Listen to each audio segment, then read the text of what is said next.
Hello everyone and welcome back to another week of NECC. I am Hazza, once again joined by Cairo on the A stream, and we're going to be bringing you through a best of three. Yes, we certainly are, Hazza. Sorry, I was going to try and troll you with a bit of a delay there, but no, I'm excited to get back in with some NECC action. I think, Hazza, producer in our ear, I think we're going to get ready straight to go to game here. We certainly are. The first game that we're going to be showing is UMass LOL versus UH Pristine, and if I'm not mistaken, we should be able to go into Agent Select straight away. First map that we're going to be playing will of course be Ascent, which is the pick of UMass LOL. So is it going to be much of an advantage for them going into this? I'm not too sure. We've seen the way that this typically plays out, where Ascent is a map that is so popular among these teams. What kind of advantage is it really going to give them? That is yet to be seen.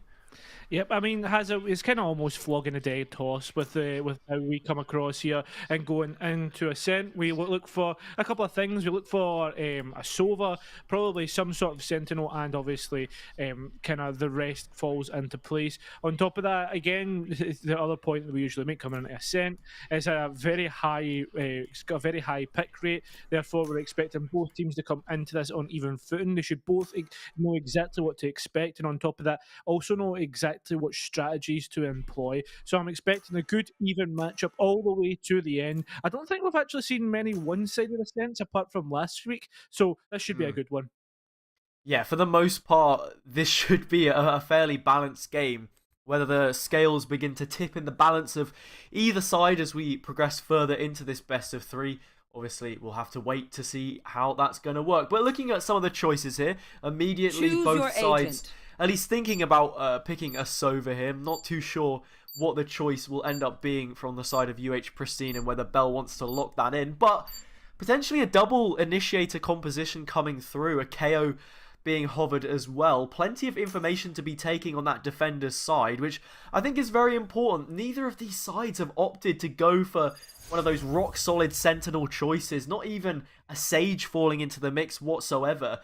Cairo, what do you think it is about teams at the moment just not really feeling like they want to play into a Killjoy, a Cypher, or even a Sage? Is it that they want to get more aggressive? Because, well, I mean, you look at the attacking side, they're really just going to go straight for that cutthroat approach initially, double duelist, and a chamber picked up as well. Yeah, I mean, on top of that, what do you think of the kind of meta that we've found ourselves in? I mean, I think it was one of the analysts, I can't remember who it was talking about the fact that there is literally only 40 seconds of the round, and and when they go into a colour caster role, they're not really getting much time to actually analyse what's happening. I think it's like, what, 20 seconds in that buy phase, yeah. 15 seconds? You're not getting much to really analyse this. Very free-flowing, and I mean, well, the KG ultimate of Lockdown really helps out in your executions. All in all, you want to be free-flowing, you want to be like having that chamber where you can go and take those gunfights with the kind of utility that is in pocket. Yeah, that is a good point raised. I believe it was from Mimi, yes. A Evil Cat, that tweeted that out. But yeah, the meta right now is very fast. These sort of teams are much different to the dive comp, I suppose, that we saw adopted early on from Vision Strikers, but still very fluid in the way that they work. Mango's going to get tagged out by that recon early on, which forces them to drop away from the site. The opening having already been mazed, a nice incision towards A. It does get traded out though. And, well, actually, no, it's a double-up advantage here for the defenders, and they're only going to build on top of that, stacking up the kills sky high. Pogi finds a couple. Boonga has a slight response, but it's only delayed. A triple there off the back of that round. The defenders, very comfortable.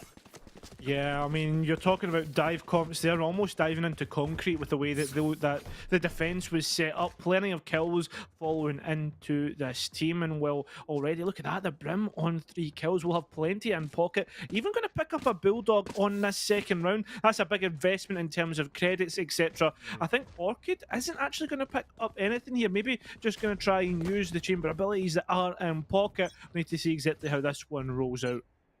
Certainly will. If there's anyone on the attacking team you want to focus on right now, it'll probably be Meiju, but Mango will take out Dolan straight away, and that is the first excursion that we see into this round. Once again, towards mid, those longer sight lines may be a little bit better for these pistols. The way the damage drop-off works means that they're not actually going to do too bad against Spectres at long range. They're a bit more accurate, but the koi, like a koi out of water, dives into that peak and finds one very, very nicely.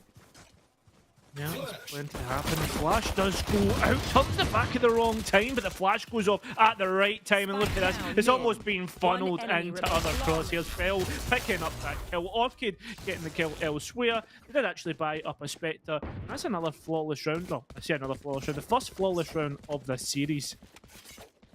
Yeah, it is. I mean, the previous round that we saw, only one dropped. So a singular casualty across the board right now against those defending players. And yeah, this is one that's really going to count towards a lot if you're able to then make it 3 in a row. If you can get that triple now with the Bulldog in play, it's going to have a lot more usage on this round. It was more towards mid on the previous and what those Spectres were able to do. But now, that can really come into its element. The Marshal as well, great for just finding some chip damage, and actually gets a really nice one onto Boonga early on, and with no healers in this composition, that is damage which will feel the long-lasting effects on towards those players. Only to see though, Hazza, because remember, rifles, I mean, when it comes to that close range, gonna say couldn't sometimes fall short, especially if you get a nice little headshot when you're not scoped in. You know how it is sometimes. And there we go, straight away the rifle loses out. And actually at long range, that's an interesting one here. Are gonna try and drone out the short corners here, try and get rid of logs, make sure nobody can catch these players off guard, because we know how much damage a Spectre can do sometimes. Flashing straight in, gonna take out that train mark, and no, Koi almost catching Doolin off guard, but it's not to be. They gain control of B's site, and we're down to a 4 versus 3.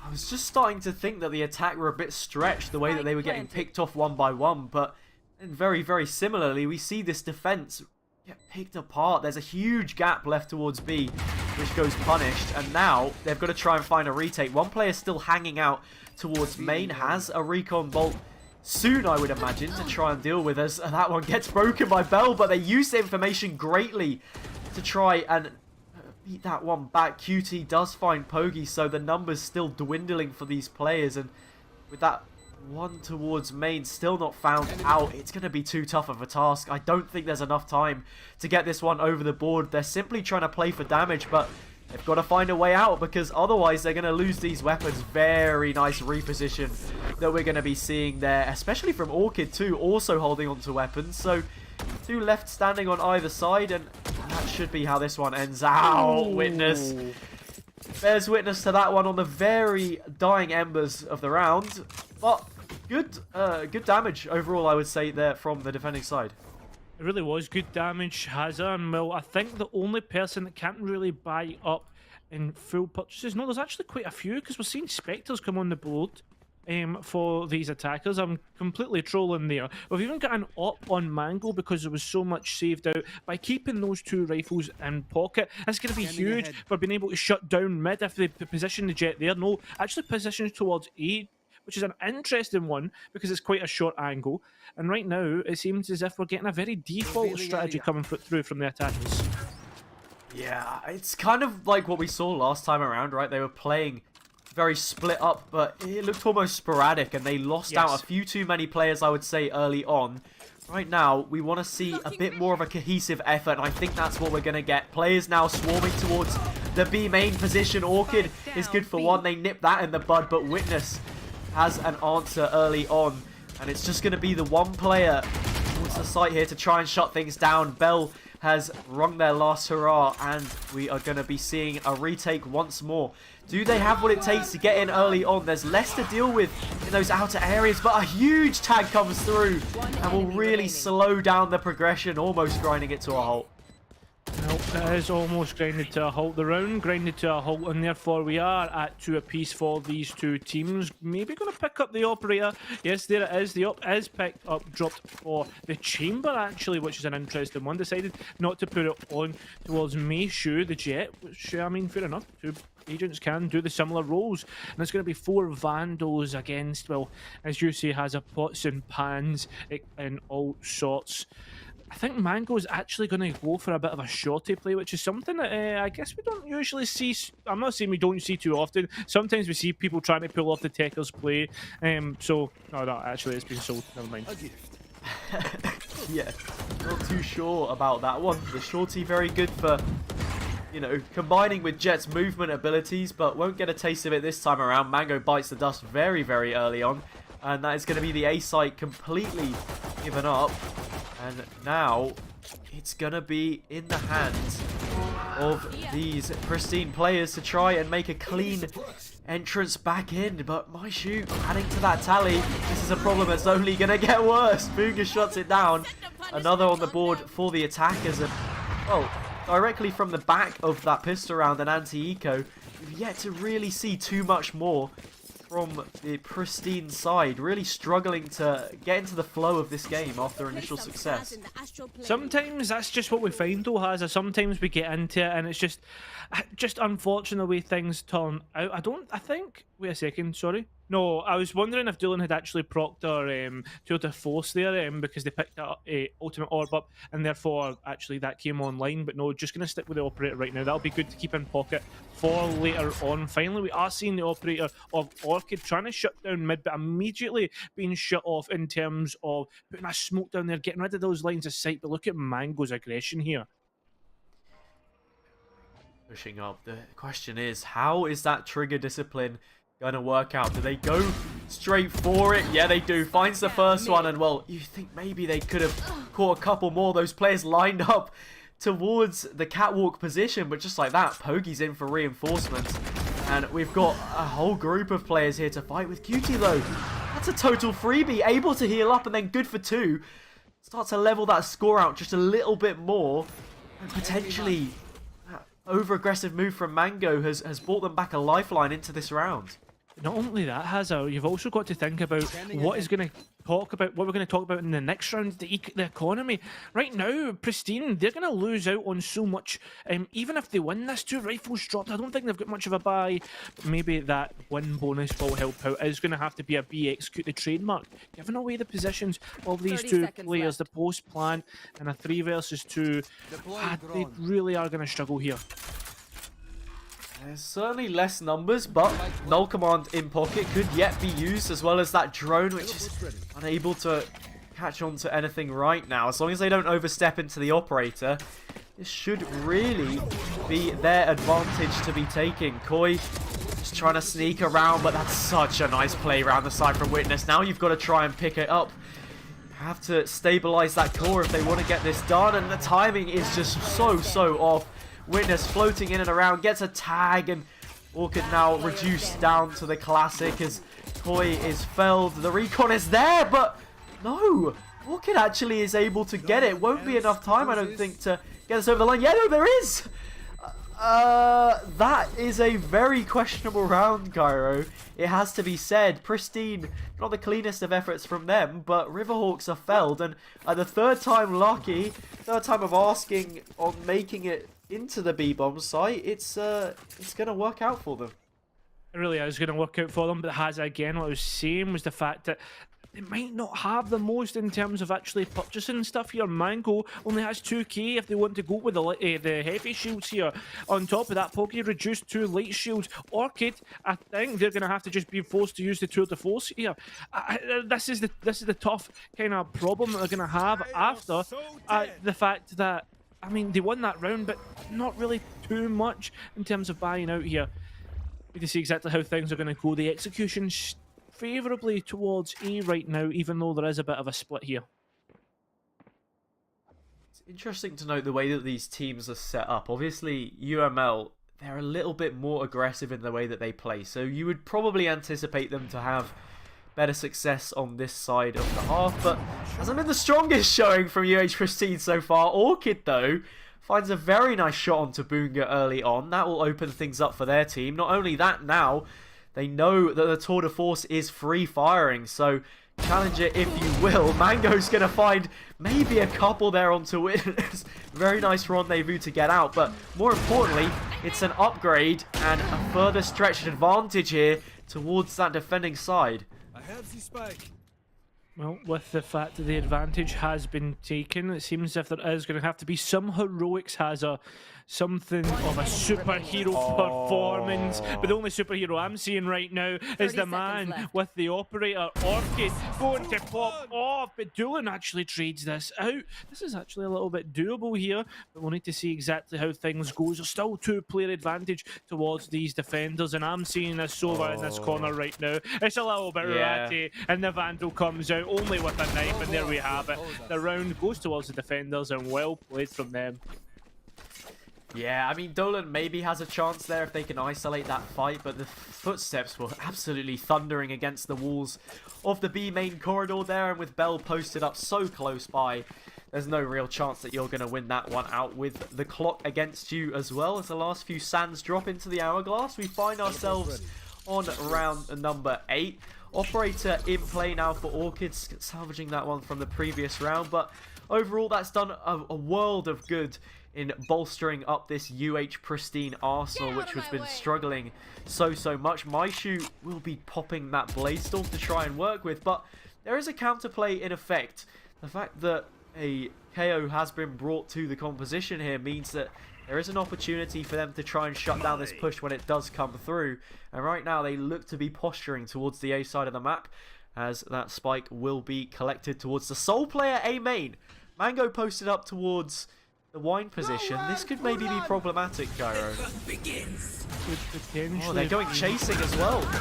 Yeah, they are. Yep, here we go. It's as simple as that, though. You've got to identify the problem, and the problems keep being identified. That's the thing here. Look at Poggy picking up another. And just like this, Hazza, we're in a 4 versus 2. Once again, it just seems to be keep happening the past couple of rounds. Recon Bolt coming out as well. They know exactly where Cutie is. They're just continuously getting pressured with this. Oh, what the utility has, it's just perfect. Boongar now stuck outside of main, has to try and get something here and can't get anything. Potentially it needs to try and rotate away, but can't do that as Orchid, she's holding down and towards, I guess, the mid position. Would have to go the long way round and doesn't even have the time. 5-3 the score from Pristine. Yeah, a couple of ults invested on both sides there, but I think it has to be said, the ones with the most value were definitely carried through from Pristine. I think one of the reasons why I like their setup that little bit more is it has a bit of extra balance, and also those ults probably have a bit more strength overall. Like, you know, we see a Blade Storm. Oh, actually, it was 3 from UML. Maishu brought forward the knives. There was also a Hunter's Fury and an Empress invested. So lots put on the table and nothing really procured from it whatsoever. Orchid with that operator up close, going to be looking for that first one. They find it, no troubles whatsoever. Probably didn't even need the rendezvous to escape. And just like that, it's going to be another round where the early advantage shifts towards Pristine. Oh, just seeing Pixels and his boomer to actually win that one out there. Has a finally capitalizing right now, evening it right out. There's so much spam coming through that smoke, trying to pick up Bell, but they can't do so. The entry's coming in, but Mango has picked up the Astra, and there we go, back in towards a 4 versus 3. Luckily enough, it's a Sova that actually has the spike, and that Electro Dart just didn't quite hit, the shot dart didn't quite hit through that position there. Let's see what Mango can do with the Blaze Storm. Goes up over the top to try and find the slam dunk. There's a recon bolt coming through, but capitalization isn't from them. It's the teammates swarming on in. The cleanest of retakes that you could have expected from a team with Pristine in the name. And just like that, the defuse will be coming through as well. What a retort that we've seen from right now. I think they were certainly struggling early on, but now they've doubled up for rounds coming in towards the 10th here. And just looking a lot more assured. They took a while to get going, but once they had the fuel in the tank, there was nothing that was going to stop them. This map isn't actually their pick, so looking pretty good from them so far. And also, coming into this, we didn't have too much time to talk about the narrative, but it is Pristine that are yet to record a win. UML Riverhawks have played 2 more games than them and have 2 more wins to show for, but still, a nice early response there. And not only that, now UML are relegated to those lower buys. They're having to use Spectres and Pistols alike. With that being said, Hazza, this can really be a troublesome situation, but they're doing the good thing. They're actually going towards the close angles and capitalising on it. Maishu goes and gets 2 there. That's a really nice spray transfer. The Spectre bodes so well for that kind of aggressive play. Absolutely nothing barred off whatsoever. And, well, Mango's trying to respond with something of their own. The swift dynamic of the Vandal, finding a swift headshot and then combining to get a second onto Witness. The score now favors them. Leveled out by Meishu, who's on a quad, ready for the ace to see if they can claim it. Crossfire established, and QT will clean up the crumbs. A thrifty round there from the attacking side of the Riverhawks. And, well, it looks like they've got some wind in their sails now as well, because they bite back very nicely off of those 4 successive that we saw from UH Pristine. Operator now collected for both sides, so that'll be a good one to try and scalp there. Interesting the way that they've set up every single time, just looking for that execute, and very dynamic. Do you think the focus maybe shifts a bit more towards mid here? Both chambers early on look like they want to take this duel. Certainly does look as if that's going to be the case. The KO knife not quite hitting the mark, but I'll tell you who hit the mark. Boongar picks up Orchid, and that's the person who was at the top of the leaderboard for UH Pristine. That is a big name to be taking off the score sheet early on. Koi just fishing around to see what they can find, but they'll be met with the there of the Owl drone. Ping won't be doing them any favors whatsoever. And just like that, it's going to give free reign over towards the B side of the map. No one in position to defend it. There will be a null command to follow it up, but a Cosmic Divide will delay things just that little bit more. And yet again, there are players pushed up and playing really close to this ultimate. Flank coming through B main, and, well, Hill's coming through now as well as Koi finds that one and pops the null command. Null command has been popped, but here comes Hazza. Here comes the retake, and it's just falling short. Just as the core was stabilised, the kill was picked up. The attackers really hitting back, and it's almost turned into a rally. It really is. It was a sucker punch straight away. I think as soon as Koi found that first pick, Meishu comes back with a flurry. A very nice double there to slow things down. And, well, when you've got to try and then pick that player back up, you're causing yourselves too many problems. The timing just not available in that situation, with the way that B site is set up and the boathouse position just being so porous. Very easy for them to send a couple of shots through and really cause some damage. So right now, Riverhawks just carrying on that momentum that they were able to get off the previous round, and they'll be looking to do exactly the same with another incisive execute towards A here. Every single time going so fast, and that double tag is absolutely huge. Can maybe even find both players so close to doing so, but instead it will just be the opener, and one which is used to great effect. And once more, another retake situation.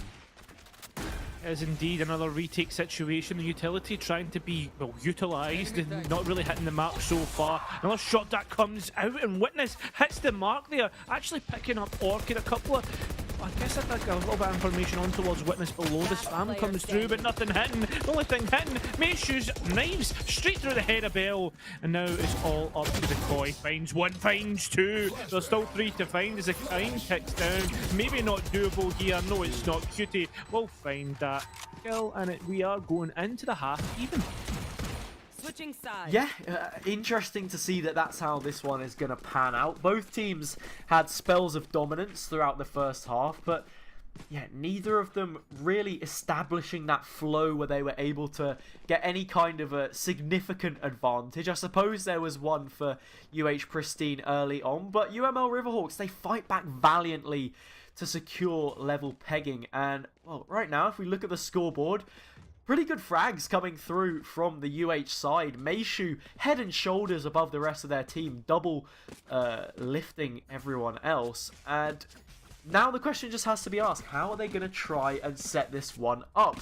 Do they push in as 5, which it looks like what we're going to see, or will that just be a one-off? Because when it worked for UML Riverhawks, it seemed to be good, and they struggled a little bit more when they were defaulting. So that utility shut down straight away with the 0 point, and wow, that is really cleanly done.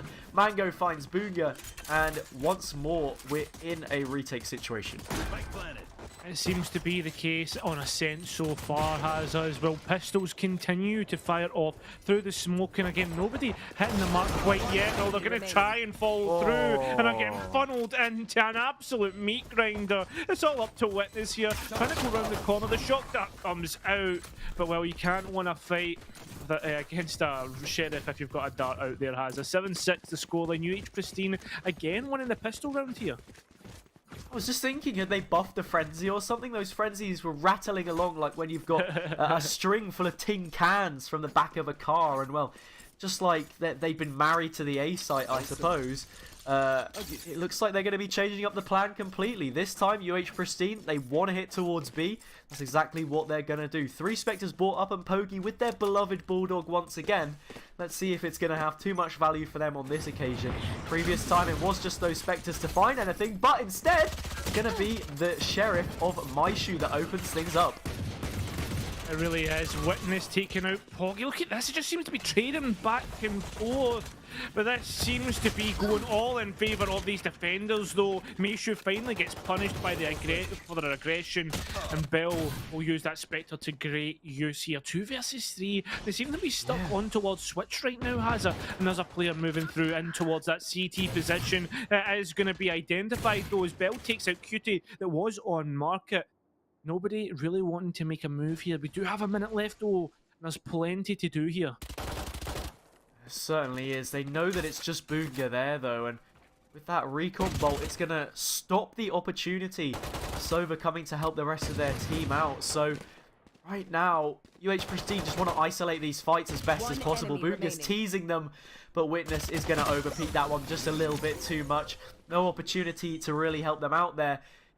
Round on the board, but you have to say that was not the cleanest. There will be a little bit of extra cash in pocket for that spike getting planted, but it doesn't mean too much in the long run. This bonus round is going to be really, really strapped in terms of the amount of weaponry they're able to bring forward to the table here. So once again, it just looks like they're going to want to group up, play off of one another, and go straight for another direct hit.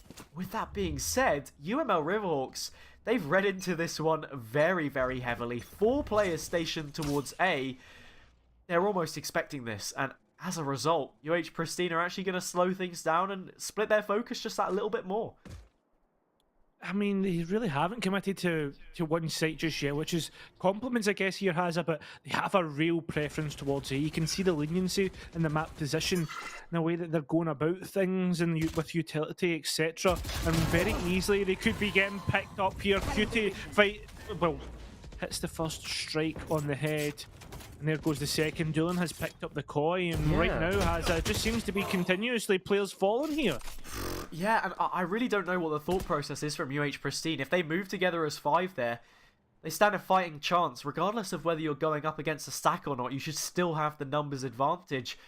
Just really confused as to why they're playing Pogi here towards mid instead of supporting the rest of the team. As a Brimstone, you have the smokes, you need that for the execute, but even when it looked like they wanted to go towards A, there was no cohesion whatsoever. Players just feeding themselves out one by one, and we see it happen exactly again. Pogi will drop that time around, and it leaves just Mango to try and fight this. A fight that you're never going to win. Boonga takes them down. That's a flawless round from UML Riverhawks, but it has to be said, UH Pristine, that was an absolute mockery of a round, really. Yeah, it was, but at the same time though, Hazza, it was the bonus. Let's give them a little bit of like credibility on that one. Like they have been continuously doing well. It did kind of that round did kind of turn into.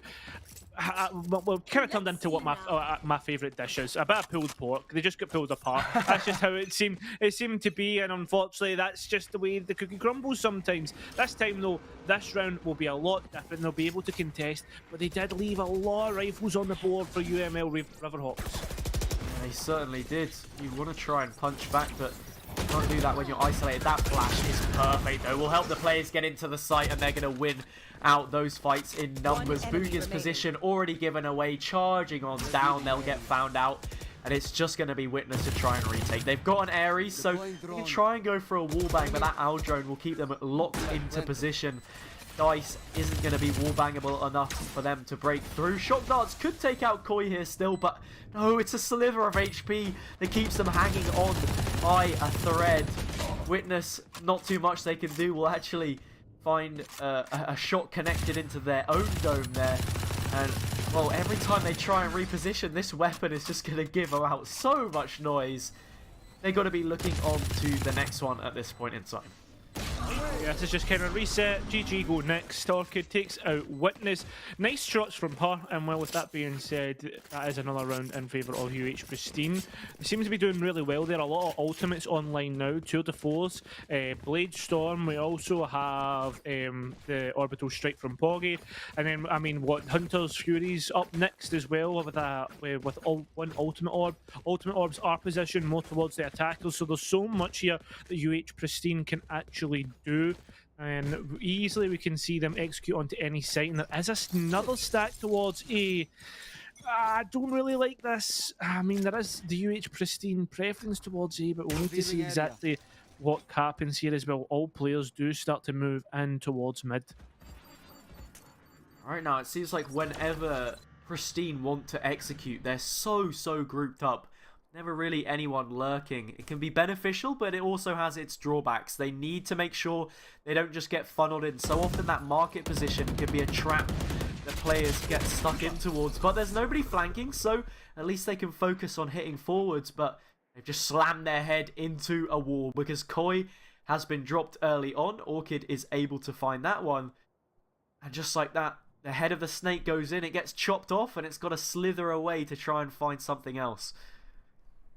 It's just key map position given up though there, has I mean, could have left one player to luck. I know it kind of leaves the executing force a little bit weak, but at the same time though, this game's all about map control, and that's a key piece given up to the puzzle that will be this execution here. And Cutie can easily rotate on towards A to help these people. Here we go, the Blade Storm comes out, going straight in towards the site, can't even find one.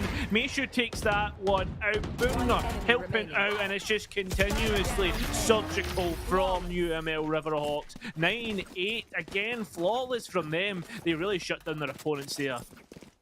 Yeah, Meishu dropping the Blade Storm right at the end, maybe just sticking a knife in the end of that round. Nicely done overall though from UML Riverhawks in stopping that push.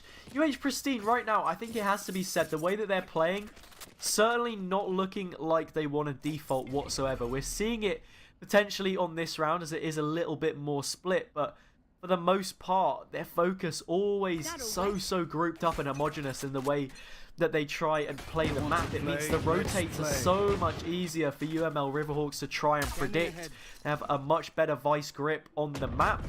0 point does come in early on, but I mean, Bell is going to lose out in that Sova 1 versus 1. Witness with a very nice wallbang onto them.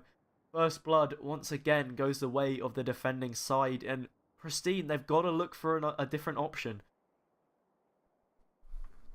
There isn't many options at the moment though. Nobody wants to put a foot wrong. There seems to be a real cohesion with the Riverhawks. They're playing really passive, which again, sometimes you've got to give them compliments that. I don't want to give anything away, any upgrades. So we do see there is a couple players on that lower buy. That's just what compliments to their opponent, the respect that they're giving them right now. Here we go, shot, the info dart does go out and will identify potentially Poggy's position. I think they just missed out there. It's so slow right now from this attacking force. They have seen pixels of the Reyna. Here we go, the rendezvous goes out. That could easily be used with the tour de force to capitalise on a mistake. These players are starting to group up towards the B position. It's a nice shot from Mango and a nice shot from Orchid. Both of those snipers lock the shots in and see if they can't make some space towards this side of the map. The spike slowly converging, and well, with only Witness there to try and defend things on 11 HP, this is going to be a tough situation. Dolan turns ahead at just the wrong time, but Orchid gets punished. There's support from the teammates there, and this spike's got to go down. There's not enough time, even though Koi wins it out. It's a round lost, an opportunity squandered from UH Pristine.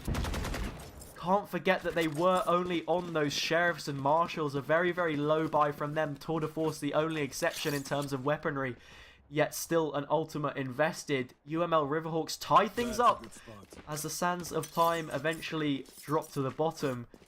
And right now, both teams going blow for blow this side of the half. It has to be said, Pristine have been so mixed in the way that they set up. They hadn't been defaulting whatsoever, except for a couple rounds where maybe they'd been giving away a few kills here and there. They go straight to the default. They have a little bit more success, but yeah, just struggle in those closing moments where they lack cohesion at the right times. I think it's all about the timings that they're getting at this point. Speaking of timings, what's the timings Q's going to get here? On towards that catwalk position. There is the Sova that will be able to contest there. As QT does smoke this drop around QA. Does finally get that kill on towards Bell, but Bango just before took out their opposite number of Meishu. Look how many ultimates are online here for UML Hazard. They can really be able to retake here. Witness though, retaken from behind, and plenty of damage being done there. 2 players left. It is Poggy and it is the Jet. Can they make this work? The Empress has been popped in this 3 versus 2. And there's nothing to clear out on these close angles either. They can spend as much time as they want trying to look for it, but it won't be there for them to find. QT's got to find a way through, but that near sight is not going to do too much with Mango posted up so close. Poggy finds that first one towards the Speedway and the second as well. A triple for them. Double figures now for Pristine. Looking a lot better in that round. Cairo, there are ultimates still on the board. We saw the Cosmic Divide invested for that retake, but no real value. Hunter's Fury for both sides, as well as an Orbital Strike as well. A lot of potency that this attack can try and manipulate to go for a push. Koi as well, only 1 away from a null command. Right now, I think a heavy A execute could bode very well for these players. It could, and we'll look at this Hazard. They are all getting ready to stack up here. There is a tour de force popped. I believe that was in towards mid. Well, Hazard, it seems to be a mid position, to be honest, because there's nothing going to really come out from that. But look at this Hunter's Fury. That's huge. That picks up the opposing number of Bell. That means no information to execute on. Still plenty of utility to execute on, though. Yeah, I mean, it looked like it really should be connecting with those other players, but just in terms of distance across the map, it didn't quite have enough range to find that secondary one onto the 3 players grouped up in main. Either way, it's a very nice first pick for Riverhawks to be making, especially when they have slightly worse weapons on this round. And they've managed to get that advantage regardless. It's going to be backed up with a stack. There's a quick rotate for Dolan if they need it, with the Tour de Force posted up towards the mid position. So right now, Pristine, you can execute if you want, but this could be a real struggle. The Orbital Strike perfectly placed. Poggy's gonna at least push Boonga out into that situation, but Maishu waiting in the wings, gets the first. Not quite good for a second, but QT is on hand. Orchid has a response, but not a response strong enough. A triple for them, and once again, a little bit of individual brilliance will get a round on the board. 10-10, both teams now swinging in at double digits as we go into that 21st round. There's just so many positions that just weren't cleared out, and do you want to know why? It actually came from the fact of that earlier pick of Bell. When that solo was gone, there was no info dart to actually infiltrate in towards the site. There was no owl drone to clear those key corners, and then a player like Meishu can actually just rat out with a Spectre. It's so well played and capitalising on exactly what has happened. Shorty does shoot out information there, and we'll look at this thing. We'll Witness getting ready to swing, picks up one. The spam continues, but Bell actually gets rid of them. Meishu is going to take out Bell and Hazard. Oh my god. Yeah, that's the aggressive shorty plays that we were maybe expecting to see earlier. Not going to happen until now, but well, there we have it. Nicely played there from Mango. Very swift on the approach. And with that Blade Storm now procced, Dolan is going to think in their better interests to back up just a little bit. Man advantage does sit with the Riverhawks on this retake, but as the knives start to leave, you've got to be worrying here just a little bit. 1 enemy remaining. Low HP on a few of these players. The only one with decent HP is going to be Poggy. Finds the first, gets the second. A nice headshot, and it's just QT left. Not quite enough health left in the bar eventually. And just like that, Riverhawks, they swing back once again, now finding 2 in a row. The momentum starts to shift away from Pristine. And, well, with this being Riverhawks' map, you would have expected them to come through with a few more rounds. But it's unfortunate getting so late in the day that Pristine aren't quite able to get it over the line, especially in some of these rounds where they naturally should have had the advantage. There is still plenty of chance here for Pristine to do the business. I mean, realistically, if they do lose this one, pots and pans next round, and well, UML Riverhawks will be on that match point.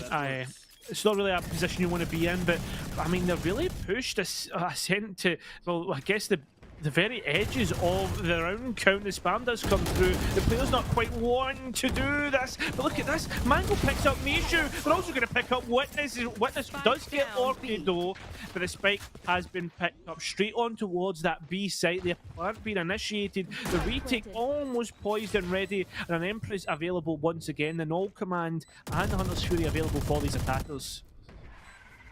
It's going to be all about the post-plant positioning here.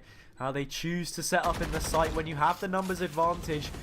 It should just be textbook trades, and that should get you over the line. A Null Command to add salt to the wounds of these players, but Cutie's found the first one. As things start to level out, the defenders hit back. 2 versus 2 situation, which Dolan only adds to. Koi is in that lower position, but Cutie's found it. Somehow, backs against the wall, the Riverhawks swing and spread their wings. 12 rounds now on the board as they secure match point. UH Pristine just not doing what was necessary of them in that situation, and with 5 seconds left to spare on the clock, a second successive retake in a row, they've got to hit back if they want to try and have a chance at this one, but it won't come in regulation.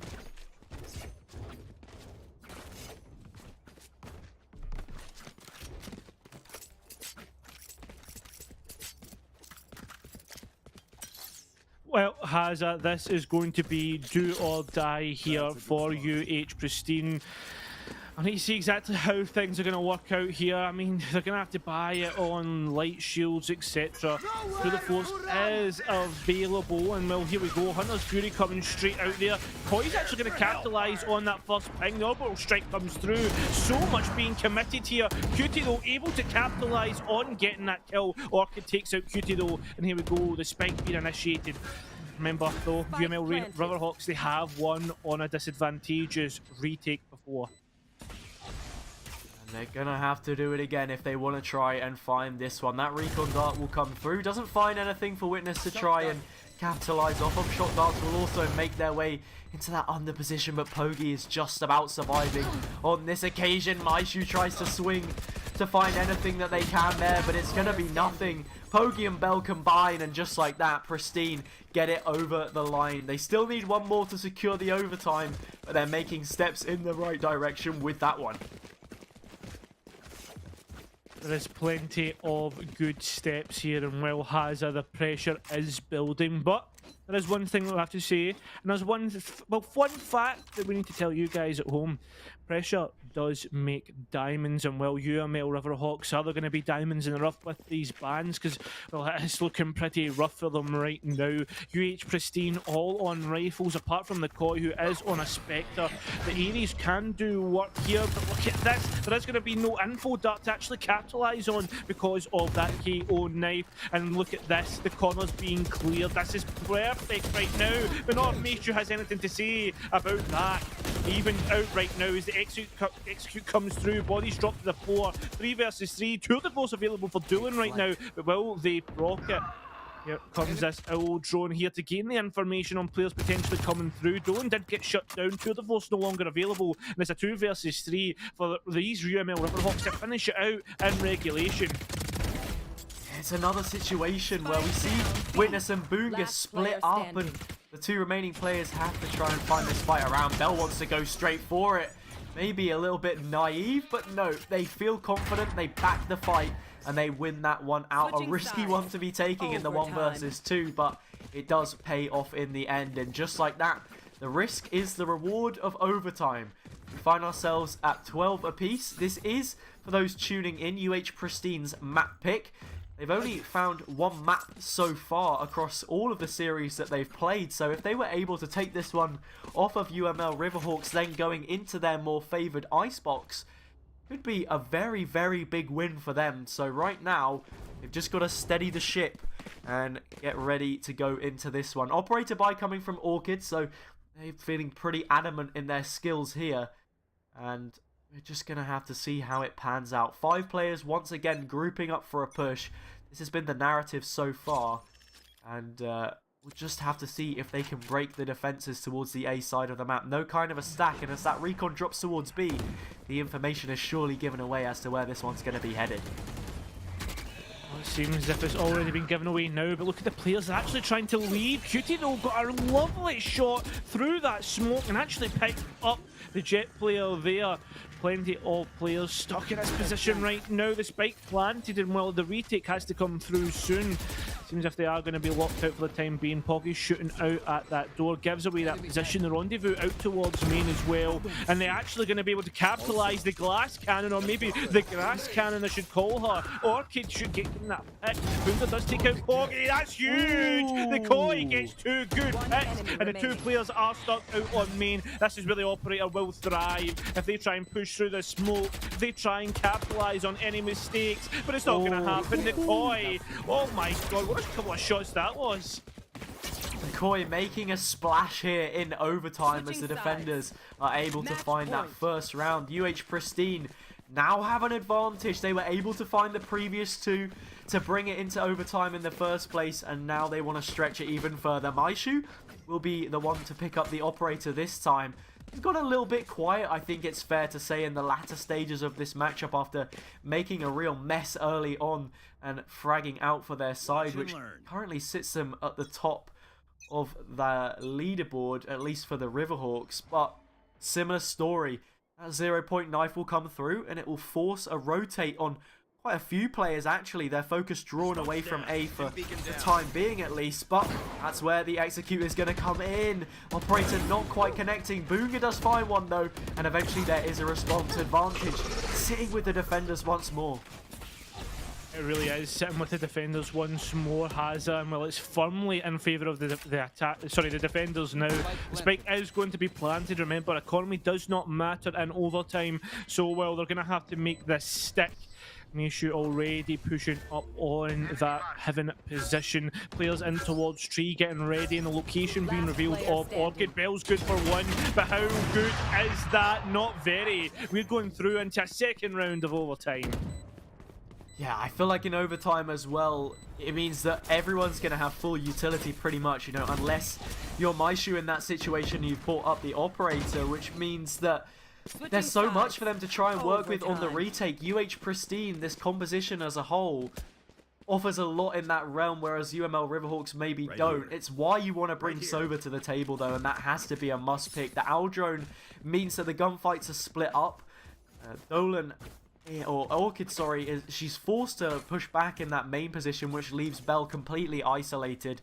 Very easy fights for them to be taking, and then when that swing wide main eventually ends up coming through, it's just too many players to try and fight at once. So right now we're going to see a change of pace. Both of these teams realize that the attack setup there doesn't really work, and they've gone for a bit more of a default. But as there are players on both sides of the map, right through the heart is going to be Mango trying to make a slice on through. Spots out that there isn't a trademark, and just like that, it's going to be a first. And, oh, that might just be it. Regroups with the rest of their team, but B's left completely open. Yeah, it's left completely open, and that's exactly where the spike is. And remember, it's another iteration of that grass cannon from Orchids right now.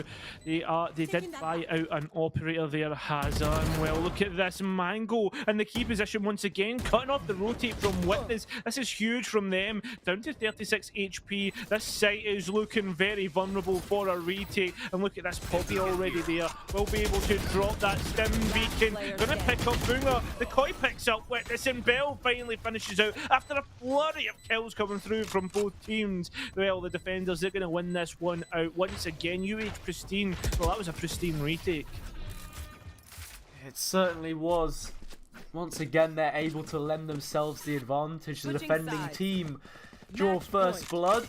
and we're going to have to see how Riverhawks want to try and contend with this one. Now, Pristine are going to have to swap things up. Just as UML Riverhawks did, they're going to want to try and look for something different. They could stick with it and try and hit A, but right now, I think it's going to be a flip. So last time, what we saw from Koi was that 0-point knife, which was able to buy a little bit of a rotate. It went towards B and brought over a couple of players. This time, it finds its way towards A. Do Pristine make much from this? There isn't going to be a rotate, but what will Riverhawks do? I think they're just going to stay posted up. They already have that stack, so there's no reason to go hunting for extras. Witness, though, with an Odin, maybe looking for a spam. But, I mean, right now, everything's just ground to a halt, Cairo. I don't think we've seen the gameplay pace been this slow since the match started, to be honest. No, we haven't, and it's actually a bit refreshing for once, as we get to talk about what's happening. No offense to the teams, but it's just been so quick. And right now, Pristine, I like the fact that they've actually picked something else, and to see if UML Riverhawks will put a foot wrong. I mean, the thing is though, it seems as if UML Riverhawks know exactly what to do. They don't want to put a foot wrong, and I mean, compliments to them for doing that. It shows how well kind of close as a unit they are, but look at this, they've given up market though, and this is really looking like a good B take for them. As I see that though, Witness gets one Meishu with another, and this is actually, I was totally wrong. 30 seconds. Yeah, it looked like that push was a little bit more shored up, but there's so much information that Witness capitalizes from now. Bell has to find a 1 versus 3 if they want to bring this one over the line for their side. Meishu makes their way out of spawn, and well, just as they're teasing the corner there, QT is in for reinforcements. The score once again finds itself leveled, and we're going to be having at least 30 rounds here, Cairo, to decide which one of these teams will be finding our first map of Ascent. Once again, it is UML's pick, so they're going to want to try and keep that advantage going into the second map of Icebox, but right now, there really is nothing that separates these teams. 7 players all putting up at least 20 kills on the scoreboard. It's been an absolute fiasco. Fiasco. Well, I mean, that's certainly one of the superlatives that I would use. Already Orchid trying to capitalise in towards mid and will do so. She's picked up Boomer, and well, that's a pretty huge pickup there, because well, that means there's going to be no more Astra utility, no more smokes. It means there's going to be plenty of positions that you can capitalise on, but Mango puts his foot forward. Well, that foot forward was onto a sticky situation, stuck there, get taken out, and the A site is in the hands of the attackers. The floodgates have opened, and just like that, it's given a great opportunity for the UML Riverhawks to get on swimming up that waterfall right now.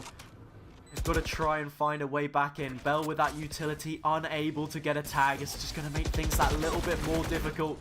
The advantage already sitting with the attacking side, but we've seen them lose out on these retakes before. Flash comes through, Meishu turns away, but Dolan is there in support. The numbers are dropping more and more, and just like that, it's a triple for Witness. Lovely spray transfer as that Hunter's Fury comes online in the dying stages.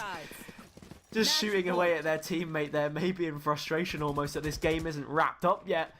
And as they find advantage for the first time here in overtime, UML looking like they want to get this one over the board.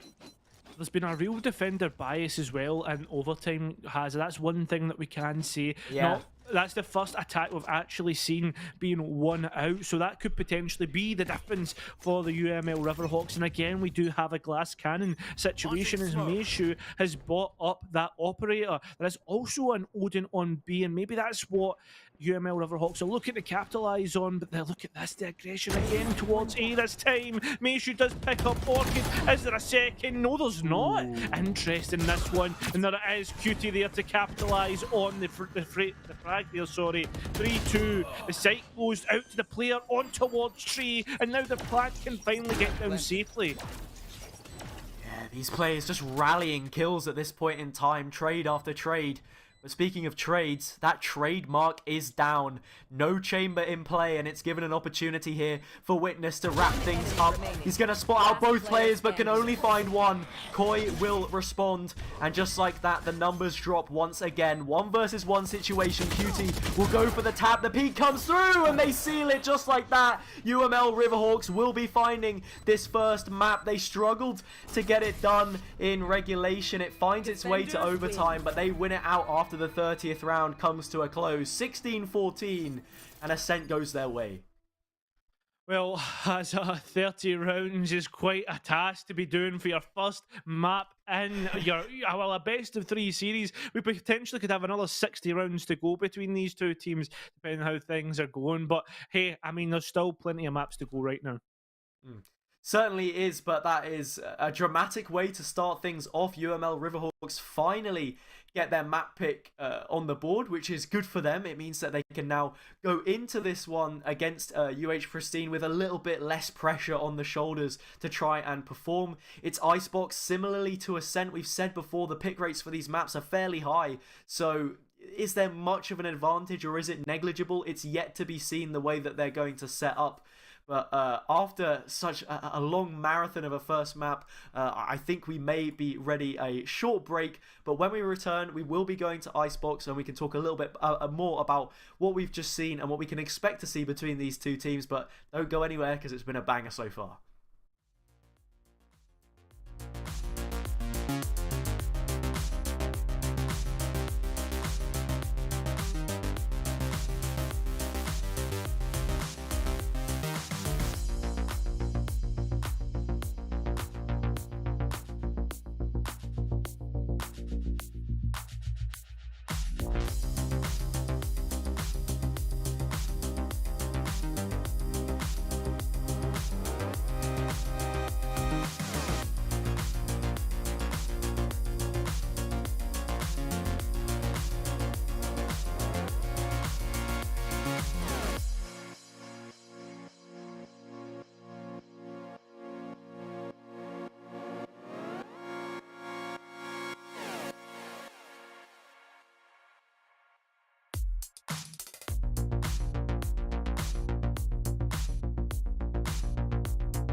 Hello everyone and welcome back to week 7 of NECC. We just had a game of UML versus UH Pristine. In the end, it was UML Riverhawks that were able to win that one out after the 30th round came to a close. 16-14 was the score overall on their map pick of Ascent. We now find ourselves on Icebox. UH Pristine, they have an opportunity to clap back. However, as a team that's yet to register a win with only one map across all their series, it's an uphill battle from here on out, Cairo. Certainly is an uphill battle, especially after such a tough map, Hazza. I mean, we need to start talking about stamina, mental fortitude. How do you feel after pushing your opponent so far and then getting nothing? This is the kind of scenarios that we find ourselves in, and now moving through on towards the next map of Icebox. If you don't know, it's going to be a tough call. Yeah, it certainly is. If we just get up the map vetoes as they went across.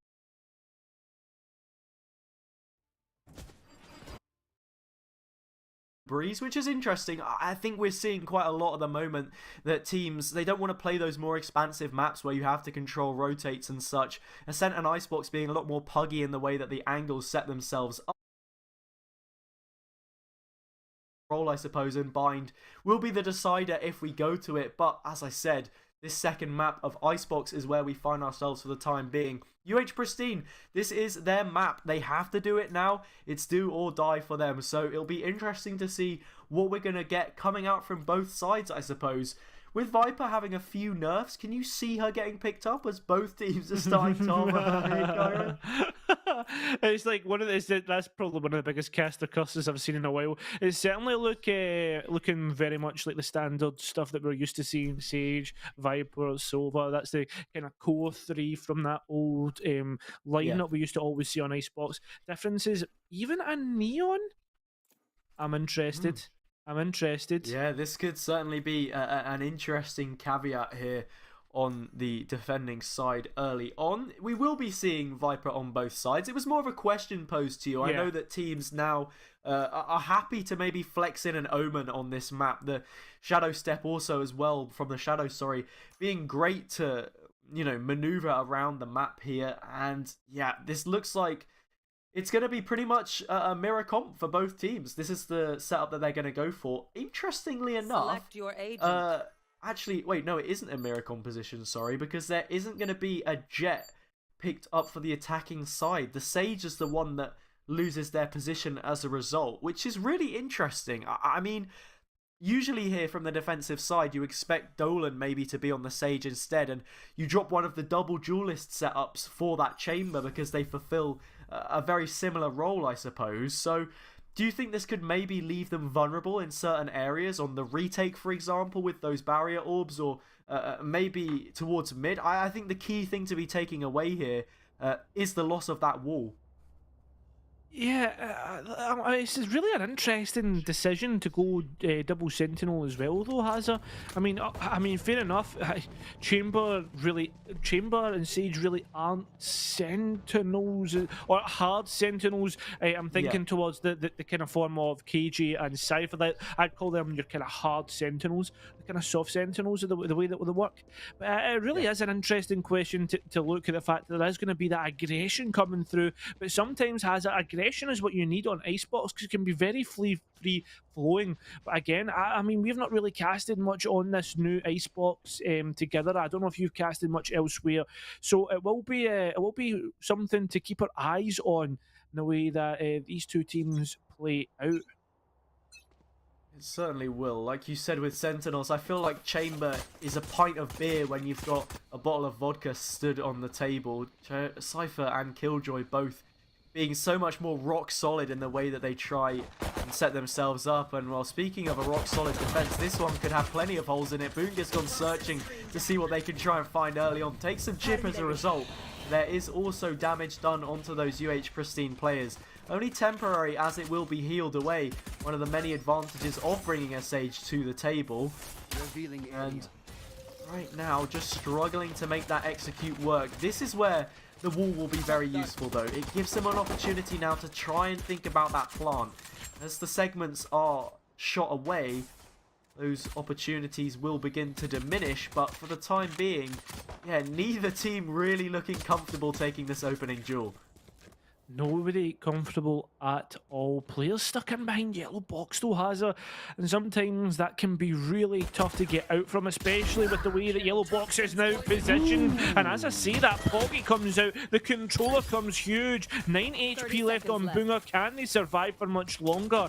Potentially not. Witness does catch an eye, and he does not get to be able to capitalize, but Poggy does actually wall bangs on towards Doolan. Boonger gets taken out. Witness with a beautiful shot, tries to take on the Reyna, gets a dink, but not much more. Mango will have to plant, and will do so successfully. A 2 versus 1 in this post plant though, Hazard. Can they be able to do it? Both players on low HP. Cutie comes through. Yeah, Cutie with a swish at the end there. The headshot completely unnecessary in that situation, but you have to say, very nice work there from Witness to level things out just a little bit. Good recon dart. Unfortunately, it goes somewhat unpunished with the way the aggression was felt towards the site through Mango, but UML Riverhawks, they find that pistol round, a very, very big one to be taking early on. We were speaking about the value that the barrier orb could bring to the table, but the way that they had sort of used the Sage and set up there, it was so long before they'd even reached the site that it had decayed entirely by the time they were there. So at this point in time, UH Pristine just looking like they lack direction ever so slightly, and that's something that they'll want to try and rectify on these following rounds. Something that they'll need to rectify, Hazard. That's the key point that has to be said there. Here we go, Cutie though. Good for one, takes out the Koi, which means there's going to be no healing this time round. A couple of trades to come through there, and it's Cutie once again striking the damage here. Plenty of information just briefly on players in behind that genital position. But look at this, Hazard. It's an absolute flurry. It's an absolute bloodbath. And there's only one player to be dropped from the UML Riverhawks. Yeah, I mean, as soon as that rotate comes in, it's a battering ram that knocks down the door. UH Pristine completely shut out, though, at this point in time. Not really too much you want to try and take off of that round in terms of significance, though. Now will be the real kicker. If UML are able to beat this one out against 5 Vandals on the board, then that would really be a statement piece. So, looking at the setup here, doubling up towards both sites with Dolan trying to anchor things down through the middle, only using that headhunter. Aldrone will get shut out early on, which gives an opportunity for Witness to try and play through this corner position, but does get spotted out and will be forced to retreat. That mid player now lost. So much space that UH Pristine have here to work with if they slow things down. Certainly is. Cutie does pick up Orchid here. That's a good pick up there. I mean, that's the kind of sentinel gone. Hazard, this is it. This is where things start to matter. We now need to see UH Pristine somehow claw something back. And I mean, with the way that they're kind of split up here, it doesn't seem as if they're going to be able to actually do so right now. Yeah, when you take that first opening pick, especially towards the mid position, it leaves a gaping hole that has to be filled. Witnesses funneled their way back in. As we saw, there was a nice pick taken there towards A, which leveled things out. But yeah, they're going to have to back up here naturally. Facing up against those players is not a gunfight you're ever going to win with a Spectre on that range. But more than anything, it's good information. The footsteps will be heard here as well. Maishu posted up towards that upper angle and cleans off the head of the Koi. Can't quite connect another, but Cutie's there in support. And UH Pristine, the push is falling to pieces as they peek on out. Witness finds yet another, and with Cutie in support, a triple. Even the Empress popped to get max damage out of that Spectre with the increased fire rate. We were looking for a kicker, and we have certainly found one. Well, we certainly do. Cutie on 8-0 so far. Hazard not yet to be dropped. That's absolutely huge. I mean, there's still a Spectre in the hands of Boonger because they weren't able to upgrade on that last round. It's absolutely crazy, or well, at least one of the players weren't able to upgrade. And in this position right now, you're asking UH Pristine, what can they actually do? Because they're all relegated to sheriffs. I mean, ultimates are coming online, but I mean, realistically, I mean, when you're on this kind of round right now, it's almost all but over. As I say that though, Poggy does trade out. Yeah, I mean, on this kind of round, you've just got to be landing those shots, basically. The Sheriff has to reign supreme. Boonga just teasing some of these gunfights, but Witness with the heavy cavalry will come through and find 2, followed by 2 of Boonga's own. Just going to be pistol upgrades for them at this point. Very, very clean round from them. Very simple stuff. Maishu does lose their life on the other side of the map, but there was a trade through there.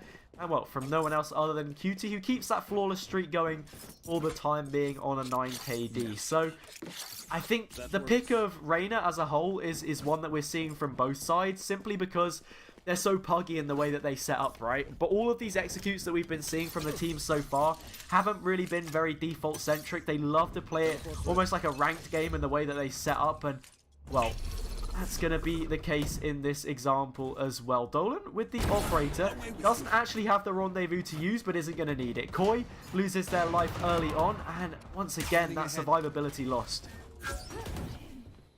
Survivability lost once again, and well, has Pugna's just going to keep on doing the damage here. But as I say that, there's actually an advantageous trade coming through here for the attackers. UH Pristine finally on top of the round, and these two duelists that are stuck on aid have absolutely no clue. I mean, as I say that, they will have some clue, something that they know is going on right now. It seems as if that was just placed at the wrong angle, bounces away, but here we are at a post plant once again.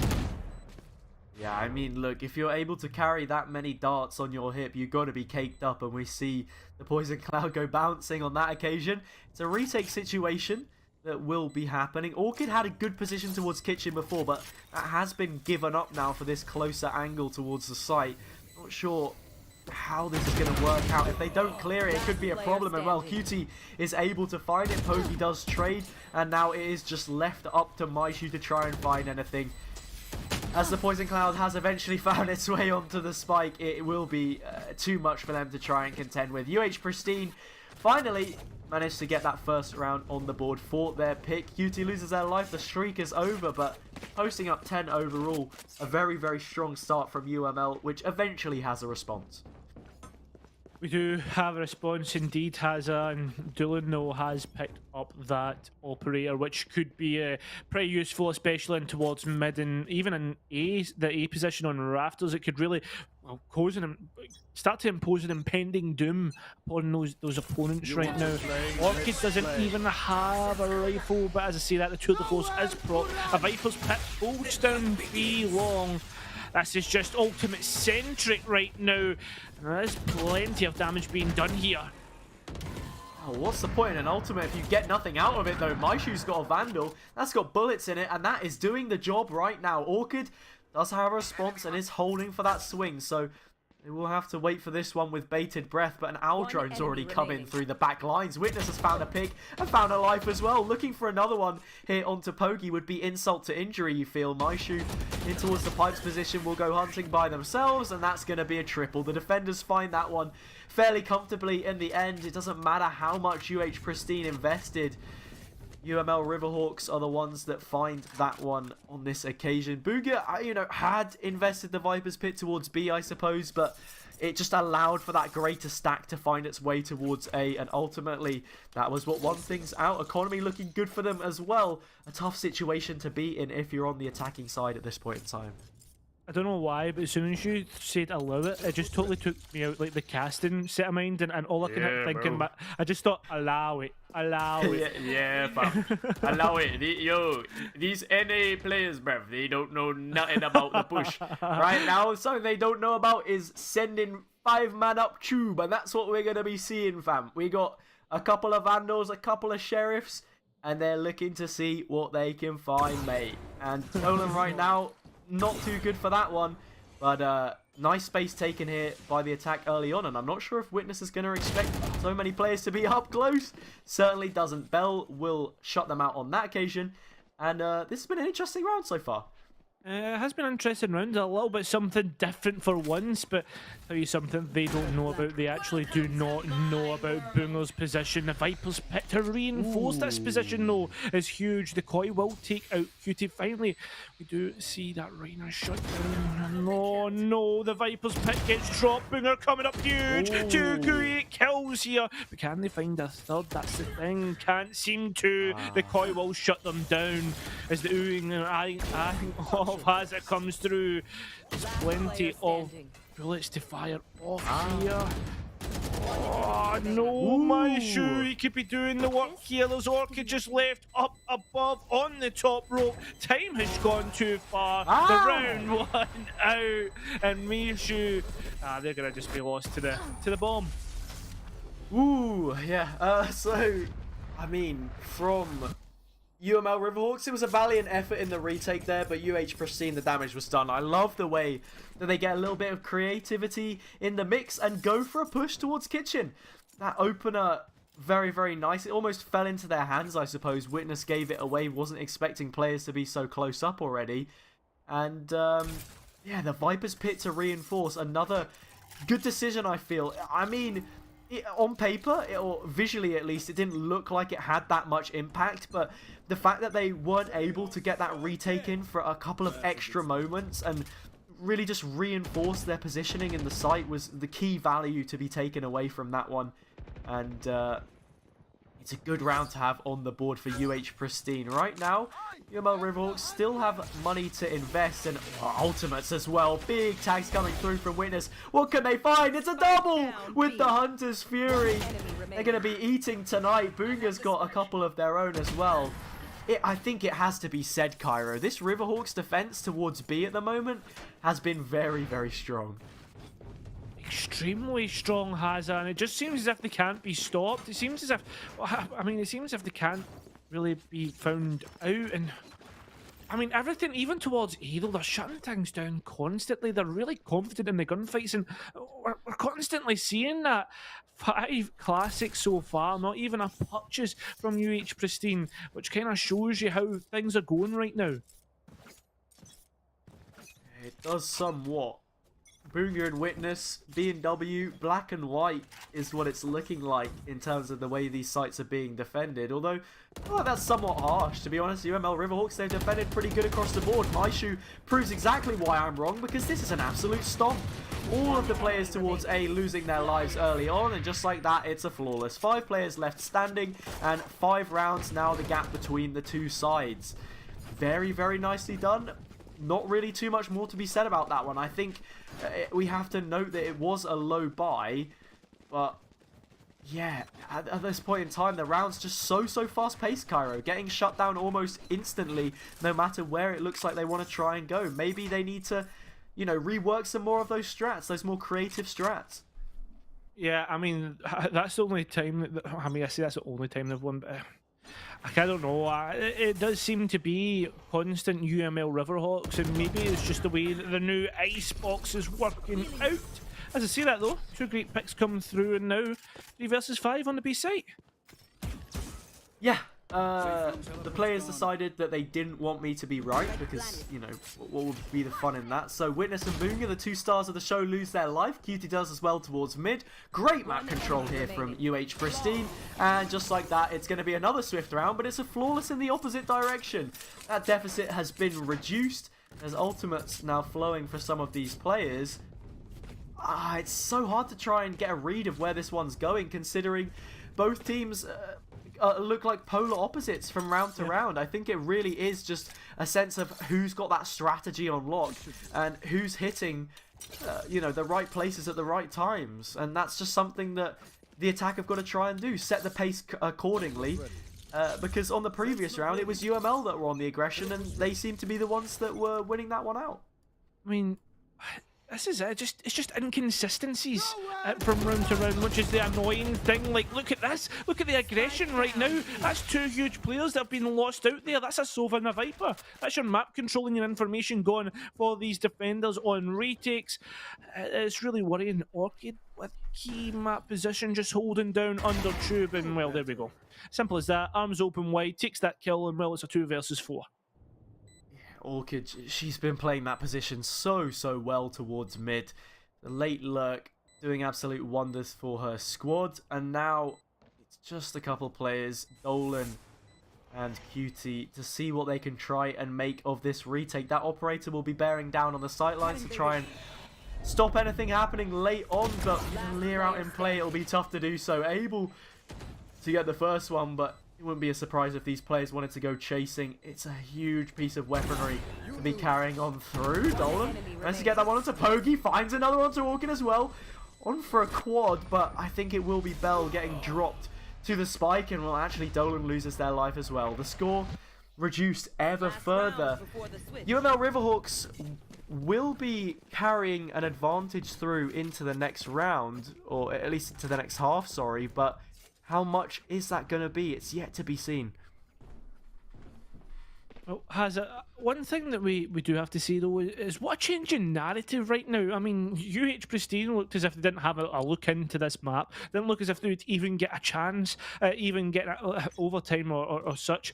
And right now, when we actually look at it, it seems to be completely changed. I mean, after this half of his 8-4 or 7-5, I mean, you're not saying there's a great advantage moving through the next half. And then there's also the argument of, is this Icebox just defender-sided? Because sometimes that can happen. These trends can be found. An Empress pop through, but nobody's going to get found out just yet. And now it's an Empress trade, and Pogi does get onto Meishu, and there's so much ultimates being invested, and it all goes in favour of UH Pristine right now. The spike not committed just yet, but soon to be. I mean, UH Pristine, they needed to try and silence the doubts, the worries, but Witness is just causing more problems. 3 versus 3, there is a res in play, one which we've really not seen UH Pristine get much value out of. I'm not sure if we've seen a single res so far this series. That recon gives a good opportunity to try and find one through this Viper's pit, but it's the last round. That push has got to come through soon. The time is ticking on down. Koi able to find that one. Pogi with another as well. It'd have to be an ace if they want to see it out, but the snake bite will prevent any opportunity of doing so from happening. 7-5 it will read. Eventually, UH Pristine on their map able to slow things down just a little bit after struggling early on. Well, Hazza, sides have flipped, and well, I mean, look at this. UML Riverhawks with not only a map advantage, but also a 2-round advantage moving in towards this half. It could all be over in about, well, 6 rounds. That's about half of this half, a quarter of this whole game, all in all. Plenty of buys being brought up here, and well, we can't really analyse too much in terms of how this round is going to go, but already we are seeing a preference towards a B push. And remember, there is a double duelist in the side of UML Riverhawks, so there is plenty of opportunity for aggression, etc. coming through from this lineup. Yeah, I want to see what this funky recon dart is. I think there's been one sent from way back. It does connect eventually, and it's enabled a lurk here from the Sober player through mid. Meishu finds the opener, a response that UML Riverhawks needed on this map. Witness be the one to try and make it happen. A few players potentially in their crosshairs. The important part is that that spike is now down.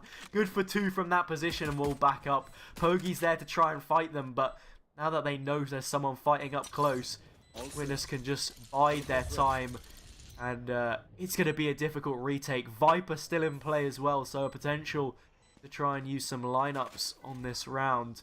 Recon Dart will also be flying on through. A really tough situation for these players to try and navigate in. 3 down. Nice kill though.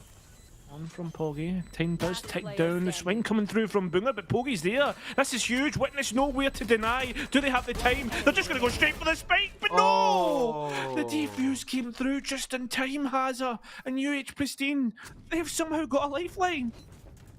Yeah, Pogi, huge work from them on that round. The timing way off from Witness, expecting more time to be bought by their teammate who hadn't cleared the left side of yellow, which just meant that they were able to get completely cleared out when they were going straight on that defuse. It just ticked further and further along the way, and that will be the pistol round for UH Pristine, which gives them now a great opportunity to tie things up, and we can once again go blow for blow on what has been a very entertaining series so far. Both teams looking so evenly matched, yet UML Riverhawks currently still sit at an advantage in the series as a whole, and on this round in particular.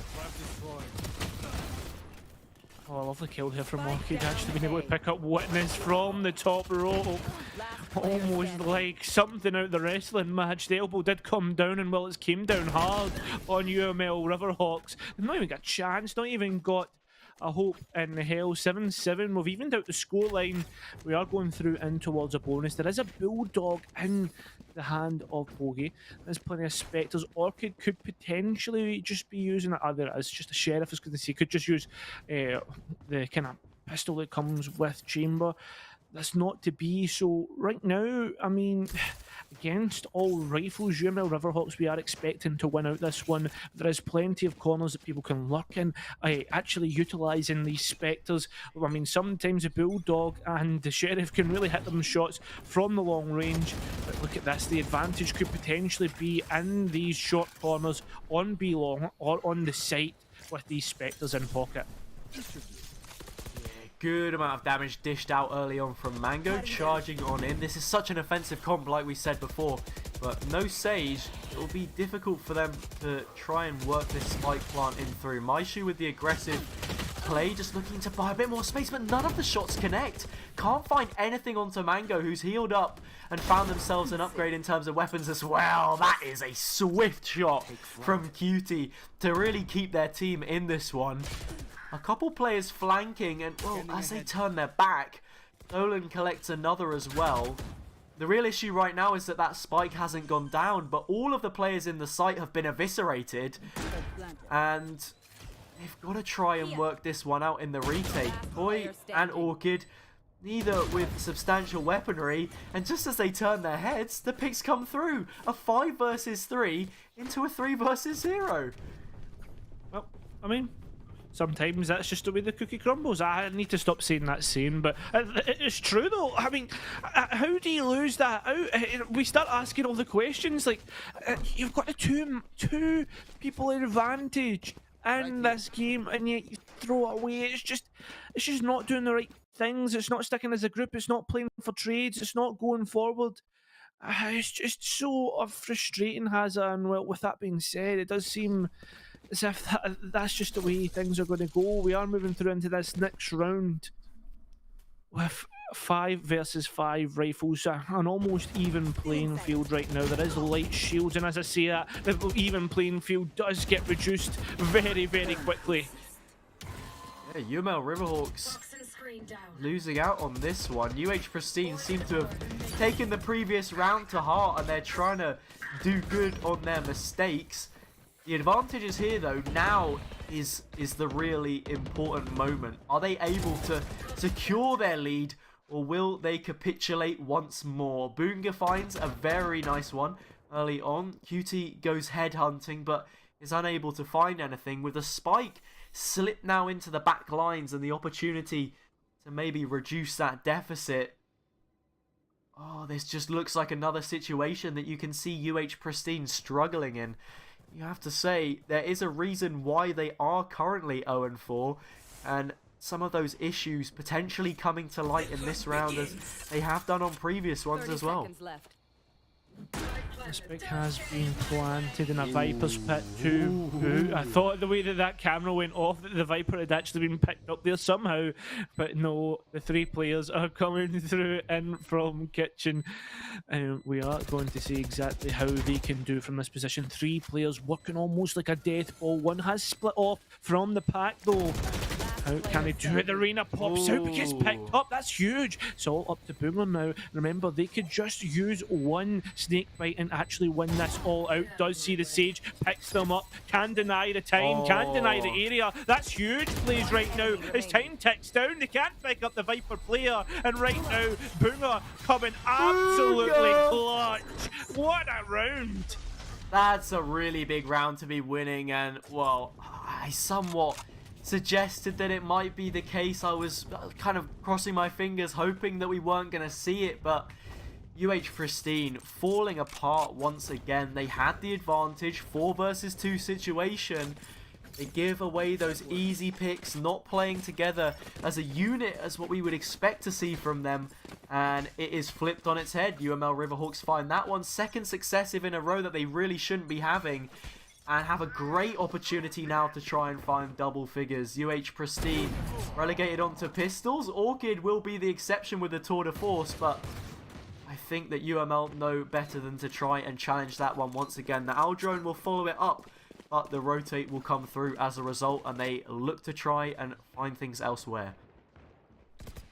They are moving through and going straight towards B, but have they actually managed to clear out Mango? Getting ready to swing, but actually shoulder peek first, Hazza. That means they're easily going to get picked up here. That's just a key mistake. Either commit or you don't, and just like that, they get punished for it. The spike can't be committed just because of that snake bite delay, and like that, the wall will start to come down, and players are widely ready. Gets one picked up, but dueling traded start. It's down to a 3 versus 2. Boomer goes huge. Boy actually picks one out.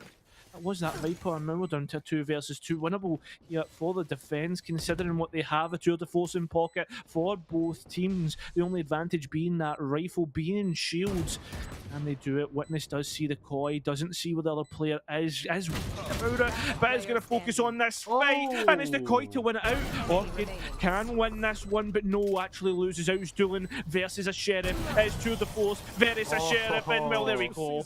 Just like that, Hazard, the better weaponry wins it out, and well, rightly so. That was so close, and much closer than it should have been. Très bien. Very, very nicely played there. I love the reposition on the rendezvous. False sense of security for the koi. Didn't know whether to clear that angle or not, and it meant that the tour de force could get a little bit of extra value. Finds the finisher, and now it will be double digits for UML Riverhawks. They made it a little bit more difficult than they had to. Now there will be an operator in play for Orchid. Let's see what she is able to do with that similar position. Maybe this time you would hope that they look to try and clear it out early on. It will be a jump spot instead from Maishu. I think they're aware of the situation, but they've just about managed to slick that sight line. And as the shots rain in, we're going to be seeing an adjustment come through. Good tag from the Hunter's Fury as well. Forces them to sit further back.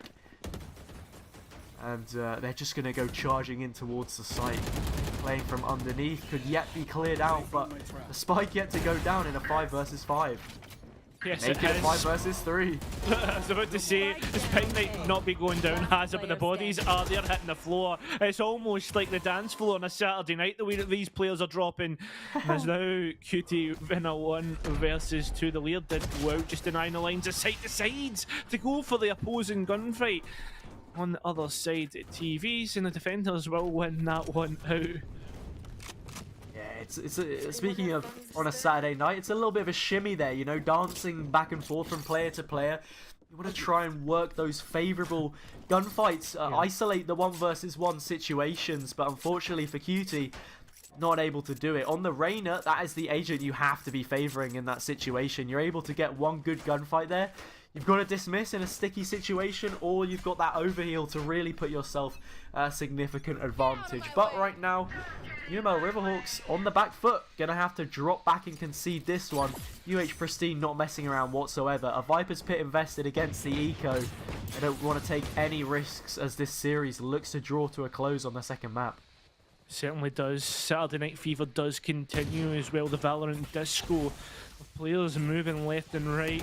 Continue. The first player moves out, and the boogie continues. Bell taking out Meishu. Well, we'll need to see what moves these players have left. Is they're almost in a standoff. Something that's not going to work out here. Is this equal right now? Witness does get a trade onto Orchid. With that being said, 2 players that remain, there is 1 operator in pocket, gets picked up, and like this is absolutely clean here from the defenders. Very nice round from Pristine. Exactly what you wanted to see out of them on that round.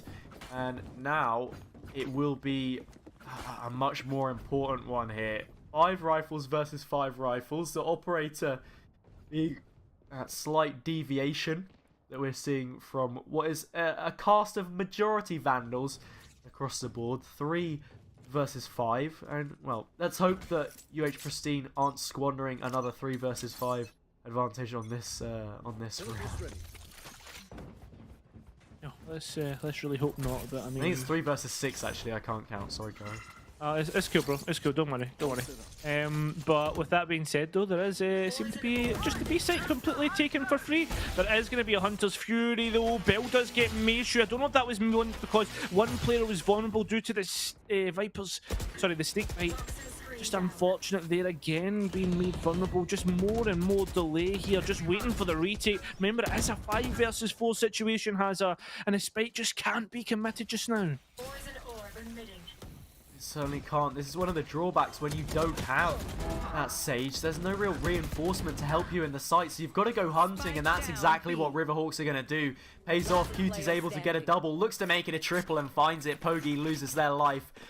Now Orchid has to retake. Not only that, with the introduction of those new metal boxes, they're going to struggle to make it through. But actually, they peek out. Witness decides not to go for the safe plant. It's going to be a 1 versus 1. Swaps out to the Vandal, looks to try and find the peak, but Cutie with a quad. Very nicely done. Now they have a little bit of an advantage once more. Sniper's not going to be kept. That's money down the drain. Rifles still available for both sides, I believe. UML may be struggling a little bit for cash on this round, but they have ultimates available. One of them being the Hunter's Fury, which on that round, similar to Many, it was Bell that we saw use it to great effect. I feel like we've seen a record number of Hunter's Fury kills this stream, Cairo. Maybe it's quite a lot considering from our norm, let's be honest, but look at this, look at the way the Orchid's just moving through into this nest position here, has put a rendezvous up, which means they can easily get out, have been identified and went straight towards TVs. It does mean there's a potential that they will need to clear that out, but no, look at this, Witness once again with another kill, but Mango elsewhere picks up Witness. Cutie gets on towards the Koi, and what is happening right now? Witness is proving me right by getting another Hunter's Fury kill, that's for certain. The Viper's pick goes down. We've seen quite a few of those as well, and it's Meishu milling around in the stink that's able to find another, but a swift response. Mango and Pogi drops it back to Cutie. Once again, we've seen so much from them thus far. The diffuser's going to be stuck. Pogi putting themselves in a tough situation, but they win it out somehow. The Phantom reigns supreme on the close angle, and with the head turned, a lovely flick keeps UH pristine in the game. That was an absolute hospital flick there, Hazard, been able to win that one out. Pogi was looking towards the left, if you actually remember, looking after putting down that snake bite, and well, obviously, just out the corner of their eye, pulled it back and somehow won that fight. I mean, well played to them, and well, right now, UML Riverhawks still stuck on not being able to get this 1-2 map point. There's one ultimate available. It is that tour de force on an equal round, which will obviously be used from UML here. But I mean, right now, Hazza, this round, I mean, it's going to be a dirty round. It's going to have to be done dirt cheap. Certainly is. Both teams right now really just trudging their way to the finish line. Neither of them really looking like they want to win it that bad, or I mean, maybe at least both of them want to win it so badly. But that's the reason why it's level. Either way, very, very evenly matched, and Pogi sends an absolute belter into the skull of Cutie. The second time in a row. That was what brought the other round to a close, and it's going to open this one up for them. UH Pristine look to be in the driver's seat at this point in time, and Pogi drops the mirror pick as well. Shifts the gears once again, and they seem to be speeding things up right now. 11-11 certainly on the cards, barring any kind of blunder. Maybe that's a blunder there, Hazza. But with that being said, we are in a 4 versus no one. 4 versus no one. Not a blunder, I think, that's going to really have too much impact. Eventually, it's Pogi that gets a quad, and I think the real blunder there maybe was Dolan not connecting that second shot. That is being very, very picky, may I add. But if they had done, you were looking at a 2 versus 2 situation again, or, you know, a 3 versus 2. Right now, UH Pristine, that was an important round to get either way, but maybe not the most comfortable. However, this is going to be a really important one. Viper's pick going down towards the B side of the map allows them to reinforce A that little bit more. And that's exactly where the push is going to be coming in from. Our drone should clear out the operator, forces them to retreat, but they stay posted. Orchid, she's hungry for kills here, not going to be able to find anything. Good chip damage though, and these players struggling to find a way in towards the site. Oh no, Hazard, plenty of shock darts to come through there. Witness though, is actually just using the darts that were in the gun straight through the dome right now. And look at this, it seems to be that we've found SEAL Team 6 of the UML Riverhawks. They've managed to go on towards site and they're executing it perfectly. Almost, well, as I say that, Bogey does answer back, and we are in that 3 versus 1, but it is almost impossible in this position. A snakebite does go out, but shut out, no lines of sight, has to go in blind. Well, there you go. What happens when you go in blind? You get stabbed from the back, and well, with that being said, it's 12-11, and UML Riverhawks, they are moving on to match and series point right now. Pristine, for a team that is yet to find a map, yet to find a win, sorry. They have one map under their belt. I won't do them that much disservice. They've got a lot of rounds in this series, it has to be said. Overall, you know, overtime's considered, I suppose. Only lost by a margin of 2 on the previous map of Ascent. If they were to drop this one, it would be another margin of 2. Maybe just lacking that tactical aspect. Both of these teams have looked so strong, at least individually. It's just those mind games that maybe they need to hone in on a little bit for. Ultimates to carry into this one if we want to see another overtime situation, but Witness is opposed to that fact. We will see the res come through, which brings us to a 5 versus 5, but it's got to be a retake situation, and that spike looks to be going down. Spike confirmed, and well, this is where it goes in a 5 versus 5 fight. It needs to be surgical. That's retaken already, proven to be the scalpel that is Pristine comes through. There's only one player left, and well, they'll be removed. Almost like a cyst on the body that is Icebox. Pristine use their scalpel, and they are surgical with that, taking, well, their opponents out now and towards overtime. Well, Hazard, this is now a very precarious situation. 30 rounds is what we needed to, well, decide map 1. But we need another 30, well, I'd say 30 for this map. Yep. We're going to be seeing how many rounds we're going to be getting, how many more will be treated to between these two teams. Pogi, right now, if we look at the scoreboard coming into this stage, having played 24 at this point already, 30 kills, almost twice as many as Orchid. It has to be said, sorry. They've been the standout performer so far in across the majority of the series. I think, oh, actually no, maybe not on the first map, but on this map, definitely looking to be very strong. But it's that defense once again. Boonga and Witness to be holding things down over here. Will they clear it out? At least tries to. But Koi will drop them and get another one as well. Both of those players found out. We saw before that they struggled with the defense, or with the attack, sorry. But yeah, I mean, a res as well. Really tough situation to bounce back from. And Pristine looking very good here.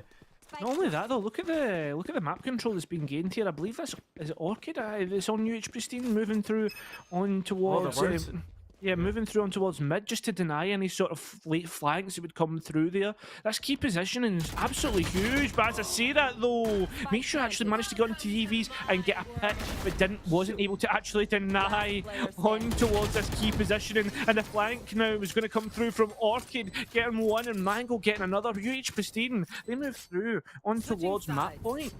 Match point. Yeah. And now UML Riverhawks have to fight back once again. On the previous map, if we cast our minds back, it was Pristine that took the advantage twice before UML Riverhawks eventually saw it out. So we know they've got tenacity about them. We know that they're able to swing back. It's just if they can do it when it's gonna count. Orchid picks up that operator once again, but will flex it towards that position under right now, where they will be greeted by several players. What can they find? It's going to be Dolan. That mirror pick straight away, backed up by another one onto Maishu. Pristine looking so good early on. Response?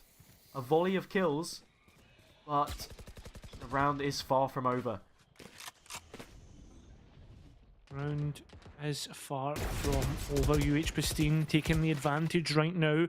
It could be over before we already know. There was that Tracers that did show up there, but Orkin misses the shots. Bell picked beauty, and now it's all up to Boonger with a hope and a dream.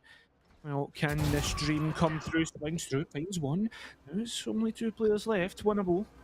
Well, the Koi is very, very close. The old drone giving away the information hazard, and just like that, it is a win for UH Pristine, meaning that we even out, and there will have to be a map 3.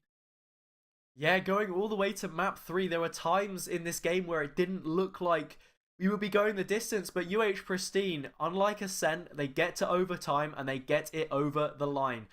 Now we'll be going over to Bind, but not before we reach you with a very short break. Before we get to the break though, Cairo, I mean, it has to be said, between these two teams, very, very evenly matched going into this final map, with neither really having too much of a preference. I think it's safe to say that it's anyone's game. Really is anyone's game moving on towards Bind. And I mean, Bind's another one of those high pick rate maps. So, I mean, realistically, both teams are going to be happy moving in towards this one, and both showing great qualities, great comeback qualities, great mental fortitude. But with that being said, I hope that you guys have got great mental fortitude at home and actually can wait just another couple of minutes before we get in towards map 3. This is going to a quick break and we won't be back long.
Hello everyone and welcome back to NECC, where we have had a very heated matchup between UML Riverhawks and Pristine. The score is currently 1-1. We're tied for maps going into bind, both teams pushing it to overtime on their own respective picks. And now we've got to see who's going to be the better out of the two. We can go to a third overtime if we want, but one of them will have to win in the end. So, Cairo, how are you feeling coming into this one? I'm feeling pretty good, mate. If I'm going to be honest, I'm excited for this one. Two teams that have been constantly back and forth. It's almost like a tennis rally between, well, Roger Federer and, Rafael Nadal. That's almost what I'm expecting between these two teams. But, only to see who is going to come up juices on this one. Already, we are going to head in towards bind. And this is a map that we do see an agent like Rays actually thrive. I wonder if they will actually see them get picked up in this map. It's looking like it might be teased, at least from my shoe at this point in time, and as that lock confirmation comes through, that will be the case. I think Brimstone is certainly the favoured choice here, maybe getting quite a bit of airtime before the buffs even came through, and now that they are in play, certainly something we're going to want to see from these players. Koi maybe looking at bringing a Cypher into play here, which I really like the look of. As a Cypher player myself, not really getting the same kind of love that you would probably hope to have seen from them in recent times. And, well, yeah. I think that's probably not going to happen now anyway. Chamber being that more default choice, I suppose. And both teams looking like they want to play into Sova as well. Just a very good initiator across the board. I think I have to be somewhat surprised that we haven't seen a Sky up until this point. QT will be picking that initiator, going for that double initiator setup. Yeah, interesting that neither of these teams have really played comps that have been too flash heavy other than KO on the first map, I suppose. It really is interesting. Actually, I'm gonna retract my own statement. It wasn't because we just saw Icebox, and Icebox isn't good for flashes. But anyway, fact of the matter is, double initiator here is certainly going to be interesting. Yes. It really is. The thing is, though, I think bind really lends itself to double initiator, especially on the attack. Sometimes you just need to be fluid. Sometimes the executes, when they come through, need extra flashes, extra information, depending on what your team prefers in terms of kills, etc. Very open as well in terms of where you can actually hit things, Hazza. So all in all, I really like a double initiator setup. On the other hand, though, we look towards the other side, and it's a double duelist setup, which is something I'm not going to actually complain about either. Yeah, it depends how they want to try and play this. What we've seen from UML Riverhawks so far has been very, very aggressive. Double duelist and a chamber is the way that they played into Icebox. Weren't able to pick that one up, but that's at least how they want to try and set themselves in this one as well. Which one is going to come out on top is yet to be seen. Mango's going to take a lot of early damage there. There will be a heal come through for the attacking side, and Witness is going to eventually capitalize off of it with the shock dart. There's somewhat of a response through the smoke, but these players are locked out. They've got to try and retake. No better opportunity than when that spike is going down, but there is no contention at this point in time. Players stuck in towards the tube. A retake is definitely on the cards, but no such flank coming in from Hookah will make this a little more difficult, especially when Dolan collects that one. Certainly does seem to be the case here, Hazza, and we'll look at this. Pristine are the team that are seeming to come up huge here. One player left, and it is going to be Poggy, and they are going to be picked up. And there we go, 1-0 to Pristine. Now, you could say that was very anti-Poggy, to be honest, in the end there. God. If you're a UML Riverhawk fan, very anti-Pog. Anyway, the fact of the matter is, Pristine, they get into the site, and then it's just oppressive, right? There's no alternative routes, no alternative pathing from the UML Riverhawks players to try and retake it, so they can just keep that foothold down, keep on those aggressive off angles towards the CT and the elbow position. They just have them in a complete chokehold. Foot to the neck, and we're going to see them carry an advantage into this next round, where once again they go storming towards B long. It'll be long. It seems to be the place they're going to go for. Oh no, has a shot he did come out there. What a shot that is from Bell. Pixels, absolute pixels, and like that they're going to be able to move on towards the site even though players were hemorrhaged there, and it is going to have to be a B retake here. Bell with another shot though. I mean, yeah, speaking of B long, none of these players have really got much time to be long on the server anymore because Bell's gone and shot them out. Pogi now with an upgrade in towards the site. The numbers sat with them and they're just moving on in. Pogi shutting things down. Witness with the Spectre has a good opportunity to shut things out, but I don't think the shock is... Oh, it's just about enough! A quad from Bell though will wrap things up. They lose a round that they really shouldn't have. A thrifty from UML. And that's a great response early on, and I mean the only compliments that we can give right now is just to Bell, because that is absolutely perfect. 30 rounds done dirt cheap once again. Has a... I mean, it seems as if with UH Pristine are back in with a shout. With that being said, has a... It just seems as if Bell can just hit what he wants, and on top of that though, fact of the way that round went out, UH Pristine are having to be relegated towards Spectres and Vandals, and if they lose this one out, considering that there isn't full buys coming through from the UH Pristine, it can be a bit worrying. Yeah, by the way, it is UML Riverhawks that are on the attack at this point in time. Orchid finds that one out. I'm sure that will be updated momentarily, but Sight in possession of the attackers at this point in time. Mango has a response for that one and shot things out, but we're down to level standings that will only shift ever further into the hands of UH Pristine. Bell in the drone gets caught out. Witness is able to find that one. Orchid just left standing in the site, and as these players converge, Mango is left alone to try and work things out. A shock dart be enough at any range to finish them off, and well, Witness says, you know what, I don't even want to look at you, I despise you that much. Shoots them through the wall. The Mango is squashed, and a great response after losing out on a tough round. Right now both teams just going blow for blow. Well, it seems as if it is turning into, I mean, it's almost like the Thriller in Manila, the way that this is going on. The way that these two teams are just trading blow for blow, as you said. It's almost like two heavyweights going at it, and well, there we go, Hazza. We do have confirmation UH Pristine are on the defending side, and well, with that being said, they do have a lot of ultimates about to come online.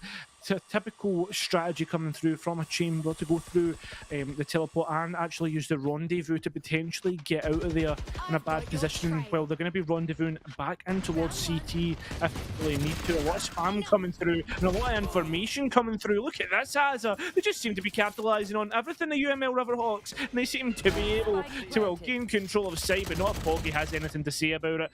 Trying to see if they can maybe catch anyone through the smoke. Not to be, well, it's a 3v2 retake. There is a player in the back lines this time around, so an opportunity to stamp things out, but Witness does find Pogi, and now it's a 1 versus 3 situation, and a lot more difficult with only a Spectre here that Koi can try to work with. Or maybe try and jump up for the duel, but no one wants to try and face them. Left all alone in this situation, I think Witness will be a total freebie, and if they stick the defuse, they may even be lucky enough to get half. But most unlikely at this point in time. More than anything, just buying out some good damage onto these players. Dolan loses their life, and that's all 3 of them cleaned up. Good round there for UH Pristine to do damage. Won't really amount to too much overall, but keeping UML on their toes and not letting them be so far away from them early on. In terms of ultimate economy though, very, very built up. It really is. 5 available right now, Hazza. There is Dolan's Tour de Force to come online. There is the showstopper to come through from Meishu. That's another 2 on the attacker side, which could be huge. But right now, the Tour de Force has been procced by the UH Pristine. Boombot absolutely huge again. It seems as if UML just chasing off the players that were trying to aggress from hookah, almost like shouting, "Get off my lawn!" But with that being said, there is no one on their lawn moving towards mid. It seems as if they are going to move towards B. The map control, remember, was regained by UML Riverhawks when they did that initial push. And B, the B executes have been extremely good. Certainly have. Maishu goes flying in, but the knives can't connect. The ultimate of their own will then be used. And met with a Hunter's Fury as well. They're just looking for these tags, but they're tags that aren't arriving. We'll get one eventually, but as the heals come through, those players aren't going to be in trouble of losing their lives, at least for the moment. Hell, with the shock dart, I see an orbital strike come through as well, but Booga claps back. Just like that, the kill feed floods red as those players drop to the ground, and now it's just Orchid on the retake with the tour de force. Not the easiest angles to be hitting, and well, these players don't even have to peek. That's so nicely done from Dolan, just knowing exactly where to shoot. Finds that one out. UML Riverhawks continue to stride ahead. They do continue to stride ahead here, Hazard, and it seems to be a little bit reminiscent of other maps here. It seems as if UML Riverhawks are always the team to make that first initial push and really start to thrive. And then somehow we do see UH Pristine claw their way back in and then replicate the same performance in the next map, the next half. I really don't know if this is what's going to continue to happen here. Right now, it's 4-1, and we really need to see UH Pristine do something about this. Oh my god, the Koi though, that's a huge shot there. Ooh, hit by another one as well. Eventually puts themselves out in the open no man's land and will get dropped. Mango will be able to claim a Vandal here and should be able to get a freebie onto Dolan, which they do, dropping things to a level position. Will have to wait for their teammate to make it out from the defender spawn position. Aldrone will help to try and clear that one out. The corner it cleared as well, but Maishu is able to find it. And now Bell with just a Sheriff is going to struggle a lot more to get things done. The Aldrone with a tag as well makes their problems only worse. And, well, eating even a shock dart to the face. Not a situation you want to be in. 5-1 right now. UML looking very comfortable on the attack. I think it has to be said, Cairo, UH Pristine have been so reliant on those individual plays rather than having a sort of sense of consistency across the board. All of these players so capable. Yeah, we saw on the previous map, Pogi putting up 30 being enough to get them over the line on that occasion, but maybe not being as consistent doing it on Ascent, and we're not really seeing it so far on Bind. That lack of consistency across the board can come back to bite you. UML Riverhawks, though, maybe just seeming a little bit more cohesive. I'm not too sure. Well, one thing we are sure it is going to be another B execute. I do like your point, but we will have to come back to it as the action does ensue on towards the B site. Plenty of shots, and the operator not even being able to ring off one shot. Those players are going to trade out. Site does have to be cleared due to that orbital strike. Players not being able to hold down positions, and we're seeing that as Boomer goes in and just collects freebies right now. Witness does take out Bell, and it is a 4 versus 2 right now. Spike finally planted. That being said, 2 players remain on the defensive side, and White gets picked up. It's all up to Pogi. Maybe just exit frags at this point. Down on 1 player, doesn't even know that the crosshair was so close. Finally does now. Won't be able to get that kill. Finally does, but gets picked up themselves. Sorry, I just wanted to, just before I throw it over to you, Hazza, we do go to a pause right now, just so you guys at home. I was just going to say that your point of the fact that we did see Pogi go towards a kind of 30 bomb, etc., and we did see that kind of come through. I kind of believe that that's not a viable strategy. Well, not a strategy. It's not viable for any team. Every team has a talisman, or taliswoman. Every team has that person they can rely on. But if they see one player carrying the team, put them on their back, it usually does mean doom for them. Yeah. I mean, I think we may be going back to the cameras here as we have a little bit of time off. I think it is Orchid actually that has disconnected, so hopefully she's able to resolve those technical issues and we can get back into the game. But like you said, it's an important point to raise. That previous round, not really getting too much value out of the operator there, which is unfortunate. You want to try and make the most out of having that jet in play, using the tailwind to get out of those fights and you know take them, the risky ones that you wouldn't be able to on other agents. That's the whole point of having them in the first place. But yeah, shots not quite hitting. I think Orchid did quite well when she was on the operator, but unfortunately she's not in the lobby at this point in time, so we'll have to wait until the next round comes through. Very, very good executes, and I think a lot of that probably sits behind the inclusion of a Brimstone for UML Riverhawks. The fact that they have those stim beacons, they get that increased fire rate, increased movement speed as well. And I think especially on the Rays, May on the Rays has looked so fluid in that situation. Combining it with the blast packs, just going straight in with the Spectre, I mean even Boonga using that weapon as well. Just looking very, very strong, and you can see why teams want to try and play into this on this map. I mean, you're totally right, and on top of that, I'm thinking you're saying about blast packs. I'm just thinking in the top of my head there when the executes came through. I can't remember exactly what round it was, but the blast packed in, landed on top of the kind of the middle of the map, and then the knife didn't hit from the jet. Next thing you know, they were just able to pick up a kill. I mean, getting an entry kill and creating that space for your team, which is the whole point of a duelist. I mean, you're meant to kind of almost meat shield your team in towards the site in hopes that they will be able to trade you. And well, on top of that, we are going to head back to the game. I really do like the fact that there is that kind of, I mean, all for the team approach. There isn't your ego players, there isn't KD players, and I don't mean that in any disrespect. I just mean that the KD might not be the best on the duelists, but they're certainly creating the space for their teams right now. Certainly, and that's what you've got to be doing, putting yourself in a situation where you're willing to trade. And once more, B long control is going to be given up here from the defending side, and UML Riverhawks look to try and make something of it, but there's a huge flank coming in the bag from UML towards Hookah. They expect more than one player to be here. Maishu has, but well, Orchid triples up and is able to maybe get an upgrade on a weapon here as well. Numbers do sit with UML, and I think they know where both players are.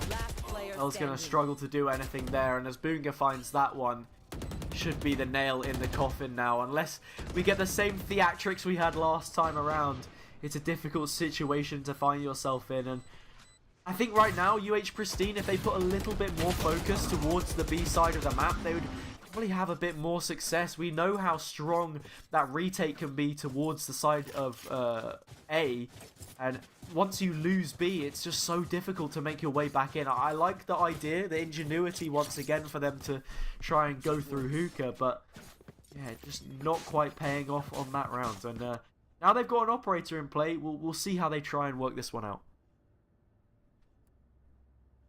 Well, there is plenty to be worked out, has sorry, I'm just a little bit of a cough there. Doolan does have Tour de Force online, which could be helpful if they really want to try and take long gunfights. But right now, I don't know if that's the best decision all in all. I mean, I don't think there's any real angles where the operator dictates on the attack, maybe on towards B long, but that's not the choice for the time being. It is going to be on towards A. And as they bust through, there isn't actually anybody to be picked up here. It's just the defenders picking up bodies, lonely souls, lost souls almost. And well, Maishu with a lovely flick there picks up Mango and walks straight into Pogi. What is happening? Pogi gets 3 on this round. Witness picking up Pogi, but there we go. Finally, Orchid will finish that round off. 7-2 the scoreline right now. And well, I mean, Bind is usually one that we see has a preference towards defenders. Certainly do. Pristine with a very good round, though they're making a sandwich out of the previous 6 that they had lost against UML in a row. Just slowing that momentum will be good, reducing the loss bonus so they can try and kill what has been a snowball rolling so fluidly at this point in time. Just the amount of utility that they have is absolutely unreal, and well, very execute heavy. When you have 2 initiators, the paint shells, the smokes, it's a lot to try and work with. You understand Pristine want to try and get aggressive here as Maishu comes through, but when you've got 2 duelists and a chamber, there's so much that you're giving up in terms of what you can bring to the table, and they've struggled to defend with it so far. Will it be too late by the time they reach the attack? Who knows? Right now, it's just ultimates getting invested all across the board. Hunter's Furies will ping back and forth, but aren't good for anything. 4 versus 4 situation. 2 tour de force could yet to be in play, but Orchid is working out with this operator right now. Smoke's down.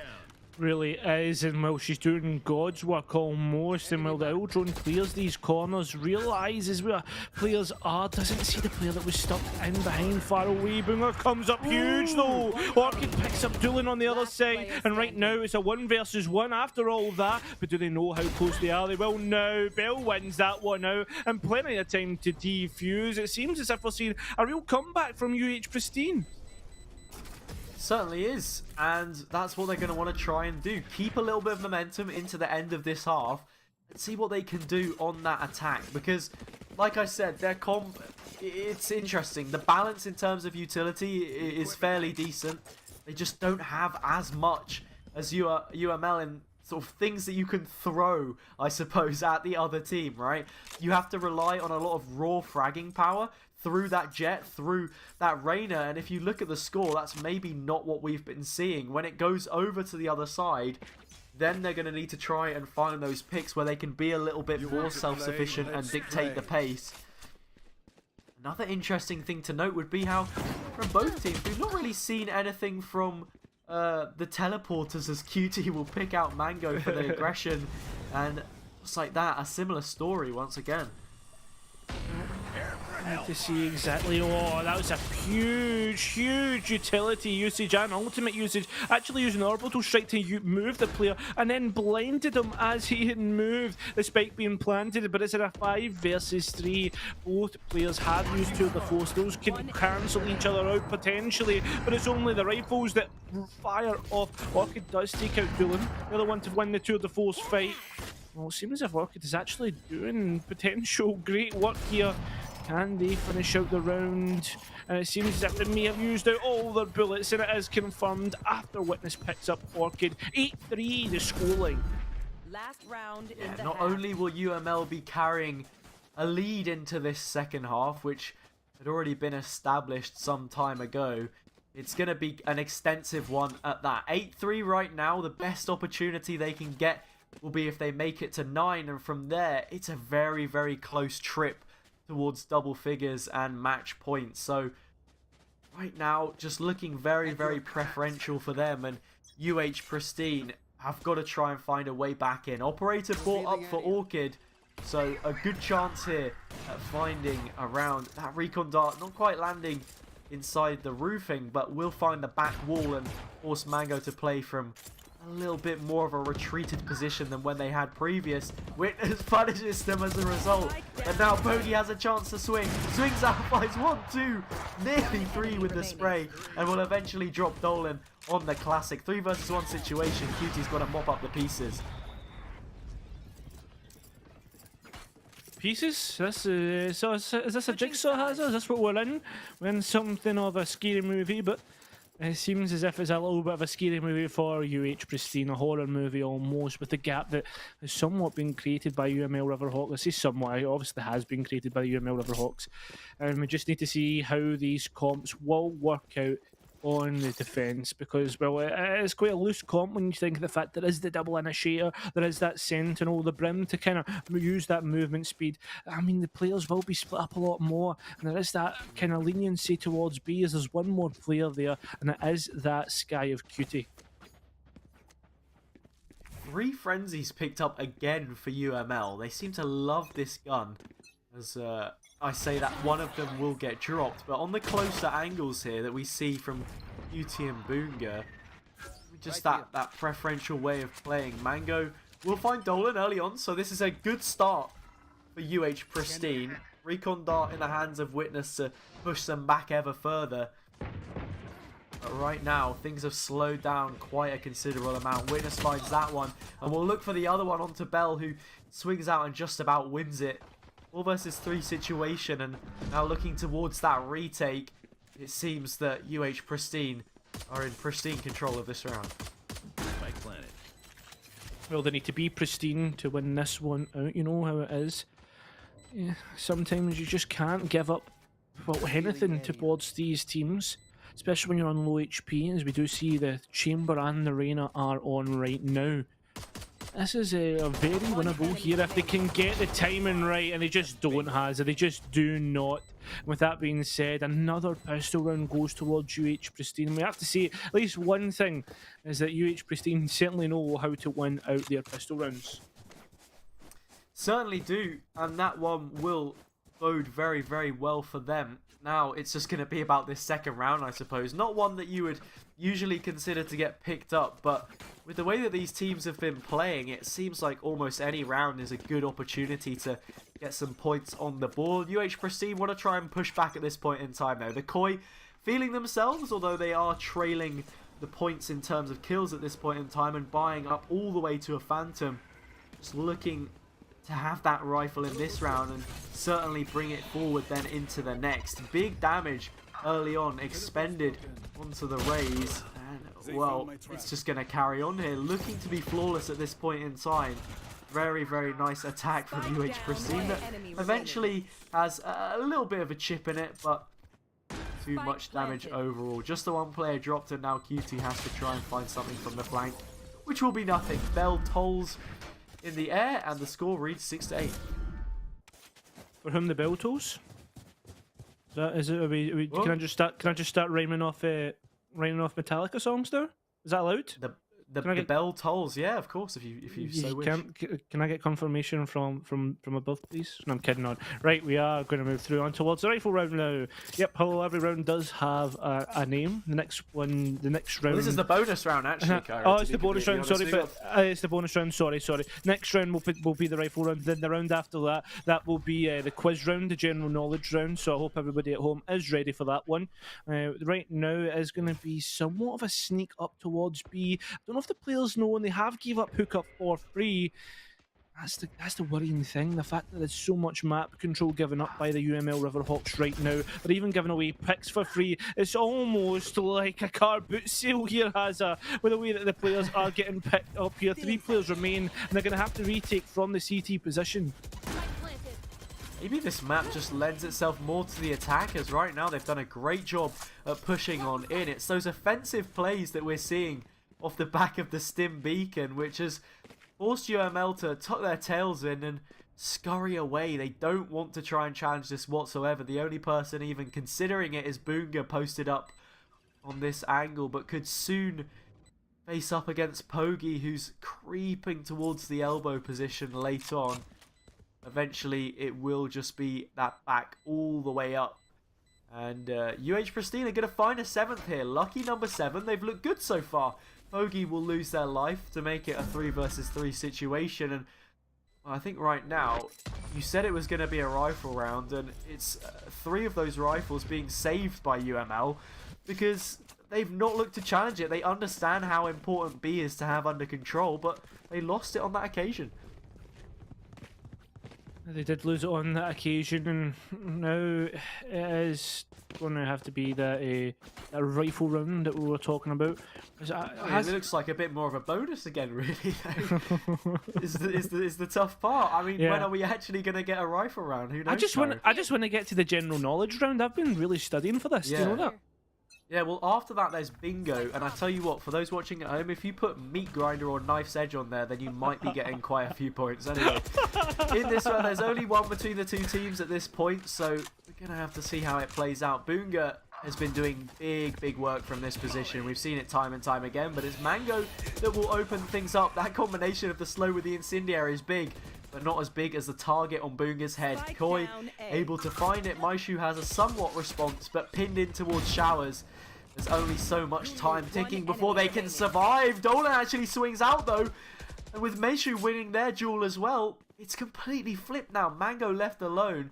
And what looked like a pots and pans buy, that'll get you points as well. UML turn the tide and look to be striding on forward into this next round. Mango going for the save, or maybe just bringing the spike to the other side of the map.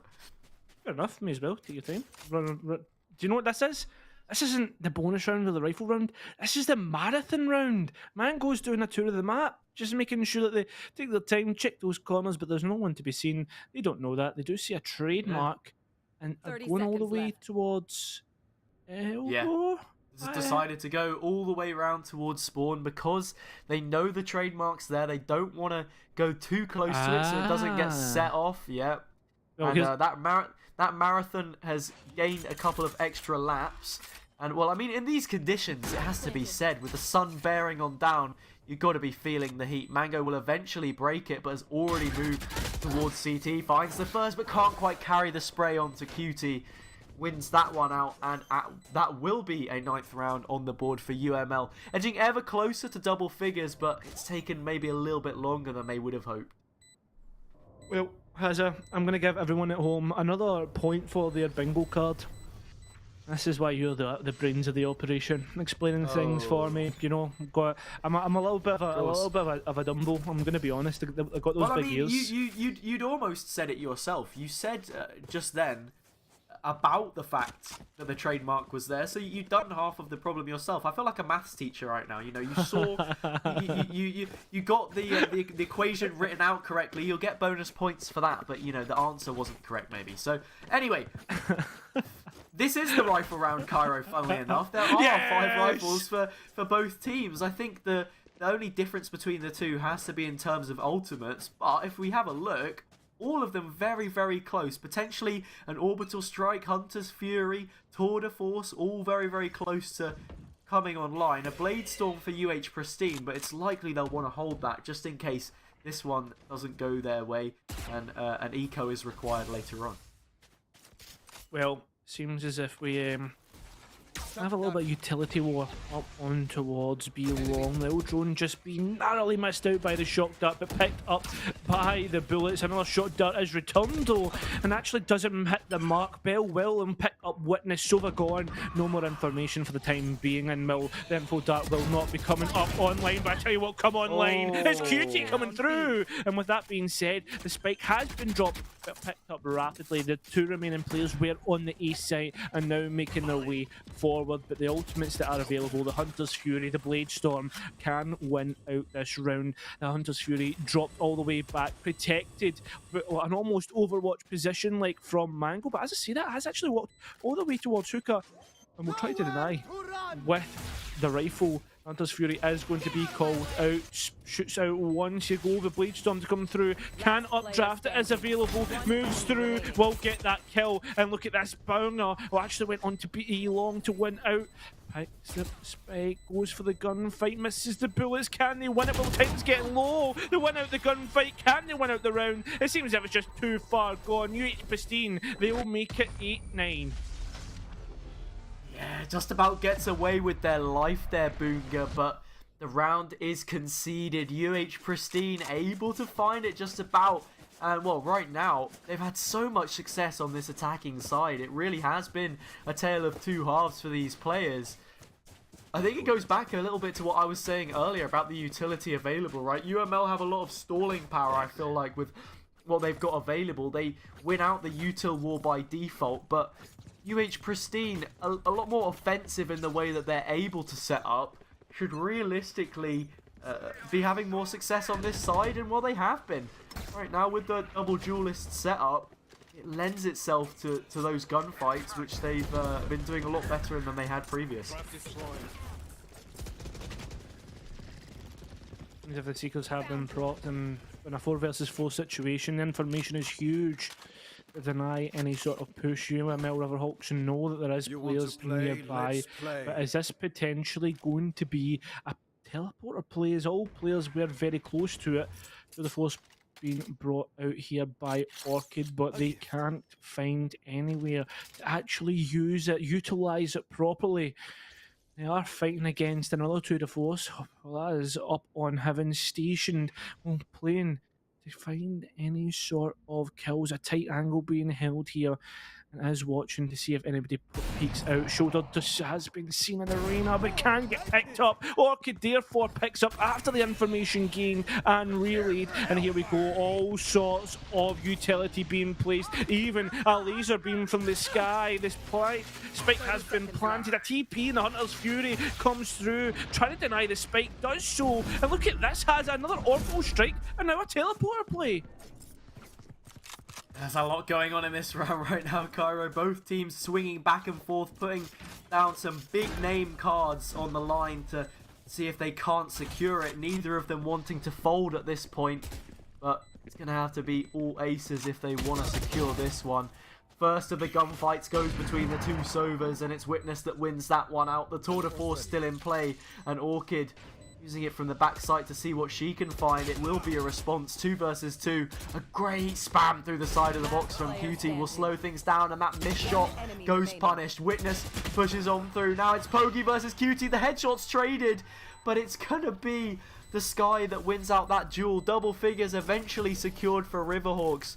Only gonna be the second round of the half that they're able to attain, but every single one is going to go their way, and if it carries on at this pace round for round, they should be coming out the victors by a slim margin once again. Slim margins indeed, has it. That's all it takes. A knife's edge, as you will. I mean, that's typical you're saying, but I'm going to steal it for the time being. And pots and pans is another one. There seems to be a lot Cairo, coming out. Look at this. I've got 3 in a row. I've got 3 in a row. What have you got? You got a line? Yeah, all of those. Yeah, I've stamped them out with my bingo thing, and I think I'm allowed a colouring book now. But, no, you're not allowed to colouring book. You're allowed to cast for the next 30 or 40 seconds.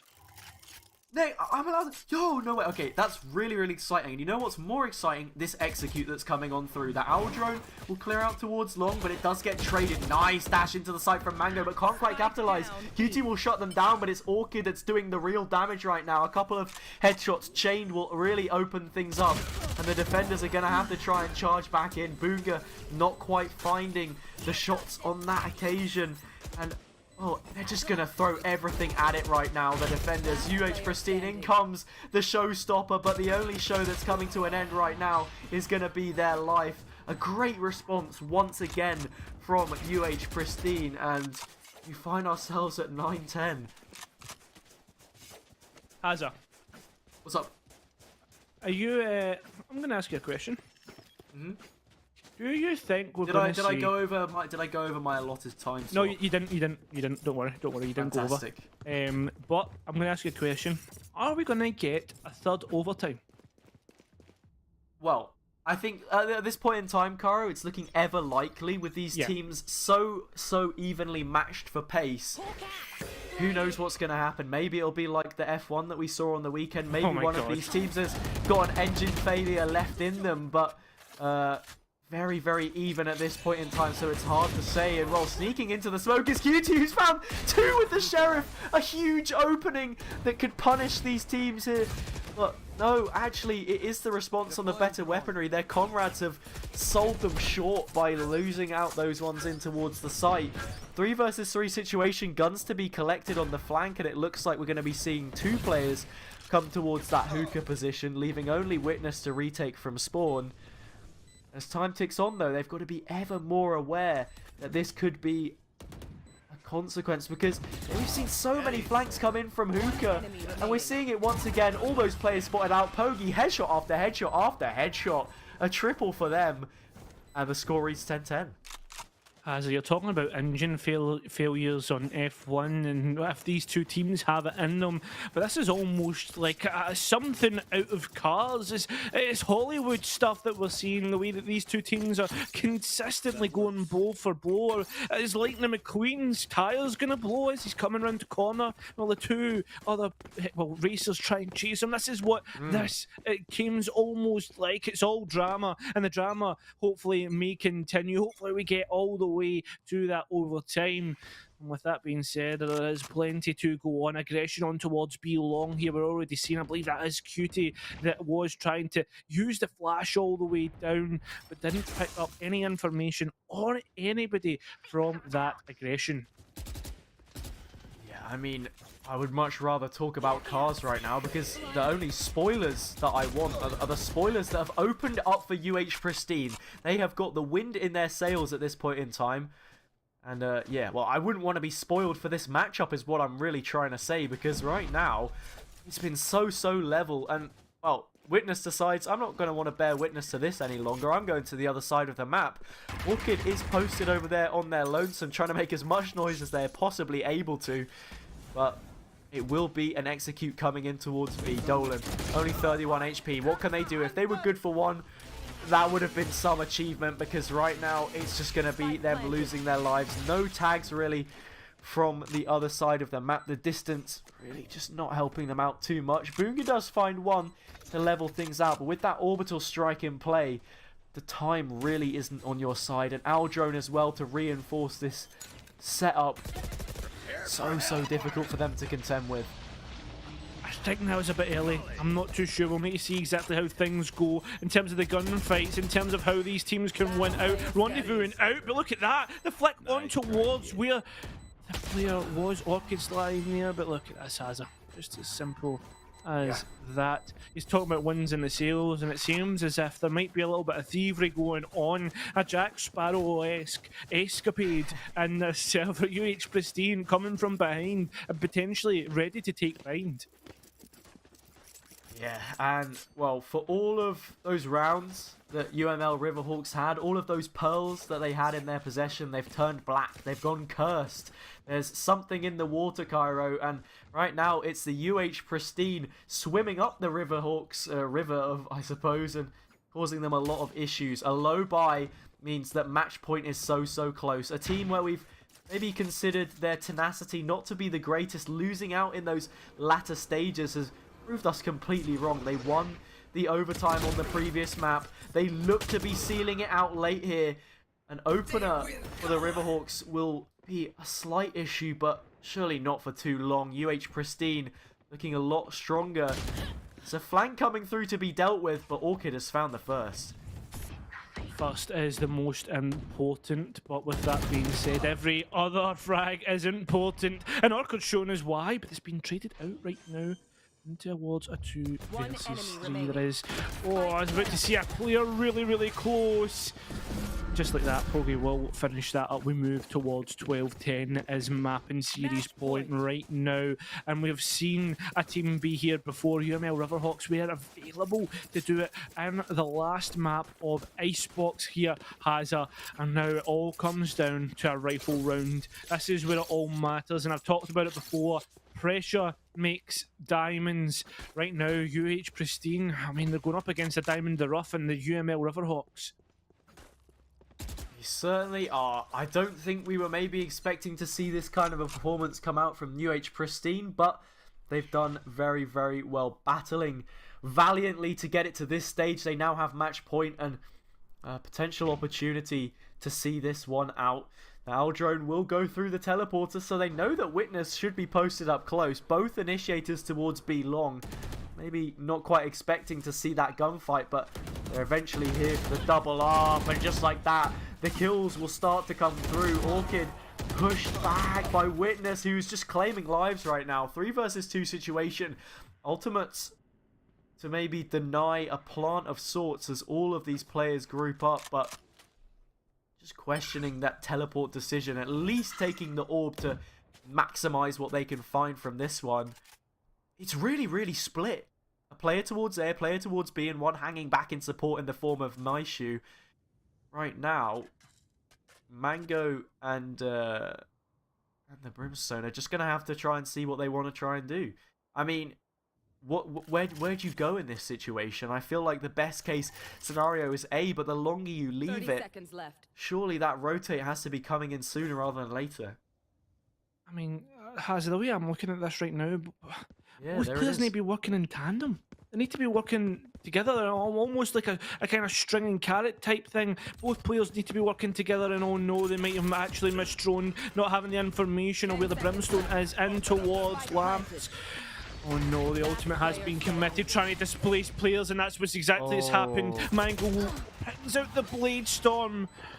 But it seems to have cut themselves. 12-11 Hazza. We are 1 round away from 3 consecutive overtimes and a best of 3 series in NECC. Certainly are. 2 teams that have looked evenly matched the whole way across. That'll only be the 3rd round that UML Riverhawks have been able to find this side of the half. Credit has to go to UH Pristine, however you look at it, for dusting themselves off and making their way over on the other sides of the sands here to pick themselves up and put themselves in this position. However, you can only really say that the job is done by the time that they get that match point secured and then into a series point, because right now it's just about getting it over the line. Orbital Strike online, Hunter's Fury online, Tour de Force not only online, in the hands of that chamber player Orchid. So we're gonna have to see what they find from it. Early information being tossed towards the B long position, maybe being given away. What can the Hunter's Fury connect? It's certainly a couple of shots. It'll be decent damage, although it should be healed off. Spike still towards A, and soon to commit, it seems like. We need to see the commitment soon, Hazza. We are on a minute, so I mean there is at least one rotation left potentially if UH Pristine want to go for that. But again, the patience is huge. They're trying to see if they can bait their opponents into any mistakes. The only mistake they seem to be baiting into is the mistake that there's going to be a 4 versus 4 execute right now. Key positions need to be droned out. There is a Sova available. We need to see if the utility will work out. Map control not really being done. Nothing really being done here. The Sova on UML Riverhawks is thinking about potentially leaving.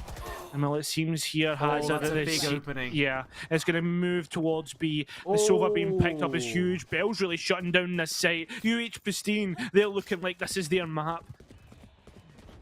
Bell doubling up. Huge impact frags. A player that's done this time and time again. They opened the map up for their team with a quad kill on the second round off the back of losing that pistol. Now a 5 versus 3 situation. Orbital Strike in play. We said about dusting themselves off, but the grains are just slipping through the hands of UML at this point in time. A nice headshot connected there. The Cloudburst can try and keep them at bay, but for how long? That defuse is going to have to try and come through. Orchid pushed off of the angle, but soon to be shooting away again. Can't quite find the collat, and well, a flurry of kills will come through for those players. Showstopper finishes things off, but in the 1 versus 1, that Orbital Strike will really slow things down. Boonga is chasing shadows right now. They can't find Pogi as the Incendiary drops on down. The time is ticking, and so is their health bar. UH Pristine find their first win of the season, 13-11. We're spared the overtime on this occasion, but wow, what a series.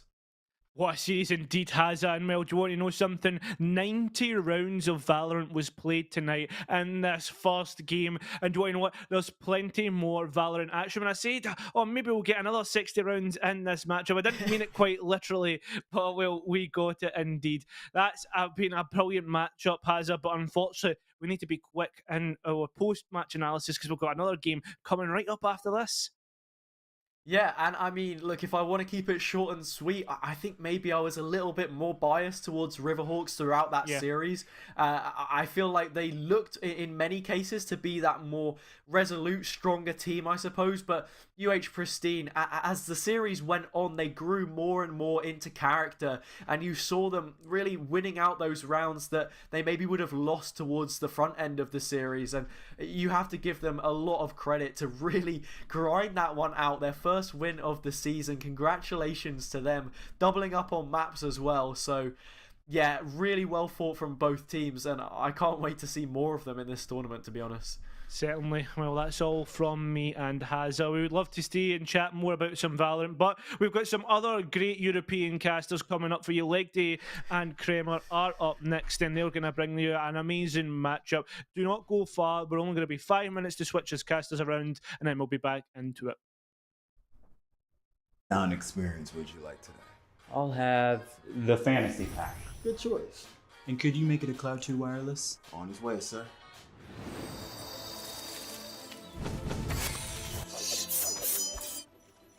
Sounds amazing.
NECC Valorant Week 7 returns to your screens. We've got the second game of the day here, but my camera is instantly breaking the second I get on screen. Lovely stuff, like day. It's gonna be University of Toronto. Oh, my mic's gone as well. There we go. We're back. We're back, Harry. Well, welcome to Tech Issues, and that's a new record. We're about 5 seconds in, and something's broken. It's pretty good for our standard.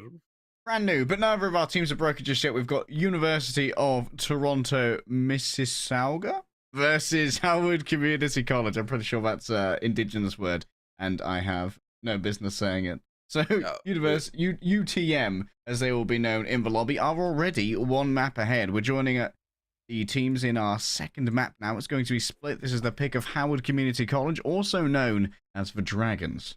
Something to highlight as well is UTM, they won their opening map 13-5. Like, that was a one-sided affair. And so I can't help but think now, as we move to our second map, they go into this with a huge advantage.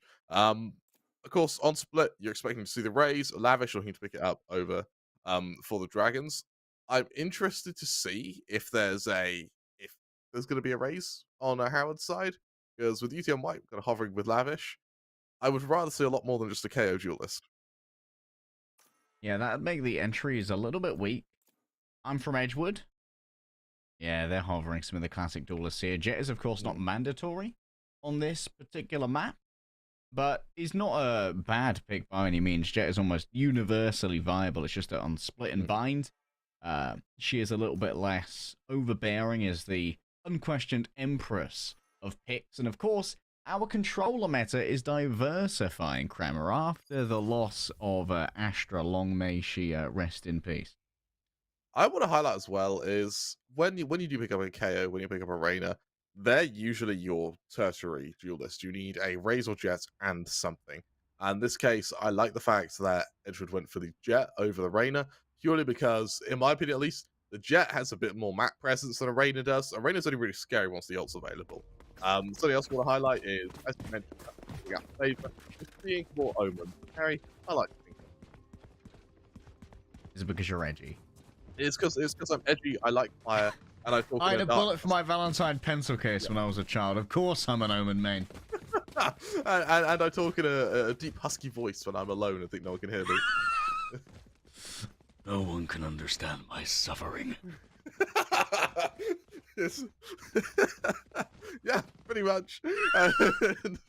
We'll get our overlay up in a second, but it is the UTM side on the defense at the moment, waiting for the arrival of Howard Community College, who are playing from a map behind. We did miss the first map in the series due to running a little bit behind time here at NECC. It was a bind and it went the way of UTM, but it was also their map pick, so this is a little bit more Howard Community College's speed.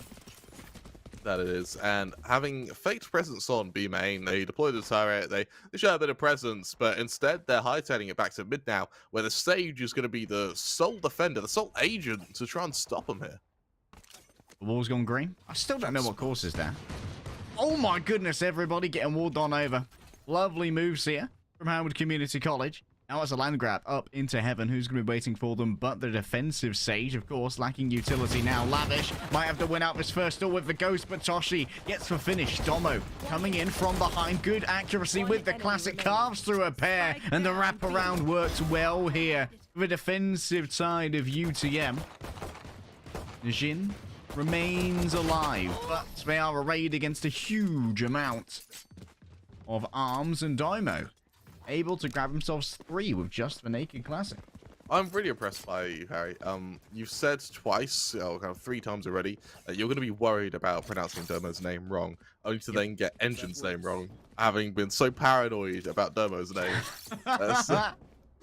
That's true. I was like, Najin? I was so worried about getting Domo's name wrong. Tunnel fudging on it. We move to our anti-eco. I mean, there's the odd frenzy on Toshi. Best case scenario here for Howard would be to get a Spectre, get something, save it. At least it mitigates your investment next round. I would be very surprised if we get a Spike Plant, but even if it gets defused, a Spike Plant would be a huge success for Howard here. The Arrayed Classics take down Nightmare. No loot to be given over. Mostly playing with the Headhunter, but now it's Domo once again with the Spectre. Easy there. Rico. Slash through. Here's for Judge. Almost blocked off by the rope itself, but Boomy still takes down the engine. Got the wrong fuel in there. Cost too much these days, Kramer. I had to fill up my car today. Oh, Cry. so you have to mortgage another house. I did. I had to mortgage out the holiday home in the Seychelles. For those non-Englishers, picture a bunch of petrol heads crying in a parking lot of a 7-Eleven. That's pretty much most English petrol stations at the moment. That is actually surprisingly accurate. Yeah, they move into a full buy. Battles come out. There's the odd phantom. Rico getting relatively close to getting that ult online, but the reality is it's going to be about 1 or 2 more rounds before we see anyone bring out these ults. And for UCMY, Harry, it's time for a bonus. A little bit of a bonus here. You really got to worry about how that Judge can tear through a rifle at close range. And look at where Boomy is. Previous Judge wielder. This is an interesting double up of a smokes here from Boomy. And look at that pixel perfect avoidance of a fragment. However, they are going to have to wait a little while longer to get these smokes going. Lavish is spotted on the jump here, but does have information about Engine's lurk. Boomy. We'll have another smoke in just a second. Can't get caught while channeling it. That would be disastrous. Actually goes all the way. What? They're smoking the back of heaven. Interesting that they don't do it in front of themselves, but still that'll do just fine! Oh, Boomy Judge Gaming strikes again. The bonus has gone so right for UTM White. After that dash from the jet, I thought it was over for Boomy. I thought, okay, maybe one would be nice. But no, by some miracle, he's able to pick out 3 there. Leaving Engine in a 1 versus 2. I mean, your objective in your bonus round is to do damage. I don't think UCM White were expecting to win this at all. Spike could be in hand here for Engine. Interesting that neither player has decided to actually get the full sightline over the spike until it's been taken away from under their nose. They're going to be real surprised when I hear that the spike has been planted over on B. The drop down might have made some noise, but I think that Engine is now... Yep, here we go. Realization made. Hold up. We've lost the plot here, boys. Something's gone wrong. Upgrades to Vandals, I believe, for both players. That's an excellent fault line. Engine concussed for now, but we'll be able to avoid the aftershock. Now it's a pair of 1v1s that might be offered. Catches the first while using utility. Sneeze. Certainly has. Got to be careful about hay fever at this time of year, and it's down to Domo now. The previous hero of the last round, the classic killer. With a Vandal in hand, time's not on their side, reveals their location by shooting the turret, but the counter rotations here of Engine are being a real pain. A tap upon the spike, that's going to force the fight here. Domo, do they have time for the defuse though? I think they just about will be able to make it work. Domo has been an absolute hero now, with a second to spare as well. An excellent tap and an amazing read. They really cut that close, but they're just able to take it through, and for Domo as well, that'll bring the resurrection online. I want to highlight for UTM White as well. Only 3 players have got kills on their team. Sneeze has only killed 1. This is the Domo and Movie show right now, and with both of them readily available with that teleport, and more importantly with the resurrection, Engine with a lockdown may assist with an execution to B, and with Rico 1 away from the resurrection of their own. We're about to see a little bit of an ability power spike, but what I want to highlight is the op investment over on Nightmare. Chamber is, of course, one of the few agents that can compete with Jet for that operator privilege, given the escapability of the Chamber teleporters. Less common to see Chamber using the op on the attack, though. But on this defensive side, oh, your boots, mate. Okay. Let's take some mid there, as Lavish falls being... I don't like how aggressive Lavish was there. Very much, you know you're against pistols. You know those pistols are hunting for a kill. The worst thing you can do is, well, give it to them. Maybe Judge Gaming, Harry. I absolutely love it. Judge Gaming hits different, baby. That was about to dissipate, running out of health. Now that it's down, will Boomy have guests? Lavish has actually been resurrected. Oh, one to the spine. I'm afraid you won't be walking anytime soon, Engine. A miss on the operator shot. Doesn't even get hit the leg over wallbang, so full health here still for Brimstone, admittedly. Not with the greatest of armaments. I think Tosh actually has the best in hand right now. The Headhunter does connect again. Swaps over to the op, but Bandit Baka at range with the Spectre is able to take them out while they're still bringing back the handle. What can you do now? Apart from die, the operator should be reclaimed, but Toshi with the backstab here should be expected by Lavish. They are already pre-aiming this area. Might go in to check it. This time, mate, you ain't picking me off. Thanks for the res. For a moment, that looked fairly scary, but UCM White, they get a grip back on the rounds relatively quickly.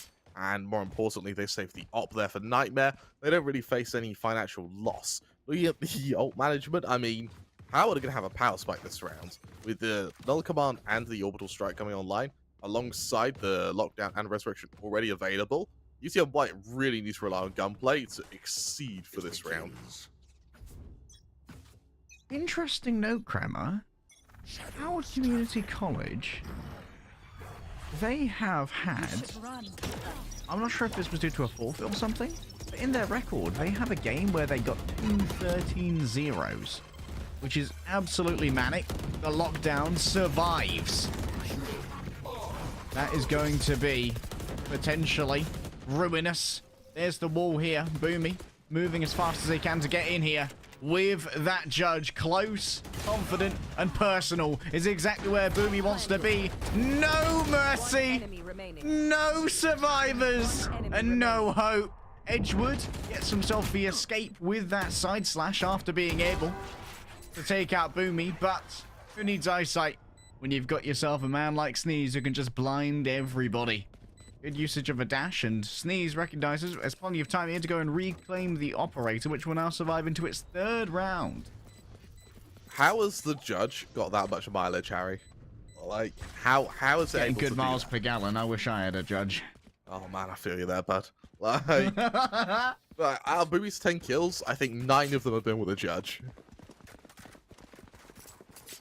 I mean, yeah, I think they got one in the pistol round, right? And then on the anti-eco, they just went straight to the judge. And Straight to the judge and just I'm tore having through. fun now, boys. I honestly am not surprised he's brought another one. Honestly, fair enough. It's working. The judge is also a cool economic tool, right? In that, like, you can do a lot of damage to the opponent's economy, and it means that you're consistently saving money compared to buying a Vandal or a Phantom. And that allows you to kind of make up for the huge economic investment that can come from investing in ops. Yeah, heavy ability investment from Howard. Already bringing out the Blaze Storm. And looking to use the lockdown as they get ready to hit this A site. They do so with a, well, relative eco. Edgewood there actually caught a couple blasts of the aftershock.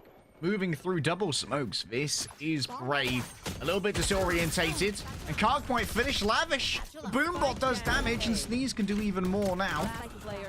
An attempt to try and cover this from afar with the paranoia. Doesn't work out for the Oma. That's fine. Everything else is going as you'd expect. A little bit of AD strafe there with the Phantom. Cheeky from Lavish. What do you think? You're playing Overwatch? Alright, this is turning into a ever so slightly one-sided game. I remember, this is Howard's map pick. Yeah, Bind was a bit one-sided. We moved to Split, and it appears to be the same case. Look at the ults available for UCM White now. Howard, that was their big ability jump. That was their turn to really try and shut down UCM White, and they just haven't. They just haven't, Harry. It hasn't worked. Marshals come out on both the Jets and the Killjoy. I don't know about the effectiveness of that, and you look at the economy of Howard, it's really quite polarized. There's some on 3k, some on nothing. Yeah, this didn't seem to be an agreed upon buy. Sneeze going down, though, is great. I think Boomy actually just instantly moved on out. Yep, no ult for you. Bounces into the knife. However, coming in from the back, Boomy here. What is this? The TP for the judge play? That's so aggressive. Boomy is just built different. That much I'm willing to admit. A resurrection onto Edgewood. And Boomy, speaking of aggression, they got their first kill. Look at where they got their first kill. That red X on the right-hand side of the minimap here. I'll get caught midway. We'll talk about that in a second because Domo grabs himself a trio like an absolute boss. But the first kill there was Boomy using their ultimate to just TP into where the attackers usually stack up in a lobby. And then just getting a surprise judge kill on someone. If I'm Howard right now, I'm saying Domo. This is not going well at all. I'll let that simmer for a second. As UCM White. Man, I hope you're ashamed of yourself. I had a moment to think about that as well, and yeah, shame's there. My God, it feels good. You got to sit on that for a couple of minutes, let it stew. Yeah. Let it age a little bit. Ferment. 2 ults to throw this round, and Boomy's in another nasty angle. Oh, okay. Trades it for snipers. Engine with a beautiful shot there onto Nightmare, but still losing out on Toshi is going to make things a touch more difficult. Oh, arise, little alarm bot, arise! Okay. Boomy. I love how aggressive he tries to teleport. This judge, man. Got himself some information at least. No dramas. And here's the here's a smoke to try and deter some presence into mid. Oh, now Boomy sits atop the frog. Yes, no one expects a frog omen. I love amphibians. Nothing makes me as happy. Oh, that's beautiful. Wait, no, why are you moving? Boomy was outside of the AoE of the nano swarm and thought, okay, I'm going to jump into that, boys. The frog would protect me, but I must move, otherwise the frog will be in danger. Man, Domo, what an anchor.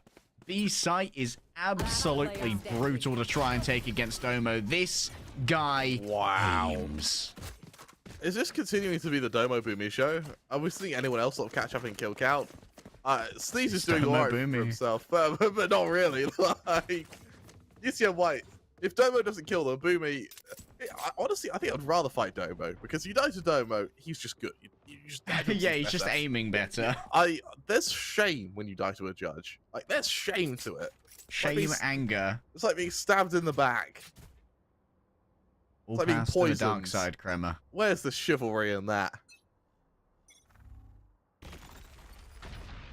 All right, hotline early. Holding back a Howard. Howard have actually, they've sort of been conditioned to this. You see how they just left that avenue open at the start of each round, and it doesn't help Boomy to go aggressive. Look, he's already in T-spawn. He's already on the way to spawn with the raise. Oh my goodness, the land grab. This is going to be an interesting pinch. However, I'm not sure if I agree with that early investment there of the Rolling Thunder. Still, Sneeze does fairly well. Engine, the Sentinel with the Operator doing it steel style, baby. I buy power, you certainly do at 4.7k a pop. Moving forward for a fresh Vandal, but here's Boomy. Round the back. Flashed off the angle, but Lavish gets a pair. It's my turn to frag, says the Duelist, as they duck out of that orbital strike. This has forced Boomy into a bad location. For able to get one still with the Judge, Boomy's just built different. It comes down to a 1 versus 1. And Lavish is going to win that to pick up their 3rd of the round. The Operator can be grabbed en route. And UTM White remain flawless on their defense. Alright, UTM White are really good. That might be a world record short cast for us, Kremer. Yeah, you have to do the first map. We got 13 rounds, we go to bed. This is great. Should have committed to doing the Kiwi accent all the way through. Yeah. Do you want to... Well, we got about 4 rounds left of the map. Is it time for a Kiwi? Can you Kiwi this round for us? Okay, I'll kiss the round as a Kiwi. What's the particularly Kiwi thing to say? I don't really know. They've got a very click accent, and basically I'm just a budget microwave TV. I'm really quiet this round. You've made your bed. Right. You've made your bed, Harry. You can lie on made it. my bed. Now I will lie in it. Okay. Paranoia here. Boomy moving on forward with the Judge. It's 1 all. No more than it though. Edgewood. Put some to Tisk. Knives. There we go. Oh, dim. Oh no, now we've crossed over to Australia. A little bit of a longer one here. Okay. Speaking of long ones, that Kilmbot's in. Gonna last a while after you exit it. Molotov ready to go. Oh, Lavish there. Oh, Naval! No. They may not have the timing, but they do have the aim. I don't even know what I'm doing with my voice anymore. Here we go with a showstopper. Not a showstopping is my terrible accents, but Lavish is the star of the show today. He's just built different. He's just built different. Welcome back, Harry. A Kiwi version of you swapped to an Australian version while you were gone. I went on an oceanic tour, mate. They bring out. Do you reckon a Tasmanian accent is a thing? I assume so. Do you reckon it's a mix between the two? I feel like they'd probably do their own thing. I don't know. I'm gonna Google it later. Discover a Tasmanian accent. Lavish. Oh is just my so goodness. Good. He's just Lavish. so good. Oh, and Boomy elsewhere. He's got another judge kill. Turn away from the flash isn't quite what was needed. But Lavish continues to just domineer this area. Toshi moving on forward as that smoke descends. It's Domo who says, okay, you haven't said my name in a while, mate. That's going to be an F from me. Engine hides in the corner with an Odin, anticipating the judge of Boomy. I mean, I can appreciate the Odin in the corner, and it works out to begin with. Oh, damn. We tuned up the engine. We're good to go. Go on, just far through him. More Decker. Even more Decker. Oh, even more blinds. He's gonna be surrounded and destroyed. Oh my goodness. UTM White at 11-0. Bloody hell, it's almost a perfect defense. Harry, what's happening? I would have been demolished. I mean, you look at management for the final round of the half. Both teams, I mean, there's a Res and Omen TP, a Killjoy ult, and a no command. I just don't think it matters. The ults don't matter, Harry. Life doesn't matter. The game, it certainly matters because UTM White, this is how they show the rest of the group that they mean business. And we are entering the latter stages of this season. And UTM White, I mean, they're ending on a high. Indeed they are. I've got to extend my thanks here to CC Dragons for getting us back on schedule. After some... He retries it again, man. Boom is just unstoppable, bro. Unstoppable. There is the null command. Do you even know that there's a wall on the other side of this, though? That will have to be broken through. Smoke's down. Smokes. Placed down after everyone was forced off the point, but here's Boomy. Good to go. One. Anything more? Oh, they don't even get to take the fight. Nightmare strikes first. Edgewood, though, unable to flick down and to the right. And Sneeze will move on forward. Only Engine is left alone here. All right, who wants a knife in? Sneeze wanted a knife in. Engine wanted to stop that right there. I may have no points. But Grimmer, I've still got my dignity. Can we do what may be the final round in a Chiron cast? In a Chiron voice? Oh, bloody... Okay. However, my Scottish is known to become Irish on a dime. My Scottish sounds like a cow that's got a throaty cough. Oh, damn. Oh, I can't do anything but Australia at the moment. Yeah, look at it. It's the 13th round. All right. It's in White. Arm to the teeth. I don't have a trigger phrase to get into Scottish. Okay, that'll do. That'll do. You need a trigger phrase. Sometimes you just need something you can say with the accent. That'll get you into it. For me, it's eh. Eh, big man. All you need is a vowel. Absolute Absolute champion. Tell me he has a shorty. Tell me Boomy has a shorty. It would be poetic. Drop the spike. I believe that's what we call in Scotland doing it for the vine. That's just fantastic. Boomy gonna send out a fresh smoke and teleport up onto the box once it's covered. However, this has been expected. Here comes the shorty. And shorty get down. Good lord. Oh my goodness, now it's another duel with the ghost. Not going to work out well here, though. Oh, well, we've gone back to Australian again. Interesting choice there, Harry. Just a walking tour of the Anglosphere, you know how it is. 7 shots in the Headhunter, each of them able to take a life away. Oh, hello, we've lost our producer. That could be an issue. That was English at some point. You call me English, I will stab you. Alright, Nightmare in a 1 versus 3 here. Not the greatest gun control, and so Rico's going to put him down. Easier, mate. They finally fall. But fair how? I shouldn't have tried to do the Scottish. It all just goes back to Australian, and I do not know why. Did you say your default accents? My default accent is Australian, and I've never even been there. Howard. Oh, they get around. Yeah, they finally get around, Harry. But Boomy's already got a judge. Oh, I just see Boomy with a judge, and like a little piece of my soul, it just disappears. I'm never gonna get it back. And Boomy with that omen, on that omen with that judge, has well That's what it's caused, Harry. That's the consequence of these actions. Yeah, we have lost our producer from Discord, but we're just trusting that this is all coming through for you well on He's Phoenix. still there. It looks like it hasn't gone down, so I think we're okay. Poggers, Kremer, Poggers. Toshi sends out the fragment. Booby TP's out of it. Back up on top of this again. Same tricks, different rounds. It doesn't upgrade the rifle. I'll leave that there. I don't need it. Rifles are a crutch for cowards, Kremer. Booby's a judge-wielding man. Who's coming next to fight the Spectre in the night? Oh, He's been outjudged. No, upgrade to the judge engine. But Bucky is worse. Edgewood giving Boomy a taste of their own medicine here. Goes up high, laying low by the Spectres. And now, Sheriff, what can it handle here? Lavish in a 1 versus 2, brought down to a 1 versus 1. The Bucky will finish it. It's been all about the shotguns from here on out. An engine picks up a second for Howard Dragons. No one's gonna tell Chiron we did his accent, right? Certainly hope not. Right? Chiron will come around to my house and punch me in the throat. I thought the Scottish thing was a headbutt. Isn't that why they call it a Glaswegian kiss? Chiron's a handsome boy. I wouldn't mind a Glaswegian kiss. That being a kiss from a Glaswegian, not a... They're not a headbutt. Yeah. The two actually don't have a difference. UTMY. Oh, they goes to there, Rico. They've kind of accepted that Howard. Fine, they've won the shotgun game. For now. Maybe on something other than buckshot. Momentary surrender. Half the ammo expended, and here's Rico.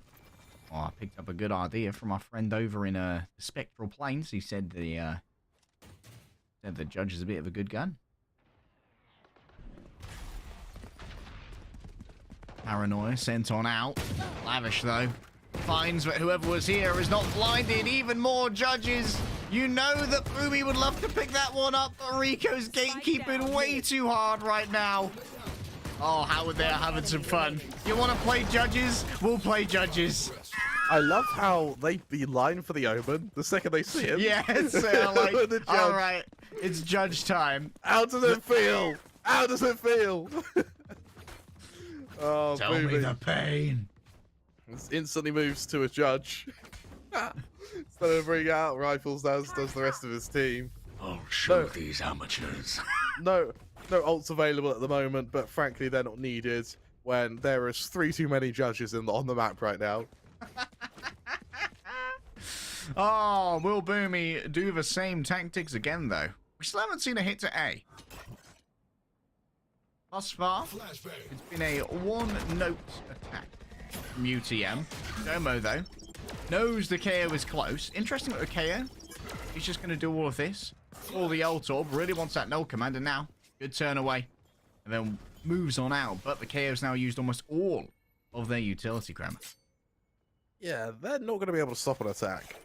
Instead, you're going to have to rely quite heavily on his teammates who, at least for Howard, are kind of in rotation. They've not really shifted from their original positions. A bit less when it comes to mid control, but you've already got the Sage Wall there, and UC on White haven't made any noise at all. And for UC on White, they do look like they've stagnated quite a bit here. Well, their chamber fell, and that was the lurk over on A. Rico. Oh, hello. Got a little bit of a gap in the smoke, you cheeky bugger. Oh, early shot. Reveals that there is indeed a judge behind. That needs to be noted for later. Here comes Bandit Bucker. Damage taken from the Boom bot. And Boomy themselves says, okay, that's enough of that. Let me show you how a real boss does it. Is that an Ares? That is an Ares. An engine. They will get one. A little more than this. I think that this series is over, Kremer. As Edgewood gets blinded, catches Booby as they TP over to the Blade Storm, but I'm afraid you're all out of luck. UTM win the series 2-0. It's relatively one-sided, let's be honest, Harry. And for UTM, they are able to just dominate both map 1, 13-5, and then, of course, map 2, 13-3. And, well, that's about as quick a series as we get, Harry. Yeah, back on schedule, baby. Just like that. A 2-0, unfortunately for Howard. That does leave their record at 2-4. But this means that UTM are now 3-4. So they have got a good position going for the playoffs, potentially. We do have plenty more coming your way, though, here at NECC Week 7 on both the A and the B stream. Coming up next on the A stream, we have Temple University versus the University of Houston Virtuous. So if you're interested in that, stick around. Kramer and I, that was it for us. The one map, Yep. terrible Hope you voices, enjoyed. the worst jokes, and possibly lyrical war crimes. Maybe that's why we're only doing one map. Yes, It we are. suddenly We are makes a a lot more very sense. we're like rich chocolate, Grammar. You can only have a tiny bit of us. I mean, you're like, oh, like I kind of liked it, but I wouldn't eat more. You're going to go to our casters next, who I believe are going to be Vision and Orbital. So, actually, yeah, I suppose it is like rich chocolate. You have us. You think, bloody hell. You go That's enough back to of Vision. that. You go back to Vision and Orbital. They're like your standard milk chocolate. Where you're like, God, I've missed this. That's how you'll be feeling. Hope you all enjoyed. We'll be back next week. Have a nice evening.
Hello and welcome back to the NECC Valorant broadcast. Now Vincent alongside of Orbital, and I am ready for some good game tonight. Well, Orbital, how are you doing? I'm doing okay. It's been a good day, and very, very excited to go ahead and take a look at, again, the tail end of the regular season. This is where things start getting a little bit crazy and a little bit entertaining. Well, I certainly think we're going to be in for some entertainment tonight. We got Temple going up against Virtuous in the Challengers White Division. And, well, Temple University, they are doing pretty darn well for themselves. Undefeated at the minute. And Virtuous a little bit less so. 2-2, currently speaking. So I am expecting a Temple victory based on the win-loss. But we both know that that is not all there is to a game. So let's take a look at the rosters that these two teams are going to be fording. Yep, it is going to be, of course, I think Temple is who we're going to be showing off first. Yes, it is going to be Tuppy, Vortex, Muldaden, and Tiny and Comjex. So very, very solid team. And of course, the top four that you do see there, I do believe are part of the main roster. And then NoCom is also going to be following up there. I don't know why they didn't change their name to put TU in there. Maybe just like, I don't really want to. But either way, very, very nice roster. Again, stellar record so far here in the regular season.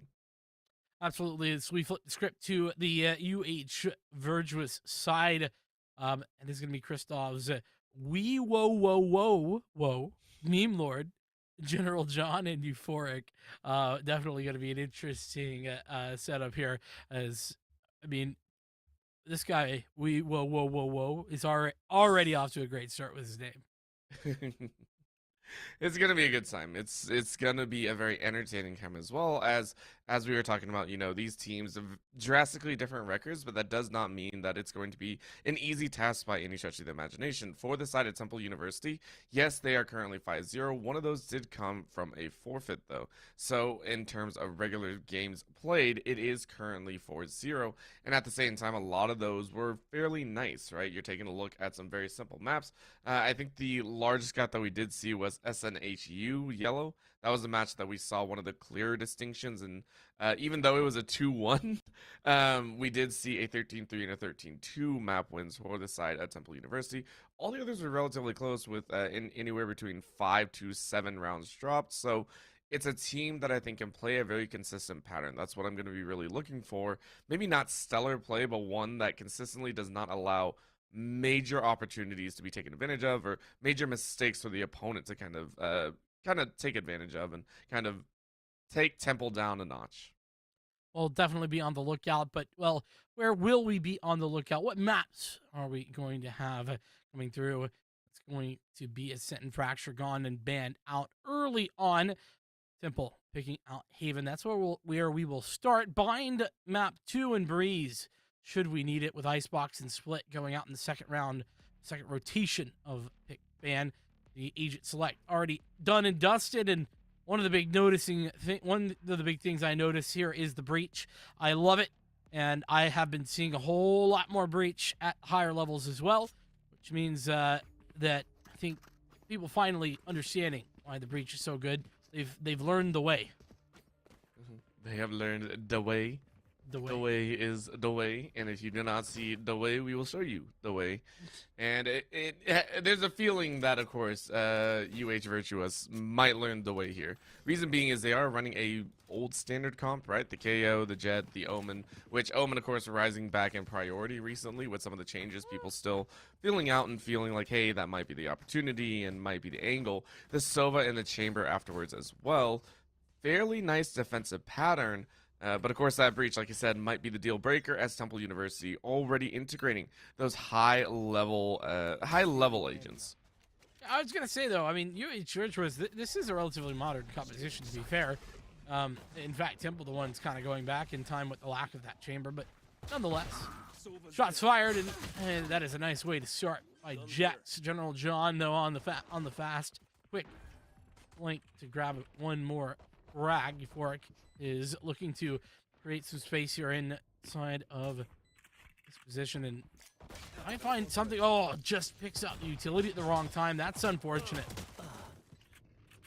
Nice swing on the back end, though. General John is able to find Tuppy, and Jax is just trying their best to kind of do this one-man army style and is making it work. That's going to be a little bit of a roll there. Vortex able to find Meme Lord and in a 3v2 with both defenders actually stuck in garage. That's not the place that you really like to be in. There is a little bit of information granted right back and a very, very quick snap. That'll be the finisher as 3 stay alive. Yeah, Mildoden picking up the last couple of kills there, and actually Jack's gonna go down to the spike a little bit on the slower side to get the heck out of dodge, but ultimately that's really not gonna matter too much. You can see the buy-in is there for Temple. The other side, it's actually gonna be a relative save. We see General John picking up a sheriff, but no armor and nothing else. So I do like that Virtuous, they're headed towards that normal eco round. Force buy here can always be a little dicey in my opinion, so I'm definitely a fan of the save. I think we would have seen it if we saw at least 1 or 2 more kills come out, right?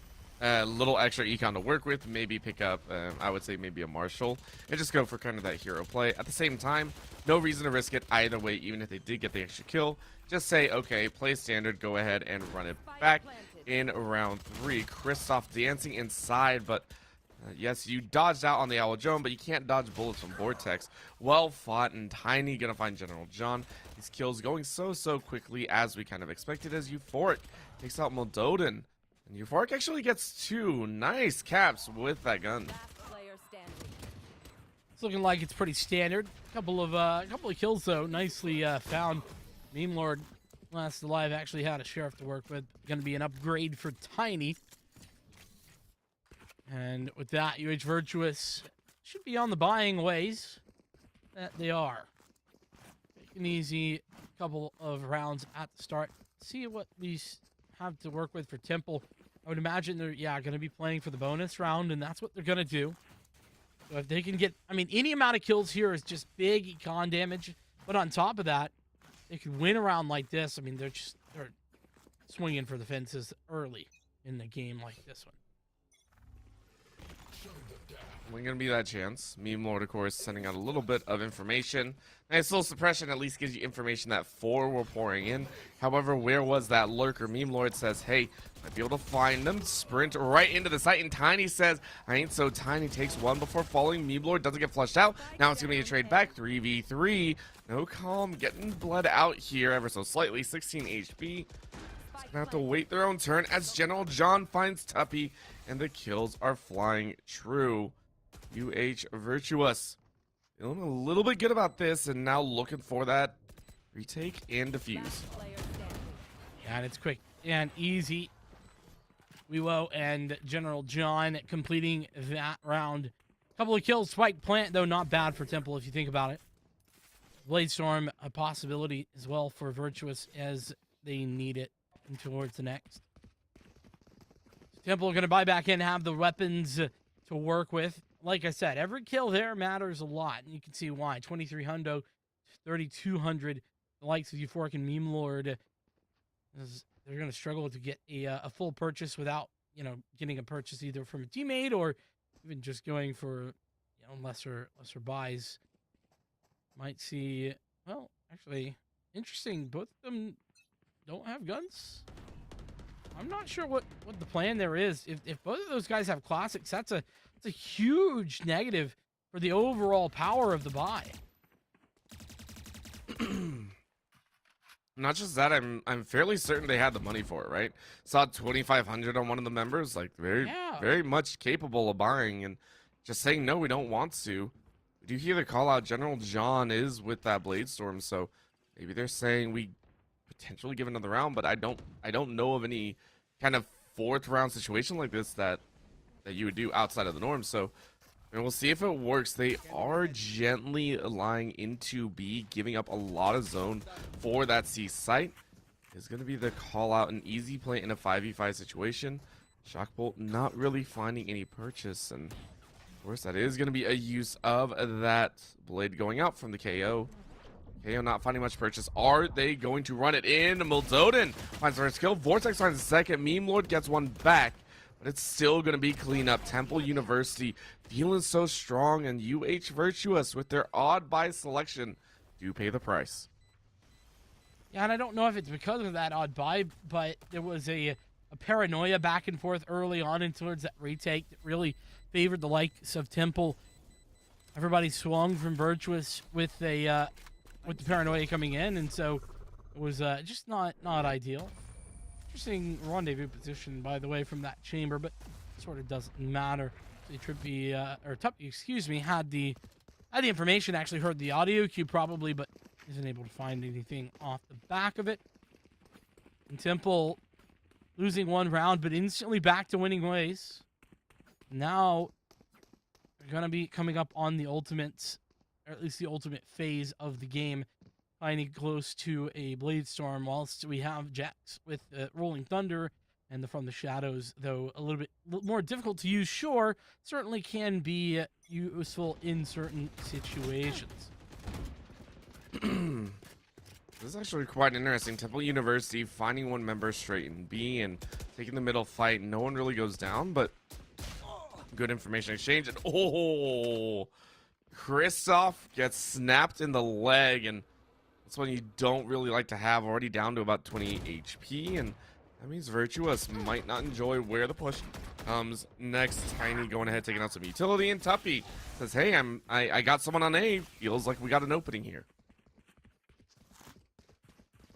Nice to find, but that's a 1-for-1. Weewo with a frag. It is actually going to be a From the Shadows, maybe a fake is what that was ultimately trying to do in towards the top of A, but the Vortex pushing in, taking out the utility before, and be pushing forward, finding that double frag. Trades there eventually, but Kristoff's pushing himself in towards the site. So that's up 1v3. Moldovan has a Hunter's Fury to work with. Should it be necessary in 30 seconds on the clock? Time though, about it. Oh, first shot was good. Second shot, not so much. Virtuous are going to be pretty happy about that round pickup. It was one that was looking a little dicey at the beginning, and now you go ahead and hang on to 2 ults there. It is going to be the Null command as well as that Chamber Tour de Force. Going to be putting a lot of spring in their step if they can utilize it well. However, on the flip side, we see the Blade Storm, we see the Hunter's Fury, as well as that Rolling Thunder. 3 big ultimates once again giving great dueling power, as well as sight clearance. Virtuous are going to have to kind of double down on this if they wish, and they are. They're going to use the Tour de Force early, make sure the opponents know it's coming. There's that Blade Storm I was talking about earlier, though. Tiny putting it to work. Rendezvous even utilized to try and miss the Hunter's Fury, but that's not good enough. Euphoric going to be met with his mark. Even the Rolling Thunder being thrown in just for good measure. Both of the flash drives going forward. Meme Lord down and out. No one left for Houston as Temple just pick up the pace, press all of their ultimate keys, and win the round. All but Tuppy. I mean, Tuppy really didn't need to, right? Of course, the Cypher Neural Theft is like, I mean, you already wiped 3. Do you really need that Neural Theft? Nah, not really. So, gonna be hanging on to that one for another time. Probably if you get the first skill here and want to spot out where Virtuous go. They saw their Null Command and From the Shadows. These are great kind of utility pieces to use. If you want to try and get a little bit of a collapse on the opponent, you can use that From the Shadows. For Null Command, of course, if you hear there's a push going on in a separate site, you can easily pop that, stall everyone out, maybe give yourself a better opportunity. But Tiny takes out Euphoric early on. That is your long-range defender that is now no longer holding C. Very nicely done.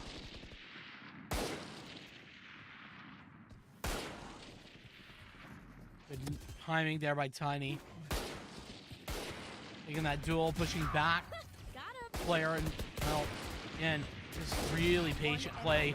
Ultimately, a triple kill for Tiny, and now just Meme Lord left alone, 1-on-5 with a Marshall in the hand. Not a whole lot to work with. I mean, see that full utility kit, but it's something you're rarely going to be using. Tuppy gonna fall, and actually Tiny low health, so all they needs a body shot. Can't do it. Quad kill for the Jet. That one feels good. That one feels good. Tiny's like, yep, that That's mine. Thank you very much. Last round, I took, what was it? I think 2 kills with the knives and said thank you very much. You're ready for in. You're feeling great as this Jet player. And it's given Temple University that push that they kind of need to show off that they are, again, an undefeated team here so far. They're a squad that needs to be feared moving into those playoffs and really wants to maintain their dominance. They don't want to give up their first seed. They want to ensure that they can get good positioning moving into that playoff bracket. Make sure that they can continue moving through other teams as well. That's going to be the neural theft being used. Tuppy is going to get a great amount of information that allows Tiny to go on the rampage. Yeah, and we will putting down that paranoia just a little bit late. Euphoric 1-2 frags in return. Celebrating that 3v3, but it's not for long. Euphoric going to fall to Vortex. Was that spam through the art cover? That could have been a bit of a nasty bit of work. 2 left to work. Meanlord, let's have the null command. Flash drives in place as well, and I don't know how that was a headshot as he was shooting feet, but you know what? Hey, I don't know the game. You know what? It's fine. Nice paranoia though by Vortex to put it to bed before it can get out of hand. Is this CS:GO spreads? Is that what we're talking about here? The recoil and everything? Just I don't know. Just listen, I'll shoot at the feet and a magic bullet will hit the head. It's perfect. But as you said, a little bit cheeky headshot there. Still works. So Temple University go ahead and hang on to a 6-2 positioning. They're feeling really good about this one. It's also forcing UH Virtuous into that awkward buy. You can see 3 marshals and a shoddy in hand, plus the sheriff. So going with the top bargain bin that they can. And then ultimate's on the back end. So they're going to give it their best shot as C is going to get rolled over here. Yeah, Tuppy with another opening. Even going to follow up. That's Tiny to do that. Through the dark cover, no shot. And Kristoff's is about to be caught out in the open potentially. Maybe not. How did that Bucky miss? It didn't, but it just No, didn't do the it damage. definitely yeah, it's 9 HP. I mean, unfortunately, close only counts on horseshoes and hand grenades, so there's no real win in that one. And actually, I think Tuppy, wait, Tuppy? Oh, Tuppy's gonna know now. No. Go for the knife. No. Okay. Oh, Moldo. That was mean, Moldo. You know Tuppy was calling it too. It's like, I got the knife. Moldo's like, bruh, no. I need What the kills. knife? What are you talking about? Oh, Let me man. out Just trolling teammates over and over again. I love it. Still, though, 7-2. Very, very standard.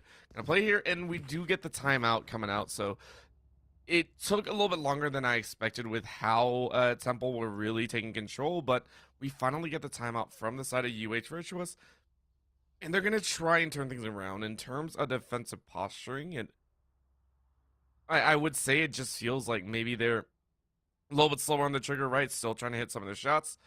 Overall, though, it feels like they have the right idea. They're moving to certain sites at proper times, but maybe not not taking into account the aim plus the utility that's being rolled over them. I will say that I agree that they have had the right ideas. The problem has consistently been, well, problem number 1, get a handle on that C site, man. I mean, talk about just a dominant area of the map for the attackers. It seems as if realistically, Temple, they don't have any stop. There's no breaks for them on that C area. So you got to figure out a way to start winning some duels in that direction. You cannot continue to see like a instant 3v5 just by them taking C. Well, they give it the best shot. But Kristoff is going to play the smarter move here. Going to try and play all the way back, but that's going to cause the jump up. Uh-oh. Are the knives going to find their target? Are the knives going to find it? Oh, got one. General John was able to spray back very, very quickly, though.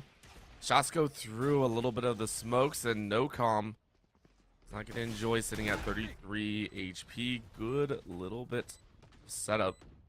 Shockwaves rolling through, and NOCOM goes all right. Now we just prep and wait. UH Virtuous have got to make a move at some point, and hopefully that'll be sooner rather than later. Doden getting out of there to play the pose plant with the Hunter's Fury. No command going to be thrown out, though. Jax already got the first frag, and Vortex follows it up. So this is looking fantastic for Temple. In fact, Jax with the triple kill, taking out Meme Lord. No null command for you, Bed, as it is 8-2. Temple University dominating their opponents of Houston. And this is what we were expecting, right? From a team like Temple University, we expected them to be on the stronger side, and again, on their own map pick as well. Virtuous, they're just trying to get what they can. Looking at this, you have 2 more rounds before half is over. You're going to sack this one, of course. You're looking at just that Marshall plus a couple of revolvers, and yeah, you're going to be good. The Sheriffs will pack a punch if you can get that first shot off. However, you're also up against a little bit of a torrent of bullets. You can see here General John with those knives out might be flushed out, and Vortex says, yeah, you ain't going to be using those knives anymore. Tuppy takes one. Kristoff is able to find one with the Hunter's Fury, but damage has already been done. 4v2 currently in the game. Virtuous going to have to make a pretty good comeback here, but it's looking like it's unlikely. Kristoff's all alone, 1-on-4, and Jax able to close that one down. Nicely done. 9 now for Temple as we head towards the last round of this half. There's a possibility for double digits, and that is massive. University of Houston, Virtuous just not able to really do anything against this onslaught. Here. It's consistent pressure, it's consistent aggression, and I will say, the only time Temple University went over to A side, I think Virtuous won that one. So Temple just say, all right, cool. I mean, we're not going to change anything at this point. C and B are our goals, and C, more often than not. 2 of the forces up. Euphoric got spotted out and immediately has to teleport out of there. That one is a rough one to have, but General John says we're not going down without a fight. Great shot to take out the Mirror Jet. After that kill, you give yourself a little bit of space, see what the rest of the team can do as well. An opening frag, a rarity. Houston. Shock dart over the top. Still a full C-site control. Not yet down, but Tuppy winning a duel there. Euphoric gone down. That's on the re-entry towards Garage. Jax is playing a bit of a weird angle, but oh, there's the Rolling Thunder. A big one to find. Gonna take that first. Even finding a second. The fragment, though, from Meme Lord does answer back. It's late, though, is 2 versus 3 ensuing. Meme Lord, flash drive over the top. Dodge. He's gonna hit the first. He even gets that second with the help of Weewo. 1v1 engaged is Doden looking for it. He's actually gonna swing through, but you can't spam that anymore, Moldoden. But this is great. Bring around the Rosie play. Just kind of bait and switch. Looking for the final frag, and there it is. 10-2. Temple U dominating their opponents here. Houston are just lacking right this moment.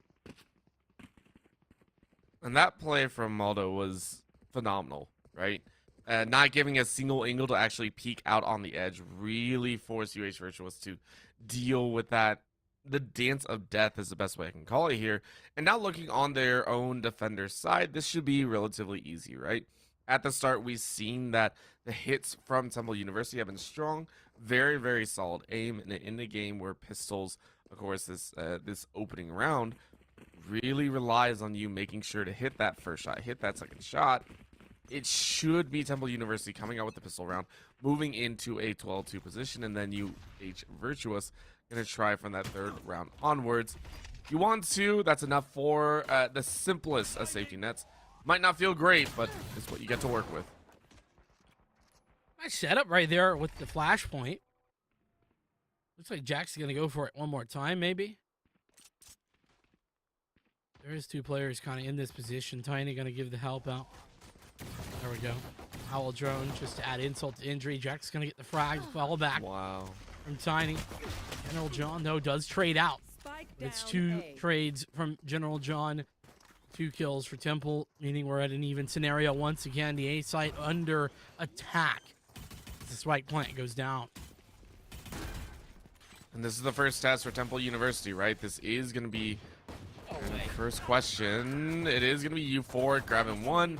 Vortex and Moldoed and one apiece. And the Vortex finishes it off. You know what? On attack, they don't care for it too much. But Temple University, when it comes to defense, say, yeah, this is pretty written and, you know, pretty easily done. That was an incredibly aggressive teleport from Vortex in towards the dark cover. I mean, that's such a readable play, especially if you hear the audio cue. But goes for it anyway. Uses the sonar bolt. Was put down by Moldoden to great effect and was very deadly. Like I said, though, a risky maneuver. Right here.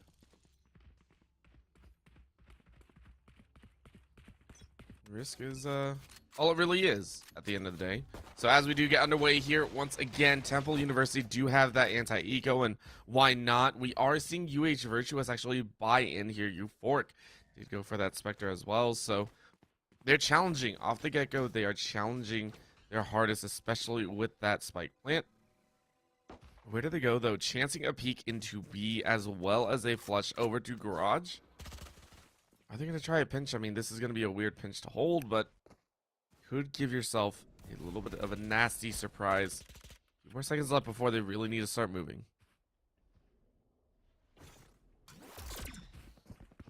Kristoff's on the entry, a nice entry frag indeed, and even a double kill there from Kristoff's. They struggled to continue to have success, but oh, what a great adjustment there from Tuppy. Utilizing that Ares to great effect before Jex can find Euphoric elsewhere. The plant is surely going to go down, but it's General John, the aftershock, forcing him out into the open. Flashpoint as well to add insult to injury, and if it wasn't for Jex, it would have been Tiny. 12. Temple University, as it's looking like this is just a matter of moments before we'll see a map 1 win from Temple. Match point. The fact of the matter is as well, for Virtuous, you're not going to see those crazy buys. At most, you're seeing light armor and a full gun. And in other scenarios, you see an SMG, and that's about all you can buy. So we are taking a look here. Meme Lord was able to pick up a Vandal plus full armor. It'll be really nice to play with, but rest of the squad is working with that budget buy. You can see it. The Bulldog is going to be nice for Euphoric, but with light armor, it's quite rough. On the flip side, though, Temple University also running the same. Pretty big bargain being set up. And this is a chase. Temple University taking it to the opponent, saying, hey, we're not going to give him any time to work with. Suppress and slow. Vortex was the one to find it. No calm. He's able to find one, loses her life, and Weewoo takes out Vortex. It feels like Virtuous were ready and waiting for this aggressive move, and Temple University paid the price.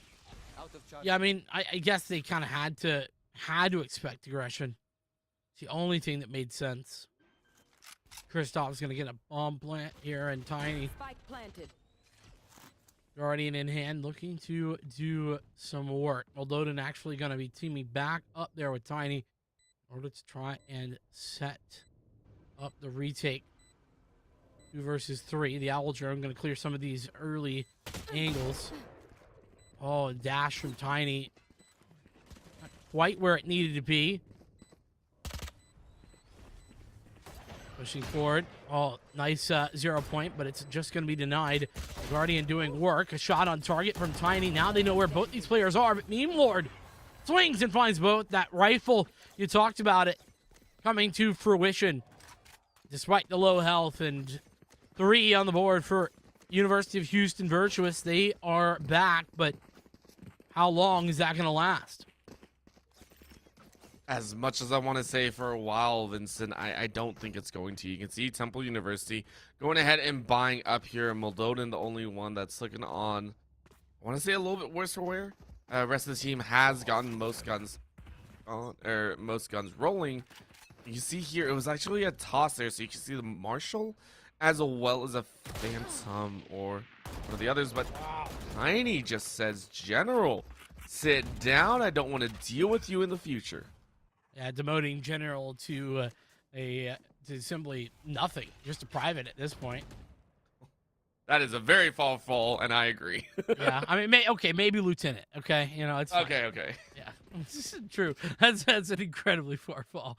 It is. That's not just like 3 rungs. That's you fell down the whole ladder and staircase. And then the ladder collapsed on you. Jax, nicely done. Thinking about even throwing the Rolling Thunder. That is aggressive, but fair enough. Gonna even find the likes of Weewoo, despite the paranoia. Justin, he even takes a shot. Now 1-on-2, Euphoric. Sure, has the tour de force, but just eating a shock dart. But he does get the win. Well, Doden falling means it's a 1-on-1. 30 seconds left. That has to actually feel good for Euphoric, who has honestly had some of the stellar plays for the team so far. Yes, only winning 3 rounds so far, on the cusp of potentially winning a 4th. But Euphoric has actually shown up in multiple multi-kills coming through here. One of the key players for the team that has been able to secure some of those round advantages. So really, really liking this here. Even ate that shock bolt and said, nah, that's not going to deter me. Went straight up for that 1v1, won it out, and now you have one chance. It's a long, far dance for Euphoric and Tuppy. So flushed out, they're going to meet barrel to barrel here, and Tuppy wins it. That is going to go ahead and be Temple University taking the first map here, 13 to 13. 13 to 13, 13 to 3. I saw a 3, added a 1. I don't know how. You know, math is hard. It's fine. We're good. Yes. Nonetheless, yeah, I mean, really, really good anticipation from Tuppy there in the 1-on-1 to win that out. And, well, it kind of felt like there was no bad plays from Temple, even when the bad play, even when there was bad plays, there was no bad plays. If that makes sense. I mean, talking Tiny, talking Jax. I mean, just really good stuff. It was well-rounded everywhere, right? These are controlled plays over and over, and their aim is very, very clean. I have to keep pointing that out because I think it's necessary. Talking about the fundamentals of Valorant, their overall macro may have been sloppy once or twice every so often, but the key part is, again, hitting those shots around the corner. Tiny just says, hey, I got the slick shot. Don't worry about it. For no Jax, hey, no comms, just go ahead, take that shot, you're good to go. It was consistently clean, even to 1v1s, 1v2s, and I expect to see even more of that from Temple University into map number 2. That I do too, as we look to bind for the Houston pick. That said, we're going to be heading to a short break before we get there, so we'll be back in just a moment. What sound experience would you like today? I'll have the fantasy pack. Good choice. And could you make it a Cloud 2 wireless? On his way, sir.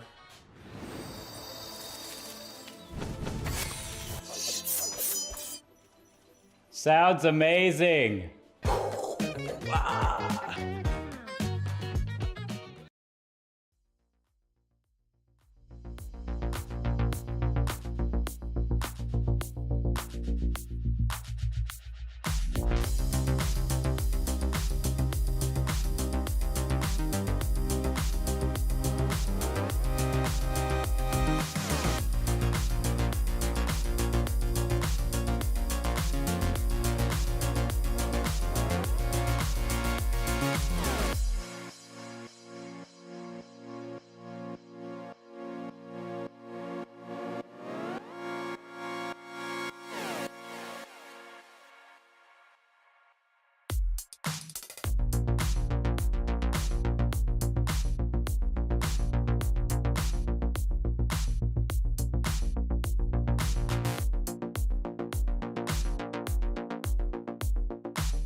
And welcome back, everyone. As you can see, we are back with game number 2 between Temple University and University of Houston Virtuous.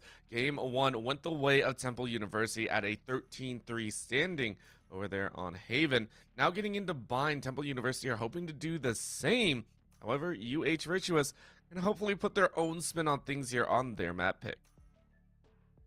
At the moment, Temple looking to play a pretty standard composition. You actually see the double controller with that Viper, Brimmy as well, and the Sova plus the Sky, which maybe is a little bit less normal at this juncture. You know, you see a KO at times or even a breach, but the other thing, Jack's going back and forth between the Jet and the Raze. Raze would be the norm, but Jet certainly not bad either. The other side, though, no lock-ins just yet, as to be fair, University of Houston, after the beating they just took, probably thinking that they really want to make these decisions and make them right. It's also the option of possibly going back to comfort. Like, do you want to play to the meta standard, or are there agents that give you a bit more comfort, a bit more reliability in terms of how you like to play? We are going to see Wee also on that, I believe, that Brimstone coming out here, which will be very, very interesting. It's going to be mirrored.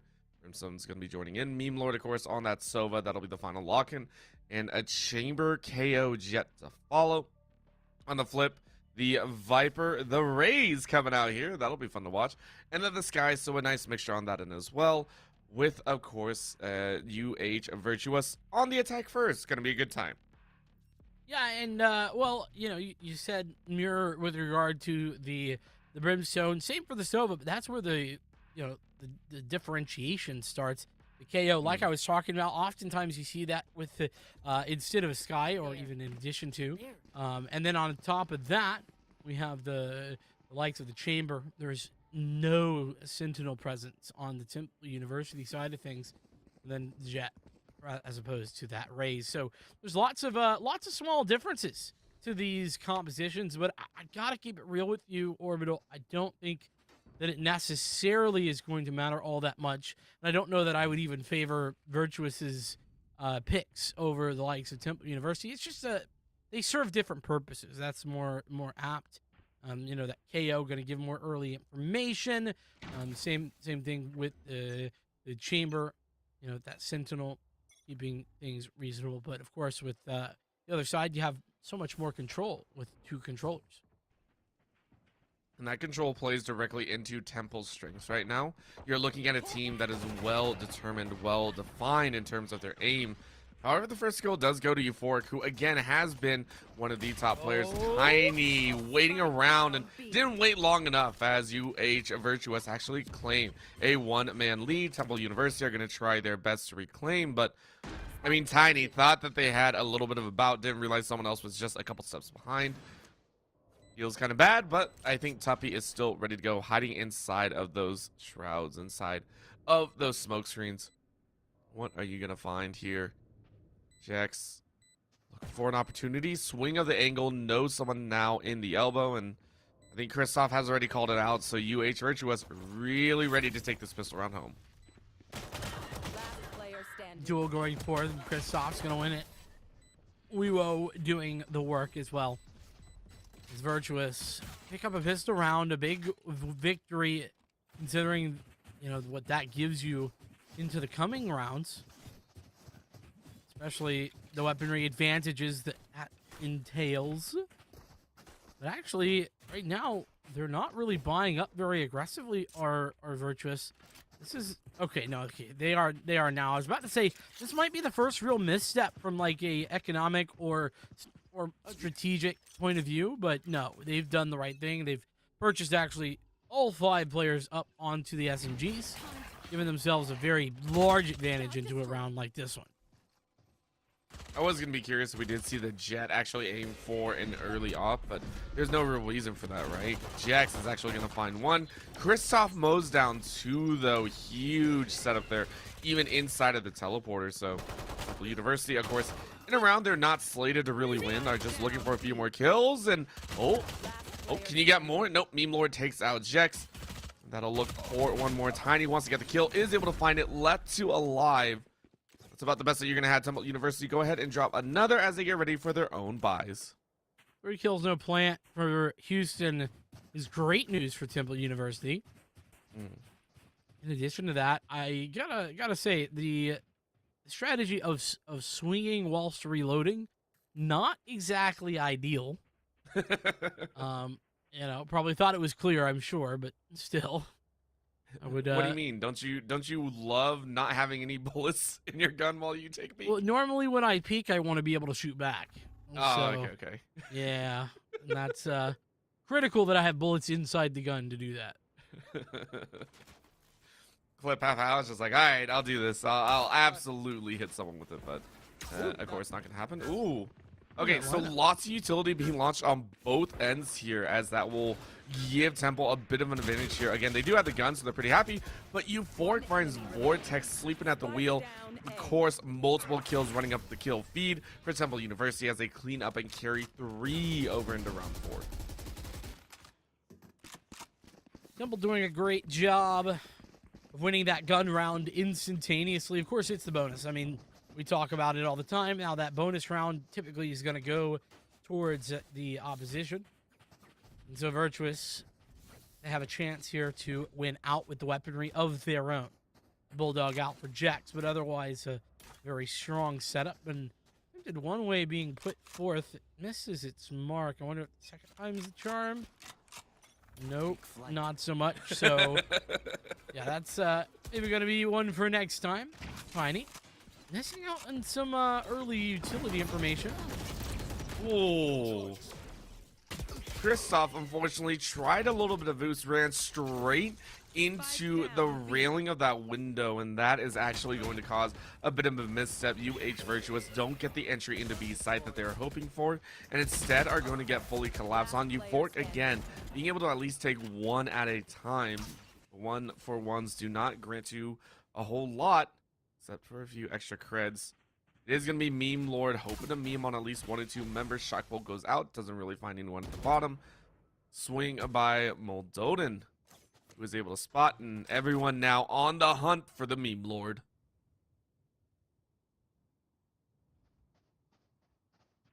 Not a lot to work with.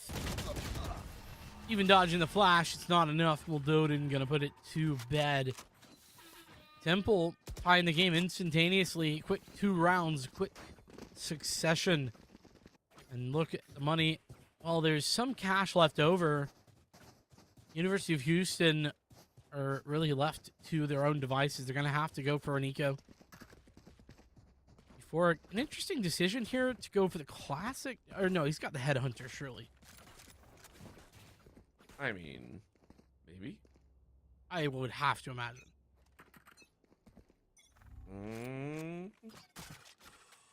You sound like you're doubting this heavily. I don't know what I'm saying here. Well, now we definitely know that Euphoric has nothing.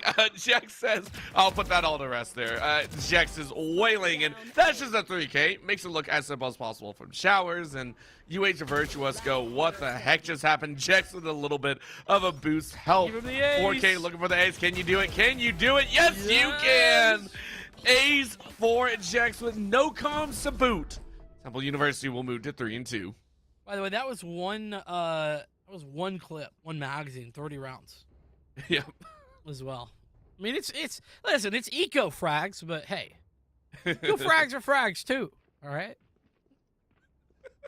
He still give you Listen, old. A kill's a kill, no matter how I got it. Okay. That's right. It still puts me up at the top of the leaderboard. Yep. Doesn't matter that they barely had anything to shoot back with. I don't mind. I'll take those wins no matter what. They absolutely will, and now it's UH Virtuous that are going to try and do the same on the back end because they have 4 ultimates up. You have the Tour de Force, you have the Orbital Strike, you have the Blade Storm, and the Null Command. This is a massive set that I want to see start being used here.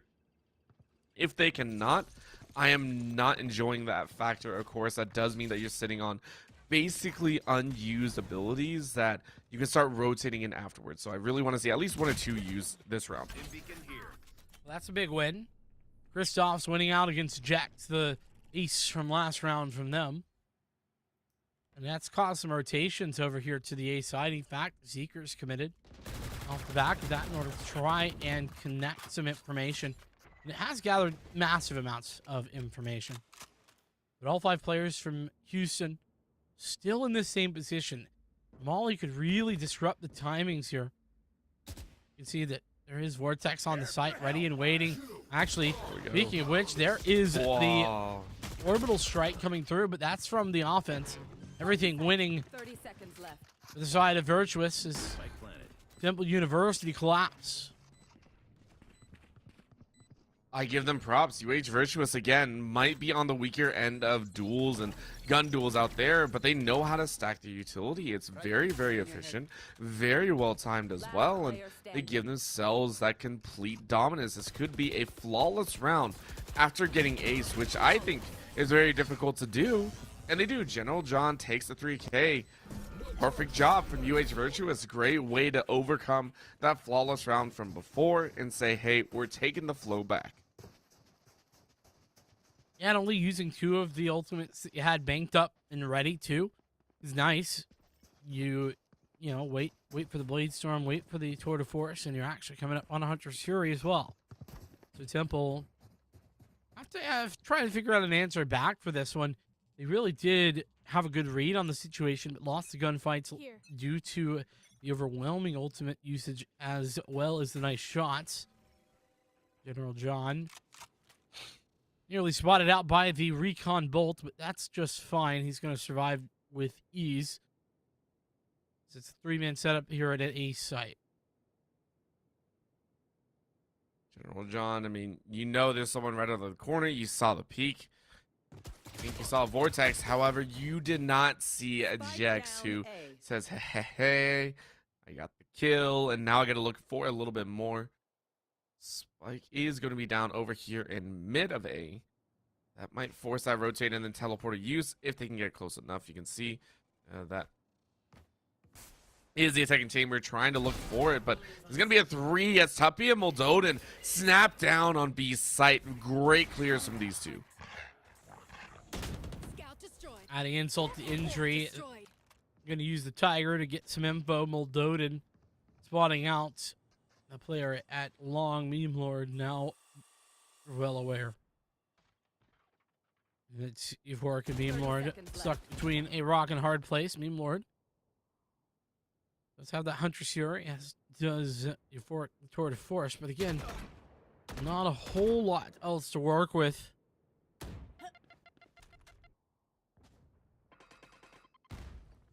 Not much else to hang on to, but maybe some on the back end. You want to try and get at least one more kill or just run away. Vortex finds Euphoric.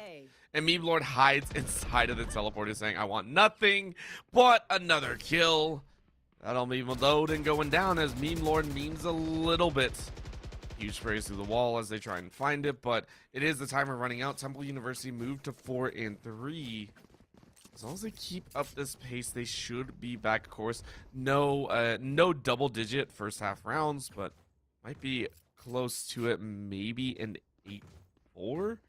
I kind of see in their way if they are able to overcome this Tour de Force, Blade Storm, and Hunter's Fury the UH Virtuous currently have in pocket.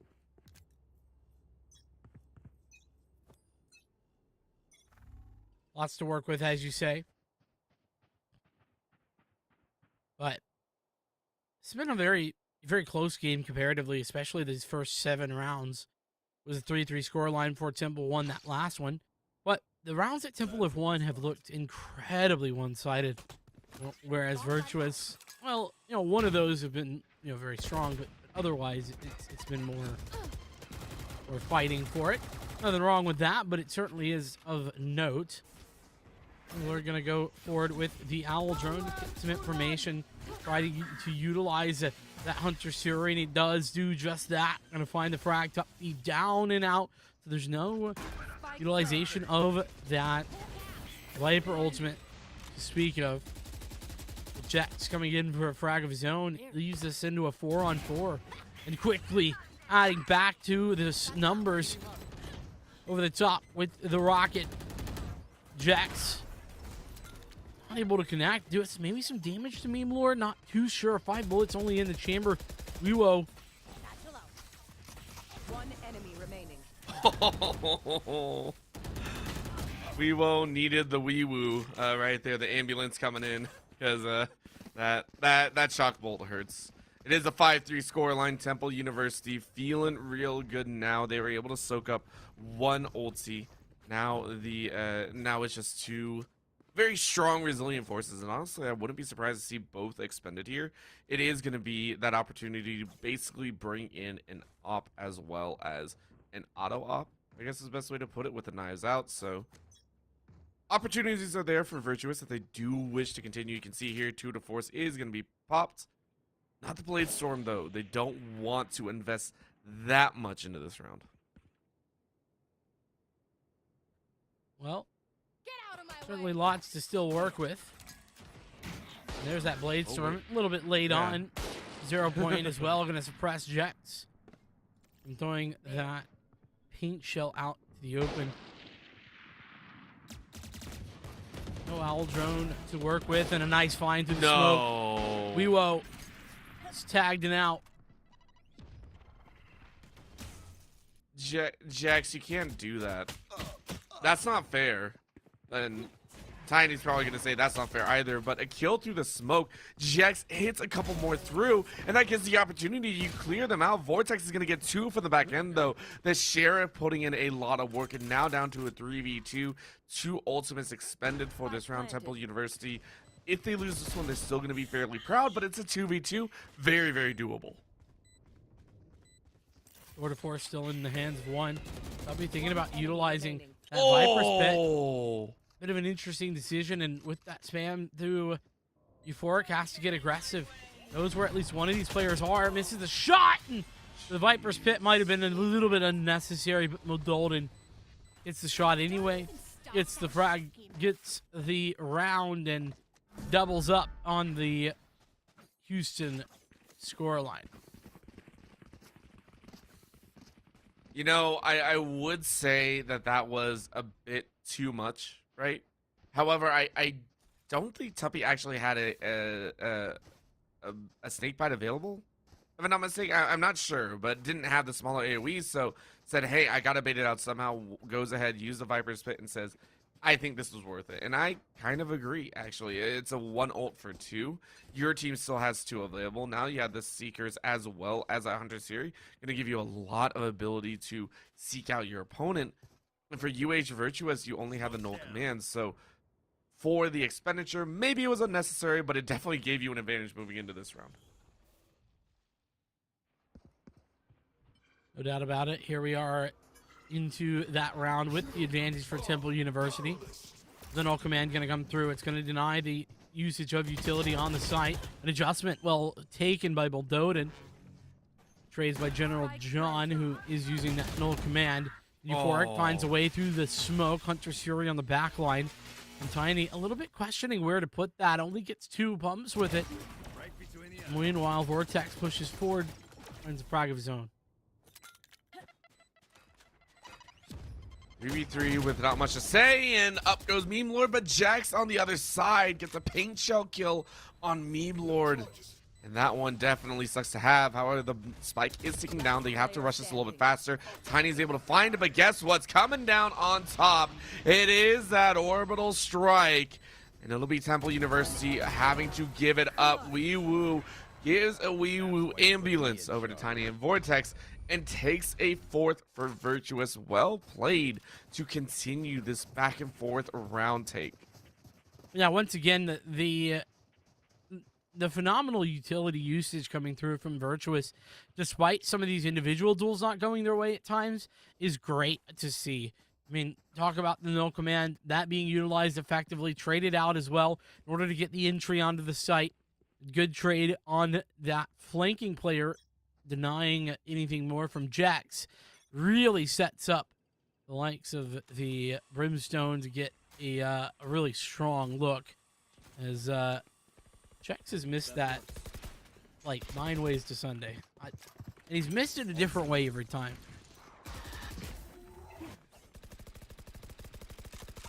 Walk it in, full clip unloaded into the defensive posturing here. UH Virtuous might have the opportunity to swing the flow back in their direction. However, Jax again in these showers. These showers have worked wonders for Jax and not so great wonders for Virtuous. That is the second time a multi-kill has been handed Jax away directly in that same line of fire. Yeah, it's interesting he's in the showers considering how dirty these shots have been. Now we're just grabbing him out of thin air. Whenever we see him, we're just sending him. You have to. Oh, Suppy. Oh, that's rude. Shot in the back of the head. Oh, UH Virtuous. Everything, unfortunately, falling apart here. And honestly, a much better half than in game number 1. I have to give him that. 6-4, very, very nice scoreline. And with 2 more rounds left, I mean, General John might be able to take 1 more person out. Yep, you do. You find Tiny swinging a knife around, and no idea why. Just swang dangling it around, you know? It's understandable. Not a lot of time left here for General John, though. Nice shots. Everything counts here. Don't get me wrong. Oh, they're giving him a chance. Guys, what? Stop. Don't give him a chance. What is this? All right. Thank goodness. That was starting to get a little bit ridiculous there for a moment. It was duck hunt. Just duck hunt right there. Ooh, you see a duck here? Nope, over here. Nope, over here. And very, very poor. General John just could not figure out what to do from there. So problem is he didn't have a shotgun. He had a rifle, and those things shoot far. That is very true. That is very, very true. Thankfully, a team member has actually picked up a shotgun. I think I saw the Bucky in there, if I'm not mistaken. So now they have a shotgun. Now they can deal in this duck hunt and really work their magic. Oh, no. What is... Oh. That's just brutal. What a great setup right there from Temple. Have to choose between a paint shell and an orbital strike, and there ain't no good choice there. I just can tell you that for free. As the aggression pushing forward, continuing with the stimmy. As Jax puts down Euphoric, it's last round, but it's looking like it's going to be just a few last alive as it's 2 to survive. Well, Doden actually finding Kristoff inside of the smoke, and it's a flawless round to end the half. Temple University, it's no 10-2, but an 8-4 is, I would say, just as good. Well fought, well played, and now on the attack, this is where we're going to see Temple get real spicy with it. We know that they can play aggressive. We know that they can play fast, and UH Virtuous have got to be ready for it. Orbital, did you just say that a 10-2 and an 8-4 are just as good? I just don't know that that's mathematically true. Okay. It's... I don't like getting called out like this. I'm not sure if I enjoy this a whole lot. I will now leave my post and go back. Oh no, don't go back to please. 3rd grade or something. Please stay with me. I'm sorry. Oh my The flame is coming all over the place, and we love it. You know, just listen. My math skills—they're not up to stuff. I'm sure. I made a mistake. That's the problem. No, that one I think was 100% correct. I think you had all valid points. Okay, graduated 3rd grade myself. Thank goodness. Woo! Cheers to that. Temple University leaning towards B initially. Actually, the spike's still over here, but of course, with that orb collection, it could instantaneously be teleported to A. That's where the rest of the team is. 3 out of 5 members, and yeah, there's the telly. Going to be the aggression in towards the site. From blinded up is General John, and 1 health to work with through the toxic screen. But that's only for just a moment as Euphoric pushes forward. Meat Lord as well, finding frags, continuing to find success. Vortex dabbing on that spike, but it is going to bait out 1 kill. Oh, Kristoff, you got to hit all those shots. Yes, you do. You grab 1 half clip. You get a headshot in the back on Moldoden, and that lays in. Vortex is able to take 1 more before falling, and that'll be the pistol to Virtuous. I will say Virtuous's pistol rounds have looked better and better throughout the entire series, and they moved to 8-5. Very well done by Virtuous on their map pick. That is exactly what you need. Well, they've won both their pistol rounds here on Bind. They lost both of them on Haven, so yeah, certainly a big improvement from map 1 to map 2. And beyond that, now a chance to nearly tie that scoreline back up. It'll definitely be a task. But that said, I mean, this round, it's looking to me as if Temple you know, they could go for the force, but they're not going to be doing a full investment. It's just going to be some sheriffs to work with and little else. So, Virtuous in a good position.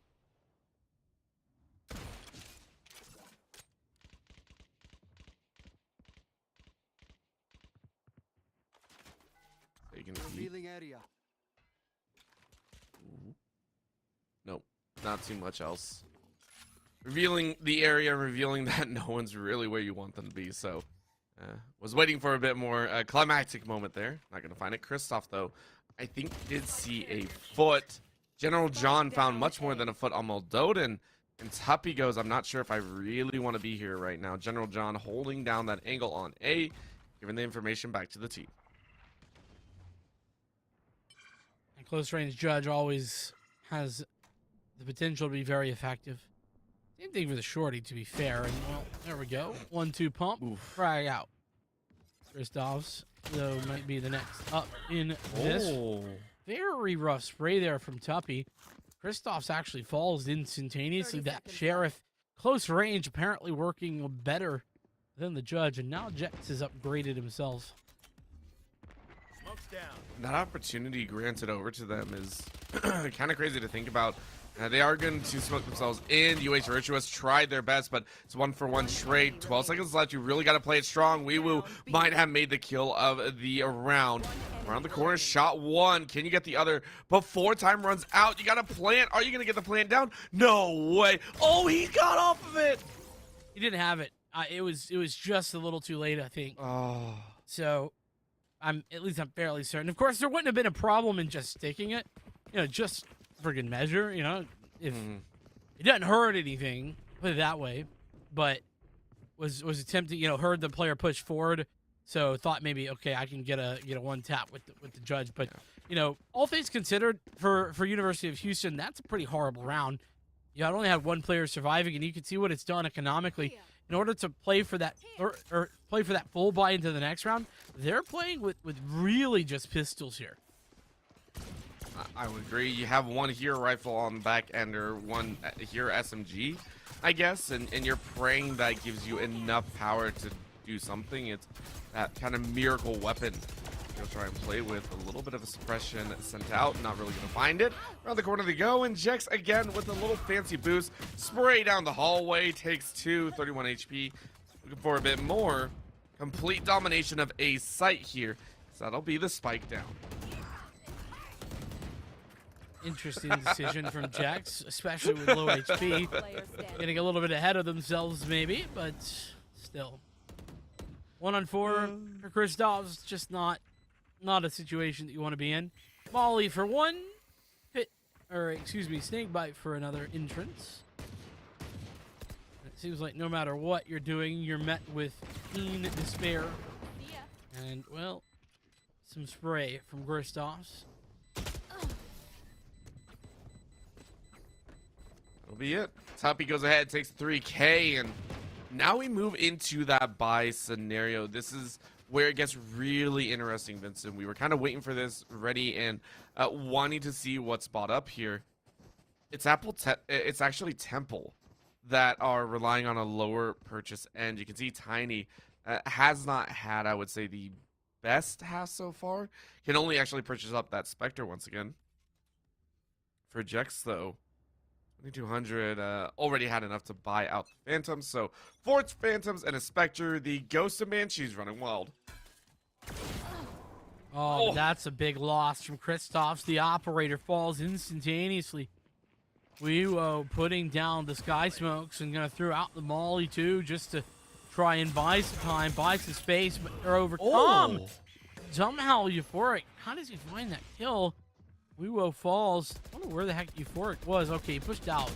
I was just confused for a moment. Moldoden trading Euphoric as the re-push comes in. 2 players onto the site. Seemingly a very quick rotation, but whilst that's happening, the A overtake is in full effect. It is the A site fully on their own, and Meme Lord might try and meme at least 1 or 2 kills. Tuppy and Tiny TNT are going to try and blast their way to a sneaky kill. either that or they actually go ahead and say no reason to. It's 9-6 right now. We don't want to give any more rounds over, so we are going to ensure that we win this round outright, move to 10-6, and continue our dominant streak. I like this call. It's respectable. It's really giving precedence over to your opponents. Nice Molly smile. I like it, yeah. I was just kind of watching and I was like, I haven't seen that in a while. Yeah, we hadn't seen a lot of Brimstone in a while. So Yeah. what we get when we get Brimstone, we get some of those cheeky, unnecessary mollies on the site. Also good molly lineups too. Can't forget those. Operator recovered by Vortex by the look of it. We'll see where that goes. Yeah, what was the... I think it was the Sova lineups that used to be really popular. You just fire 2 shock darts into the air. Is that right? Yes, that's right. Yeah, those were also very entertaining because those apparently lasted way longer than everything else. Oh yeah, they went light years into the air for whatever reason.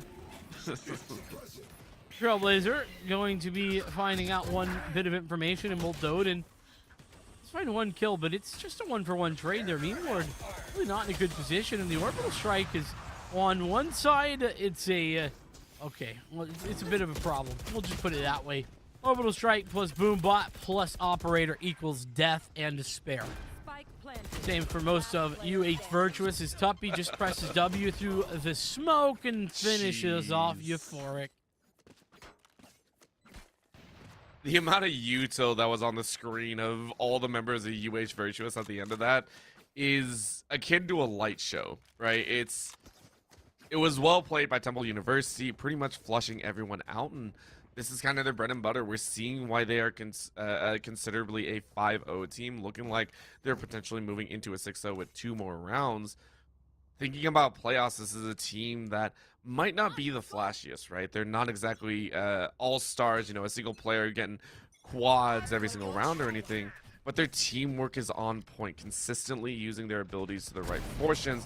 And even though we do see those kills come through, they always know how to bounce back, it feels like, and always know how to play in every single scenario. I really, really like that adaptability that I'm hoping to see even more of in the playoffs.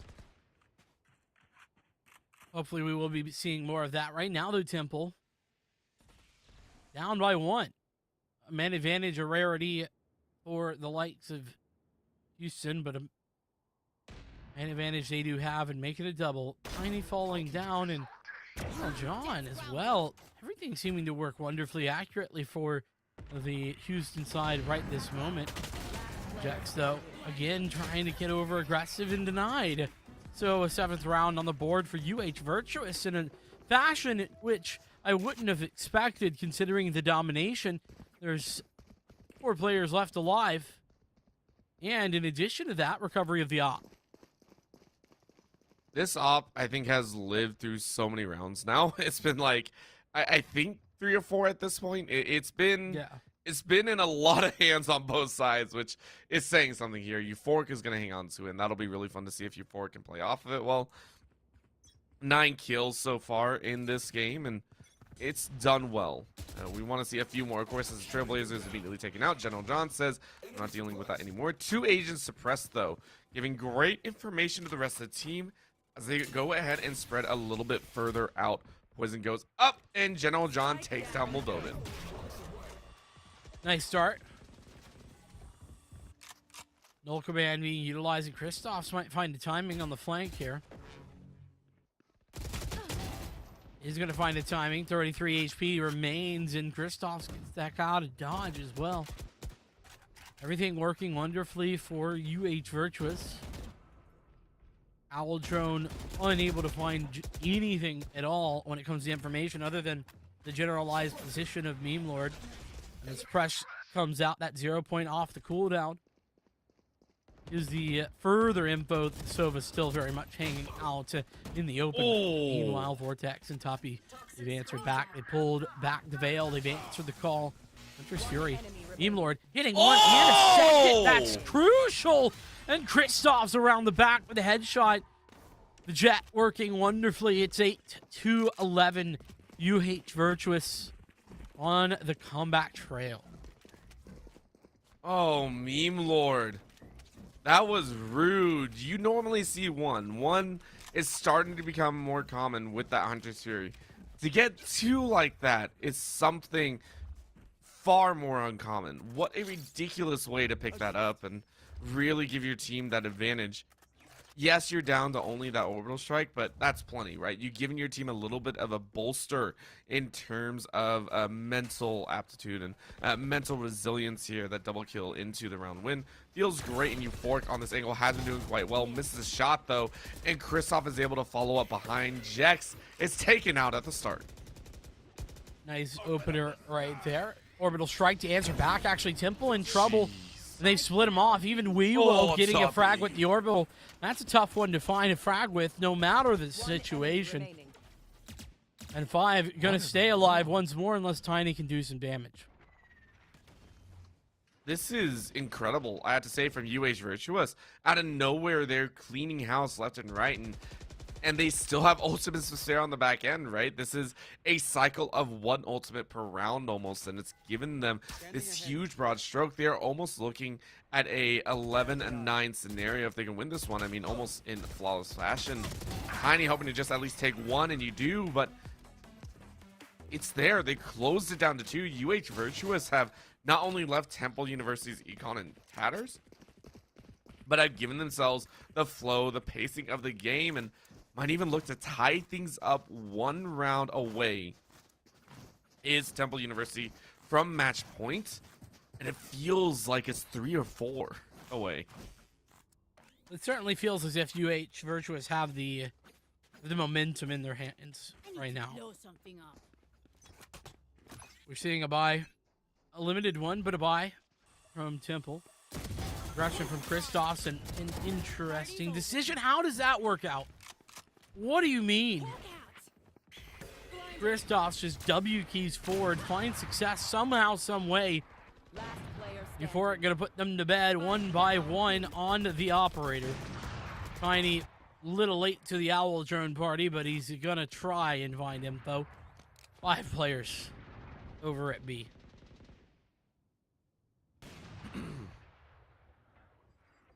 I am highly impressed with UH Virtuous right now. To be able to come back from a game 1 of that proportion and bring this level back up, it gives me hope. Now, granted, this is their map pick. The only downside is maybe we don't see it on every single map, right? But it's a start. Now, a lot of teams are going to be looking and saying, hey, we may not want to get bind over to UH Virtuous. That could be a dangerous scenario. However, Temple University now back up to the full buy. On the attack, you have 3 ultimates, only looking at that Bladestorm on the other side. Excuse me. This could be the way to turn it around, right? Viper's Pit in, Showstopper available, and Hunter's Fury. Yeah, I mean, Temple really only need a couple of rounds, so this could be big. Kristoff, how does he keep finding these frags? It's a little bit ridiculous. Tiny answering back, though, doubling down, finding that secondary shot as well. Blast packs to get the heck out of the position very quickly, and Neemlord having to fall back. Viper's Pit to create some space. That's 1 of the 4 ultimates still for Temple as well, so this is looking like it might be a Temple round. Play this perfectly for UH Virtuous, or else all their hard work in the last few rounds goes to naught. Jack's ready to go with that Showstopper, quite literally holding that doorway hostage. That's one way to definitely do it. Shots on the floor, nothing goes through, but it's the deterrent. That's all you need. Jax finds a single shot on General John. Meanwhile, finds Tiny. That's great kills. You need to get inside as quickly as possible. You're going to swing around the side. Jex takes 1 shot, gets a second, and makes it a 3K. Now on match point, Temple University say, you had a good run, Virtuous. You had a great run. But it's still our series to take. Well, it ain't over yet. Absolutely Still plenty not. of money to work with off the back of a 4-round win streak prior to that last round. UH Virtuous still have cash to work with. They've got the operator for Euphoric. A really big problem, I mean, and I say problem, I don't know that it's necessarily an issue, is that they're lacking all but 1 of the ultimates. in the hands of Kristoffs. We saw Kristoffs do some crazy shenanigans in that last round. Insta orbital strike in towards the U-Haul position. Gonna give away, push back player in that area before I got on site.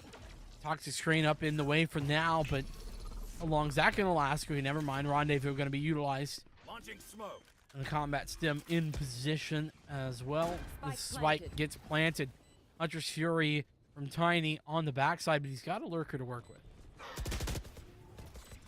It's a very scary lurker, but I think it's already been called out. Look at his angle positioning. The rest of the team is holding very, very steady, knows exactly what to wait for. You can see the eyes, and Kristoff still wins it. General John wins their fight as well. We will find Moldoden. Jax, you got to pull out some crazy shots. Gets two. Can you get a third? 2v3. Paint shell up and above. It's a little bit of a low toss. Doesn't get all the way around, but they boost their way out. Vortex, and Jax turn it around. Full house of frags to make it 13-10. I would not have expected that ending. Yeah, a bit of a crazy clutch moment there on the last round of the game. Excuse me. And I mean, Jax doing what Jax has been doing pretty much that whole game. To be fair, though, I mean, really clean with the taps. It felt like, you know, if it was a long drawn out spray, probably not going to be winning, but it definitely is a nice look whenever those taps, those headshots were coming through from Jax. It's 3-tap, you're done, and it's all done and over. However, Virtuous came back with a passion, I have to say. This is a squad that, even though the scoreline is now 2-3, doesn't feel like just a pure 2-3 team. It feels like, you know, any of those games that they lost might have been able to go the other way. They need to just brush up on some of the basics. Their macro at certain times looked very strong. It's just, you know, need to refine them a bit more. Yeah, absolutely. Definitely a little bit of refining, and you're right there. You're in the contention, so to speak. And now with the winning record at the moment, you know, Temple 6-0. I mean, that's massive stuff. Definitely looking forward to see what they can do come playoff time. But Orbital, it's been a pleasure. But I think you and we're just about done. Anything left to add? Not at all. I love the games, and I can't wait to see even more. I too am looking forward to some more. Make sure that you continue to tune in for NECC Valorant. But that is going to be our final game for the day. So we'll see you here next week. Same time, same channel.